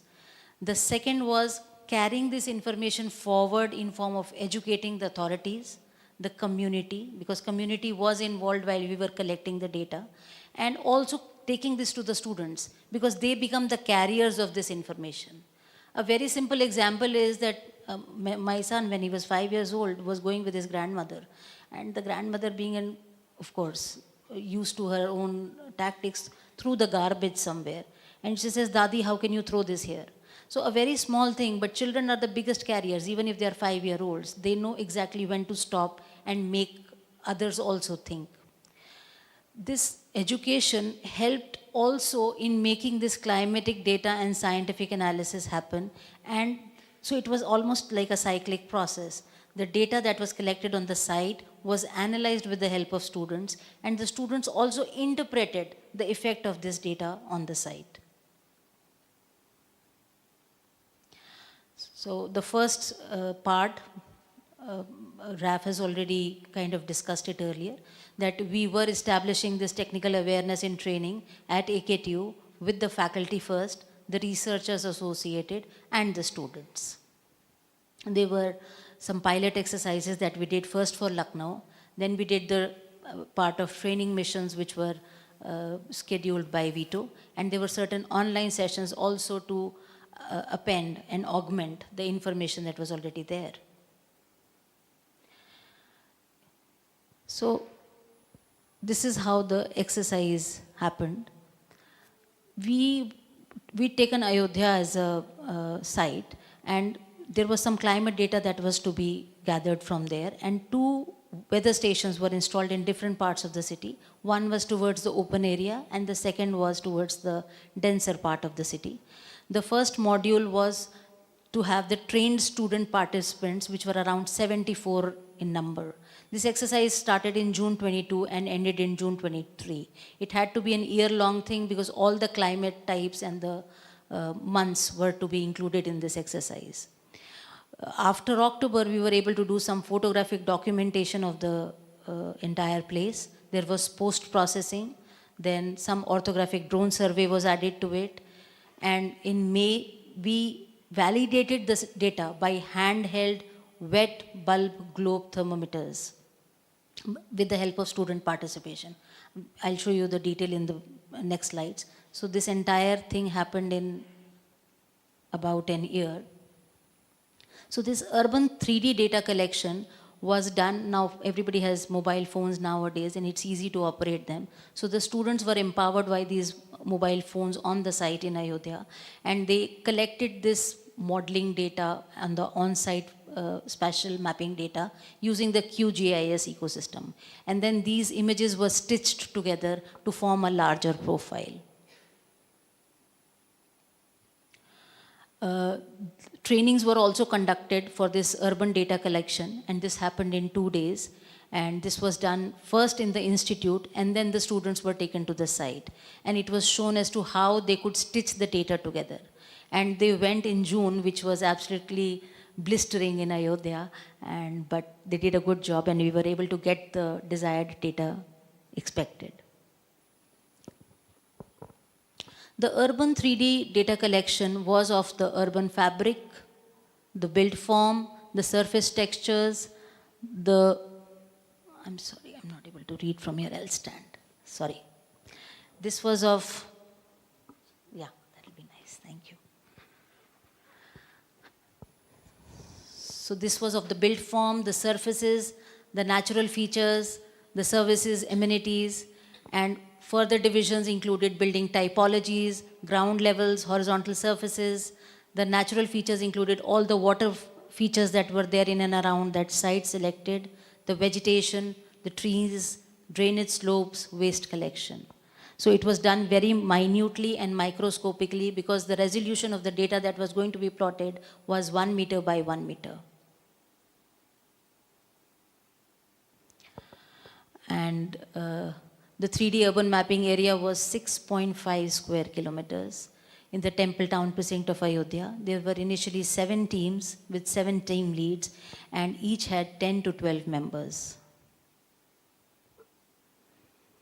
So this is how the urban mapping happened, with each building mapped, each place recorded on their phone, and the data stitched together. Then after that, there was a documentation of round 2, because the first round, of course, would have some gaps. So this also included photographing that area, that 3D structure, the built form, so that this information could be added when the plans were being made later for post-processing. Then validation was done through generation of random points on QGIS. And such sites were documented photographically for the polygon validation, and point data was added into the file and checked for presence in the database. So it was rigorous, and we kept on going back for the data and doing it again on site.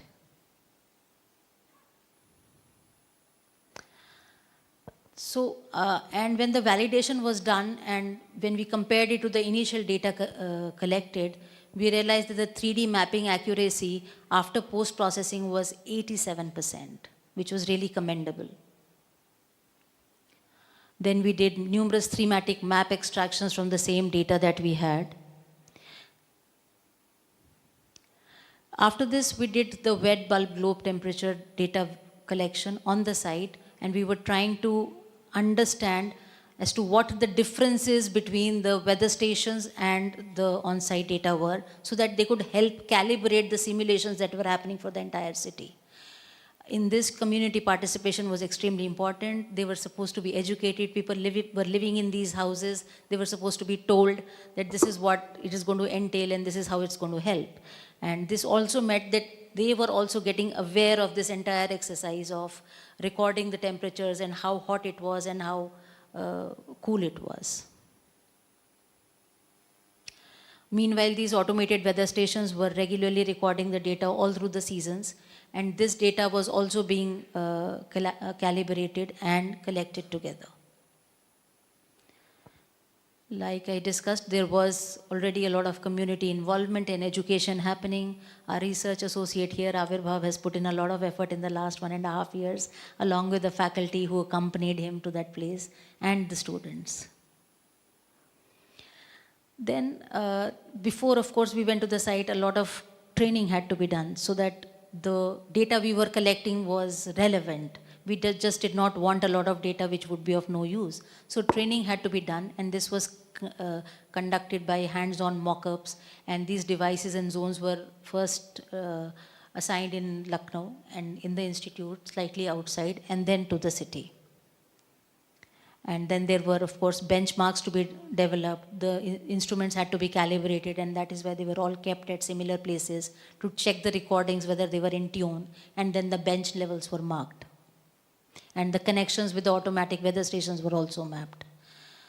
Then while so all these points that you see in the map here, they're all the points where the WBGT was used. There were standards where we are going to place those WBGTs.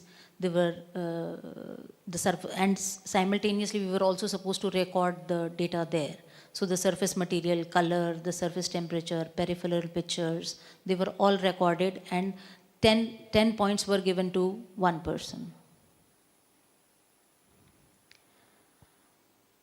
So this was also planned. You have to walk for 5 minutes, you have to place the WBGT, then you kind of walk to the next point. There is a 10-minute logging time, and while there's a logging time happening, you place that WBGT tripod setup, you start logging, check the surface temperature, enter the location, take 4 cardinal pictures in the sky view surface. So within that 10 minutes, you have to do this and then move to the next spot. Then there was an integrated photographic documentation to help validate and also look for extra cues. Because by the end of this exercise, we also wanted to create a heat action plan. So we wanted to know where the cues or where the suggestions are going to come from.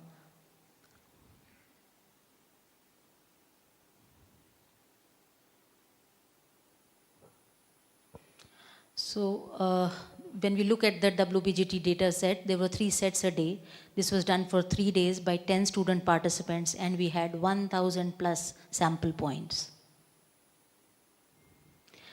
While we were doing this, there was data collected for thermal imaging also. Now this thermal imaging camera will show you how hot or how cold a surface is along with temperatures. So this was also simultaneously recorded, and the community who were living there also participated in this, and by looking at the camera, they would immediately understand, if it's so red, oh, this is so hot, and this is not so hot. So they could also relate to a lot of things that were happening in their households and otherwise. So this is how the thermal imaging data was collected. The community was involved. This was June. So everything was, you can see our research associates battling it there in the intense heat. Beyond this project, it extended into the CLICS program, which was actually a climate change knowledge for schools, because the high school students were also to be educated and empowered, and they are the future leaders who are going to take this battle with climate change in the future. So a huge dissemination program was launched, in which a lot of faculty from AKTU took initiatives and went to these schools. So more than 13 plus schools and colleges were selected, and more than 22 faculties and researchers educated more than 3,000 students. This process is still going on, and in fact, a lot of schools are inviting us every day again to kind of come and talk to their students, and the faculty of those schools along with the students, are super excited because this is where they get to learn, they see what we have done on site, and they're also empowered to do field sessions. So as a part of the field session, 2 sites were selected in Lucknow. One was the Ambedkar Park, which was comparatively a less green space compared to the Lohia Park, which is a much more greener space. And the students were taken to these sites to understand how the surface textures were different, the number of trees, the built form, the reflective qualities. And this is how all the experimental field sessions took place. And the high school students could immediately understand the temperature differences. And it is no need to say that there were significant differences between the built space and the unbuilt space of both of these places. So summing this up, because UCare has been an extremely enriching learning exercise for all of us, and in the last more than 1.5 years, we've been able to touch upon all realms of the community and society that we live in. And we are hoping that this dissemination can continue, and the more the people are aware of, and the more data, relevant data is available to them, they might be able to use it for many more purposes which will help us combat this looming threat of climate change. Thank you so much.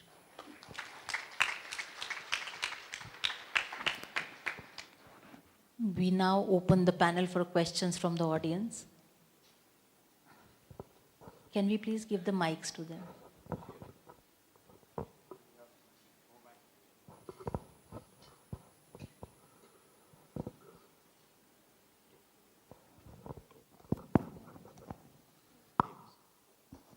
Yeah, thank you very much for this wonderful session, and thank you for the invitation here.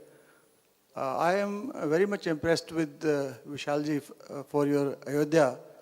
Actually, the way you have handled actually the mitigation practices. Since I have been working long in the health department and vector-borne diseases, I would like to ask you one very important aspect of it. What mitigation practices you are going to undertake in Ayodhya to get rid of the vector-borne diseases? Means because already you have taken care of all the water bodies, you have mapped all the breeding potential areas where the mosquito breed. Because you see, the Chief Minister, when he was a member of parliament for 5 terms in Gorakhpur, I used to go there for JE outbreak, where JE is a prone area, and you see the malaria disease has been targeted for elimination. I'll appreciate, and actually you will be a role model for the country if malaria is targeted for elimination in Ayodhya, even all the vector-borne. What is your site actually, how you are going to deal those situations? Second point is, sir, after the mandir is going to open, for the several thousands, lakhs of people will come over there, and they are also likely to stay for a longer period. What I am emphasizing is, they are coming from all the endemic and non-endemic areas where they can be the pathogen carriers, means the parasite carrier. How you are going to deal those situations actually in terms of the disease surveillance, in terms of the vector surveillance? Thank you very much. Thank you. Thank you so much. As you just said that how are we going to manage vector-borne diseases? As I said, that we have already taken care of opening up all the water channels so that there's no water logging. As such, I mean, if I really am not an expert on healthcare and how are we going to control these pathogens and people coming in from different places and things like that. But then yes, we don't want carriers to be born there, and for that, as far as cleaning is concerned of water bodies, that has to be done regularly. Second is, as I there were rivers and rivulets earlier in Ayodhya. If you have been there, there's like a lot of undulating area. And we have, I mean, in our last 3.5 years, we have revived 2 rivers. One was Tamsa, another one was Tilodki. They were reduced to Nala from actual flowing rivers. They were reduced to Nalas, and we have revived them. We have done massive plantation around them. We have motivated community to adopt those rivers read scriptures about them and told them, made them aware that why these rivers or water bodies are important part of their lives and why should they really be conscious of it and should take care of that. So in fact, we are trying to address those issues. We are trying to make them aware that we can use these water bodies, keep them clean so that vector-borne diseases are not actually taking or are happening there in times to come. But yes, with increasing inflow of population, I'm sure a lot of tourists are coming even now. On an average, we have almost around 40,000 people per day. And not, I'm just talking about a normal day. And if there's a festival like now it's going on, Chaudah Kosi Parikrama and Panch Kosi Parikrama, we had encountered almost 30 lakh people in a day in a place like Ayodhya. So yes, we have to be more careful. Probably Department of Health and Government of UP and Municipal Corporation needs to be more proactive so as to track down and take care of these problems. So we have team of experts, but yes, there's a lot to be done on health sector for that matter.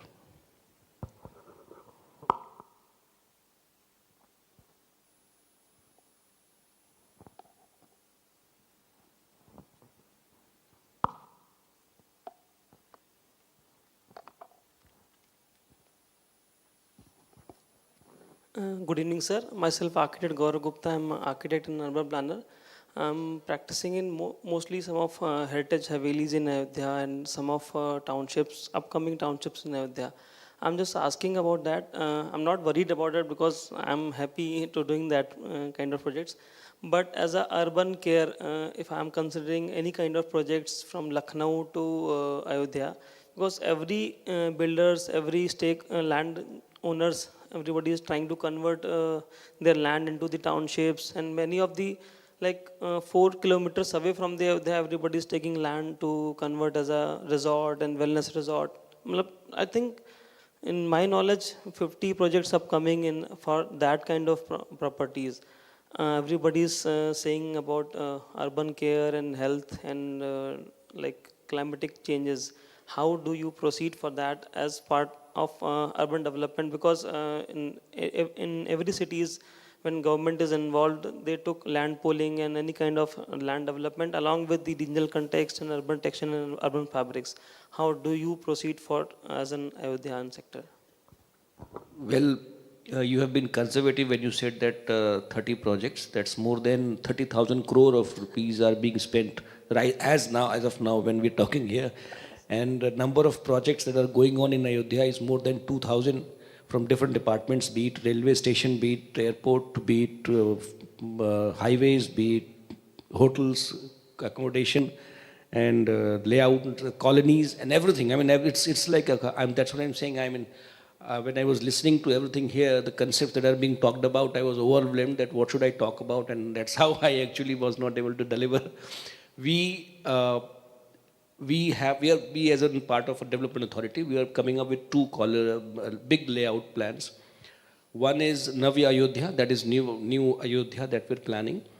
And we have designed it in a way with National Institute of Hydrology and IIT Roorkee are our consultant for that. We are bringing in one rivulet from Saryu and circulating it all across the whole township, because that area is actually low-lying, and right now there is flooding. At present, there is flooding, completely flooded during rainy season. So the concept is to use that water that comes there and make it a perennial source of fun and frolic for people to be there, and also it also helps in recharging. And we are coming up with both these townships. One is 650 acres and another one is 1200 acres. Both these townships are zero waste townships. As sir suggested, we are trying to be futuristic in our approach. These are all, both of them are smart townships and zero waste township. Both of them will have I'm not getting into other urban ideas like inclusive and things like that. But yes, we are going to be 100% solar powered as a backup. We will try. And Ayodhya has been declared a solar city. I don't know if you're aware of that. We are working big time on all street lights of Ayodhya are now being converted into solar lights. Wrapped SPVs we are using solar photovoltaic, which is wrapped around the pole because monkey menace is there. So I mean, like, we are trying to do solar rooftops also. We are trying to come up with battery powered commuting facilities. We are not using any urban transport which would use diesel or anything, any petroleum product. So we are using EVs and golf carts for reaching out to the temple. So there's a lot of it's to be done, but yes, we are very conscious. We have included it as part of our ethos in master planning itself, and we are trying to be very cautious in sanctioning those maps, layouts for hotels, and as we talk, I mean, probably it's a process of learning for Ayodhya Development Authority also. Now we are constructing a new building for Municipal Corporation and Development Authority as unified office. It's kind of 150 crores project, but the first condition that I put there was it has to be IGBC certified. It has to be a green building. So we're trying to take caution, and we're trying to be cautious in our approach. And I'm sure if you travel to Ayodhya quite often, you must have seen facade development work that is going on, the kind of colors that we're using, the kind of materials that we're using. It is probably the first time in UP, at least I can say, that such a large scale facade improvement was not done in any other part of Uttar Pradesh that is happening in Ayodhya right now. So we are being cautious, but we have, I mean, now that future architects are being trained here, they'll also keep guiding us and helping us in our future endeavors, right? Thank you. Are these developments into the guidelines or the proposals only? It's all part of the vision plan. As I said, I mean, that's what I'm saying. I was not prepared for the presentation, but we have a vision plan for 2047. When we are expecting that India to be the developed country, we have planned Ayodhya for that moment, and we have guidance from, highest level of the country. So, almost every aspect that you can think of in a climate resilient smart city, that will be part of Ayodhya. Thank you so much. Thank you so much. As we conclude the insightful sessions for day one, I would like to request Dr. Gulati to please present memento to our esteemed panel members.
I would like to extend heartfelt gratitude to our esteemed speakers for the day, who engaged participants and dedicated organizers. And your contributions have made today a resounding success, setting the stage for further exploration tomorrow onwards and collaboration. We look forward to reconvening tomorrow for another day of enriching discussions. Thank you and have a restful evening.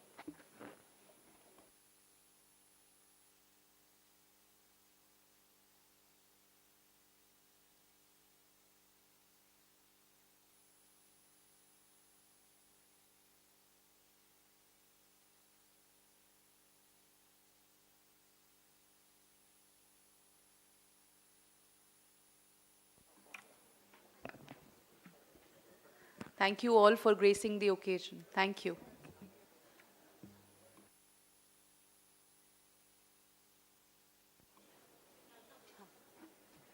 We will reconvene tomorrow at 10 a.m. sharp at the same place. Thank you. Please join us for tea at third floor. Thank you.